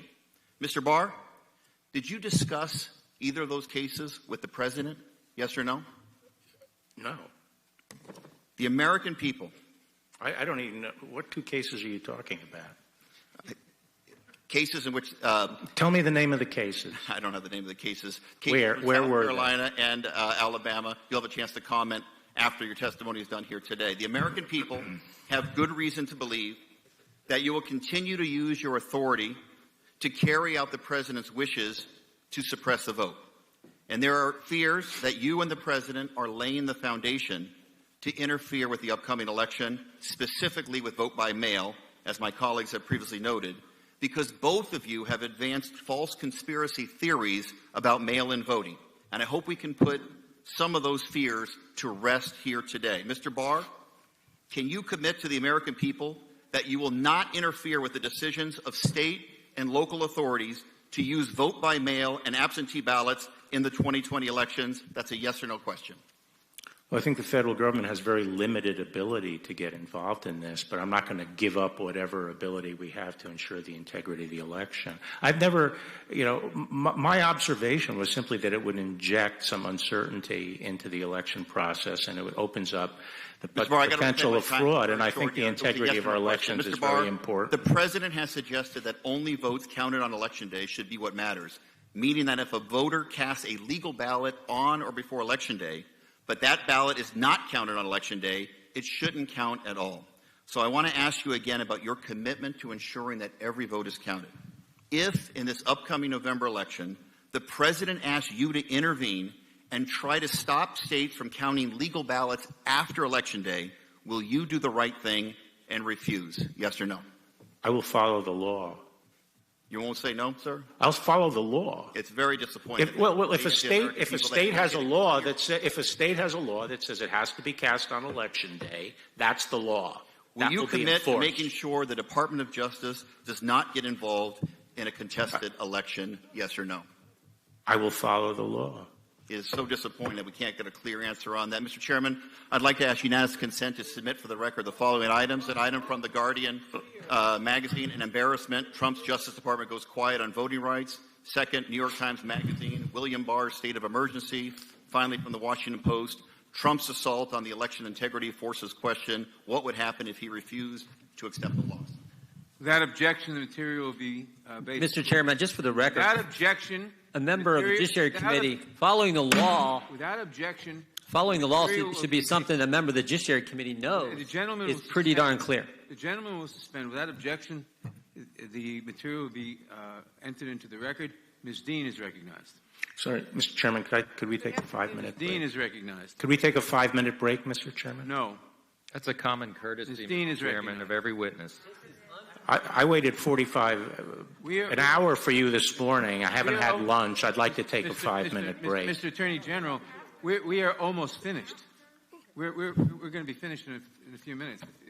Otherwise, we can certainly take a break, but You're class act. Okay. Yeah. After this, if you still want one, we'll have a break. No, he wants a break now. You want it now? And you just mentioned rudeness. I think we're seeing it on display. Let's let the Attorney General have a break. Committee will stand in recess now. Thank you. Thank you, Mr. Chairman.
The committee will reconvene. Ms. Dean is recognized. Thank you, Mr. Chairman. Good afternoon, Attorney General Barr. I'd like to return and discuss some different issues regarding June 1st and Lafayette Square, where, as you know, peaceful protesters had gathered over days and hours to discuss civil rights, to discuss the heinous murder of George Floyd, and to call for equality and justice. When asked about the use of force displayed in the video against the protesters at Lafayette Square, you stated that your attitude was, quote, get it done. Let's look at what you got done. If you'll take a look at the timeline we have compiled, we see that you were spotted in Lafayette Square at 6:10 p.m. that Monday evening. The president was scheduled to speak in the Rose Garden at 6:15. The park police began to disperse protesters at roughly 6:33. President Trump started his speech at 6:43 and finished at 6:50. So by 7:01, when the president was ready to walk across the street to take a photo in front of St. John's Church, the square was cleared and ready for him to go. Am I correct? Yes. The timing is clear. Multiple local officials also confirmed the point of clearing the square. One safety official said it was as if the park police's plan to move the perimeter had been, quote, hurried up when the president needed to walk to church. And just today, Congress heard testimony from Adam DeMarco, a National Guard officer deployed at Lafayette Square, confirming that he expected the square to be cleared after the curfew, after 7 p.m. I'm sorry, who was that? Adam DeMarco, National Guard. In the afternoon, I didn't have a question for you, sir. In the afternoon, you told us that you learned of the president's interest in crossing the square to go to the church.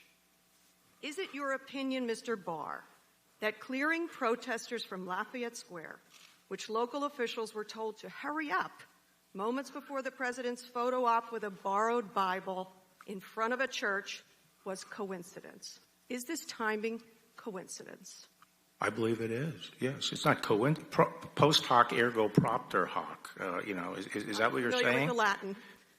In a related matter, when asked about the use of pepper bombs fired, it wasn't a coincidence in this set, if you would permit me, Congresswoman. Okay, as I said, I used the analogy of MacArthur at Leyte Golf. We heard okay. that. Thank yeah. you. I'll reclaim okay. So, Mr. Attorney General, he couldn't have walked. He said coincidence. Fine. We'll assume that was all coincidence. In a related matter, I've already explained that it had been planned all Mr. day. Attorney General, the time is mine. We've waited a long time for you to come here. The time is mine. You've waited to talk to me like this? You didn't need to wait when so asked long. About the use of pepper bombs fired at Americans in Lafayette Square, you said, quote, no, there were no chemical irritants. Pepper spray is not a chemical irritant.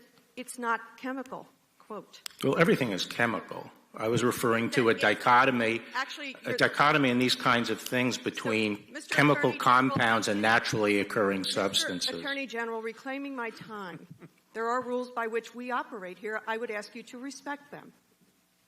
Take a look at the screen. I've placed on this screen for reference, as you are aware, how your department describes pepper balls used on Americans in Lafayette Square. A 2009 Justice report noted that the pepper ball, quote, system's accuracy and accompanying blunt trauma impact made it an ideal chemical dispensing system. So while you, in a quote, said it's not chemical, you today confirm it is chemical, and you're aware of your department's policy, are you not? What policy? The one I've just provided to you. What does it say? What's the policy? Well, I showed it to you. Finally, whether or not you authorized it at the time, perhaps you weren't listening. I didn't see the policy. What was the policy Clearly in you weren't there? Listening. Fine. Whether or not you authorized the use of pepper balls. What? I did not ask you a question yet, sir. I ask you to please refrain from interrupting me. We watched horrifying videos played across the news and social media showing that these chemical irritants were used on protesters. So yes or no, and this is a yes or no, sir, have you begun an investigation of the use of excessive force in Lafayette Square? I think the IG is looking at everything related to, the anti-rioting. So the answer is yes, you are investigating. The IG is investigating it. I will hope that he does not get fired. Tragically, what happened in Lafayette Square is no longer an isolated incident. Use of chemical irritants has been used in more than 90 cities. My colleague showed you the video of the Navy vet being pepper sprayed and beaten, his bones broken. Whether or not you thought this was appropriate at the time, have you now called for law enforcement to stop using these chemical irritants on protesters? Yes or no? Pepper spray? Yes. No. No? I think it's a very important non-lethal option. For protesters? No, Sir, for rioters. That was my question. For protesters? No, for rioters. Yes. Sir, America was founded on the principles of free speech. When people resist law enforcement, they're not peaceful. Reclaiming my time. I'm surprised at your lack of respect for a member of Congress. The time of the gentlelady has expired. Ms. McCarcel-Powell. Mr. Barr, good afternoon. I'm glad that you mentioned Latin America a little bit earlier. You know, many of my constituents that I represent in Florida fled to America from countries that use deadly force to stifle speech, and they used armed forces to suppress dissenting voices. They cherish our Constitution, as other Americans have done for generations, because of the incredible freedoms and rights that being an American citizen gives to all of us. It's extremely personal to me because you probably know that my roots are in Ecuador, but I live by the American Constitution. And it's true that those who weren't fortunate enough to always have these rights and freedoms sometimes cherish them even more than those who have always had them. When they see photos from Portland, they don't see the American ideal or the America that they know.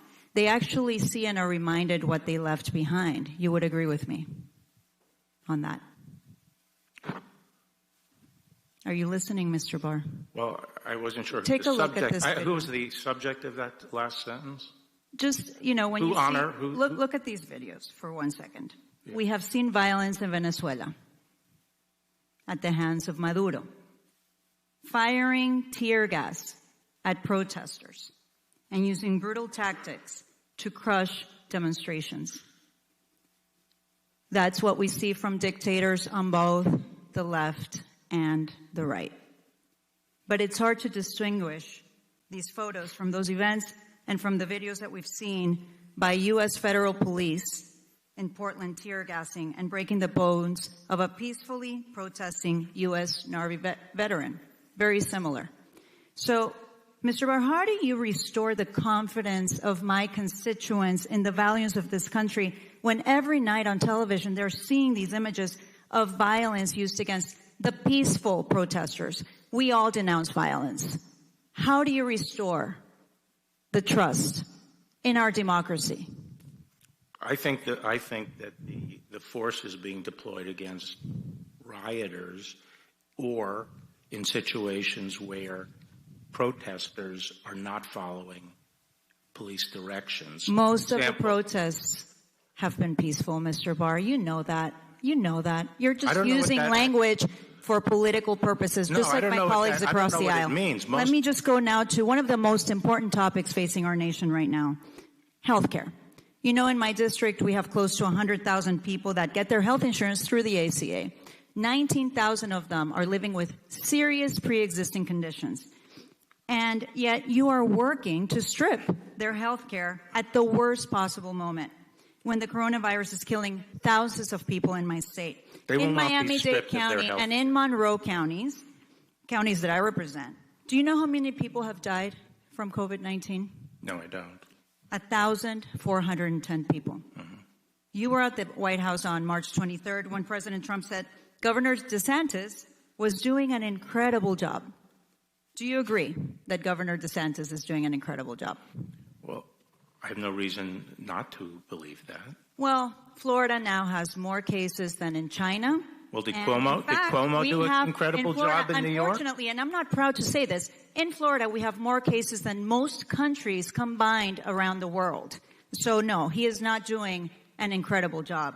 You push states to open too soon. You threaten states with lawsuits. I didn't ask states to open. I didn't ask states to open. You threaten with lawsuits for those states that wanted to have stay-at-home orders, Mr. For things like church. We have the facts. I'm going by the facts. Yeah, I'm just saying. And now the country, the United States of America, has more than 4.3 million COVID cases alone. You, Mr. Barr, and President Trump, working together, are letting my constituents down.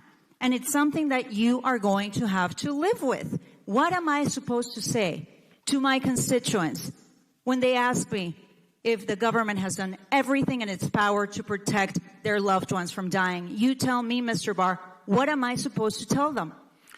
I would tell them that managing this kind of thing requires a lot of difficult choices and weighing different consequences. I'm not going to lie. I am not going to lie to my constituents. I am going to tell them that President Donald Trump and the Attorney General working together are not following health guidelines. They're letting Americans die needlessly because of political reasons. That is what I will tell them, Mr. Barr. Thank you. And one last question, if I can. In our system, under oath, do you commit to not releasing any report by Mr. Durham before the November election? No. You don't commit to that? No. So you won't go by Department of Justice policy that you won't interfere in any political investigations before the November election? We're not going to interfere. In fact, I've made it clear I'm not going to tolerate it. But under oath, you're saying that you do not commit to not releasing a report by Durham? I'm not going to... any report will be, in my judgment, not one that is covered by the policy and it would disrupt the election. I've already made it clear that neither you would go against your own Department of Justice policy, Mr. Barr.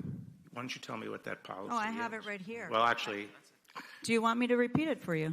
No, I know what the policy is. The time of the gentlelady... Mr. Chairman, Thank you. I yield back. Go ahead. I yield back, Mr. Chairman. Gentlelady... Mr. Chairman, point of order.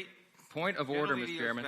What purpose does the gentleman seek? Is it permissible for a member of this committee to accuse the sitting Attorney General of the United States of murder? Because that's what we just heard. Those words need to be struck from this record. This is outrageous. The members control the time. Mr. Chairman. To say whatever they want? What about rules of decorum? Mr. Chairman. Mr. Chairman, I actually have a clarification. Mr. Chairman. Escobar Escobar is recognized. Thank you, Mr. Chairman. Was the video played by the previous member, was that a video of things that happened in the United States or in Venezuela? I just want a clarification. What was the video? The gentleman is not stating a cognizable point of order. Ms. Escobar is recognized. Thank you, Mr. Chairman.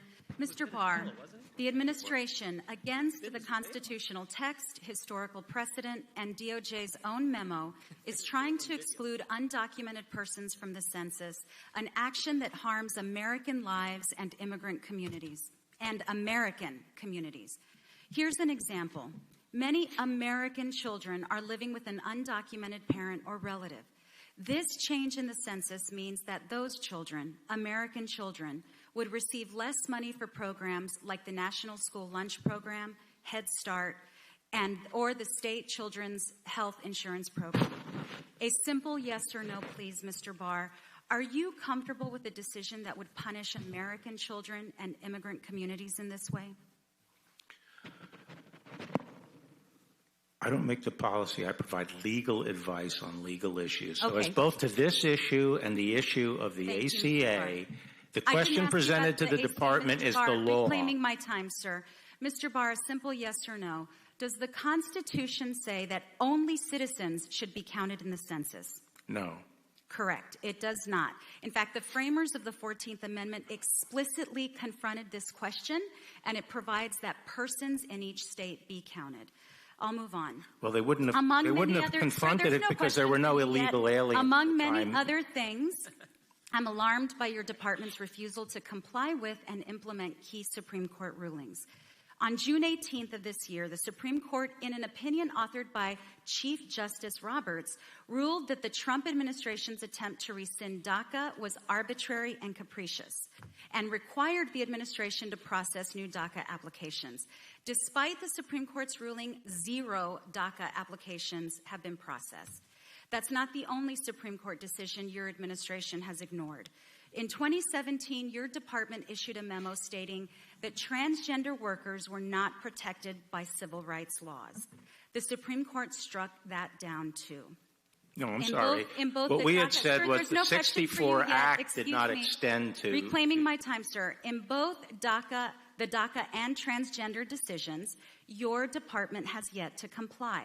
Yes or no? Will the department implement the Supreme Court's DACA and transgender rulings? Yes, I think we are. The DACA ruling? Yes. You are now processing DACA applications? I think what we're trying to do now is restore the administrative process. And Sir, I think DHS has put out a rule. I think DHS put out a rule today. Thank you, sir. Sir, earlier you testified. At least that's what I was told. You testified that you discussed the president's reelection campaign with him.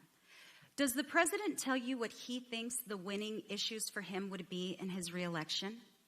I'm not going to discuss my discussions with the president. I'm not asking you to divulge anything private or classified. Well, I think my discussions with the president are confidential. Okay. Have you? But it shouldn't surprise you. In an election year, the topic of the election comes up. Well, it surprises me that the DOJ has become so politicized. That's what surprises me. Sir, have you and the president ever discussed the fact that anti-immigrant and anti-LGBTQ policies excite his base? No. You've never had that conversation? No.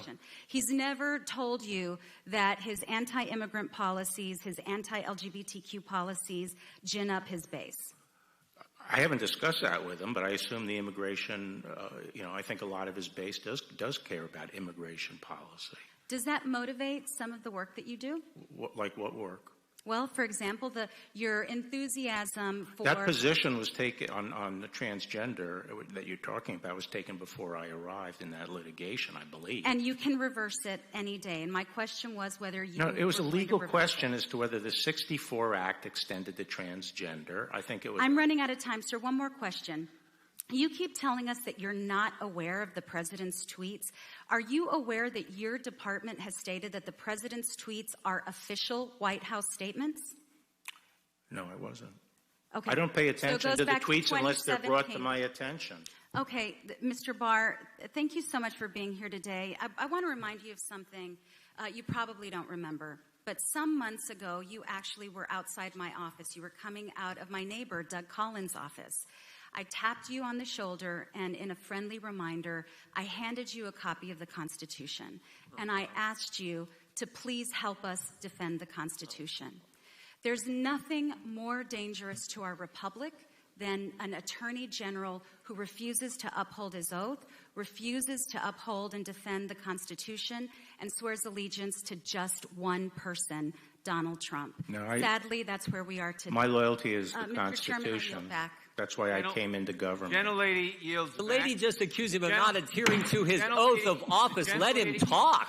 Holy... She just accused the Attorney General of the United States not adhering to his oath. Let the gentleman speak. Even worse. The gentleman will suspend. The gentlelady yields back. The ranking member asks whether the video shown by the gentlelady from Florida took place in the U.S. or in Ecuador. No, Venezuela. And that, sir, in the U.S. or Venezuela. And that, sir, is precisely the point. This concludes today's hearing. She was We making thank the Attorney General. My point was it was Venezuela.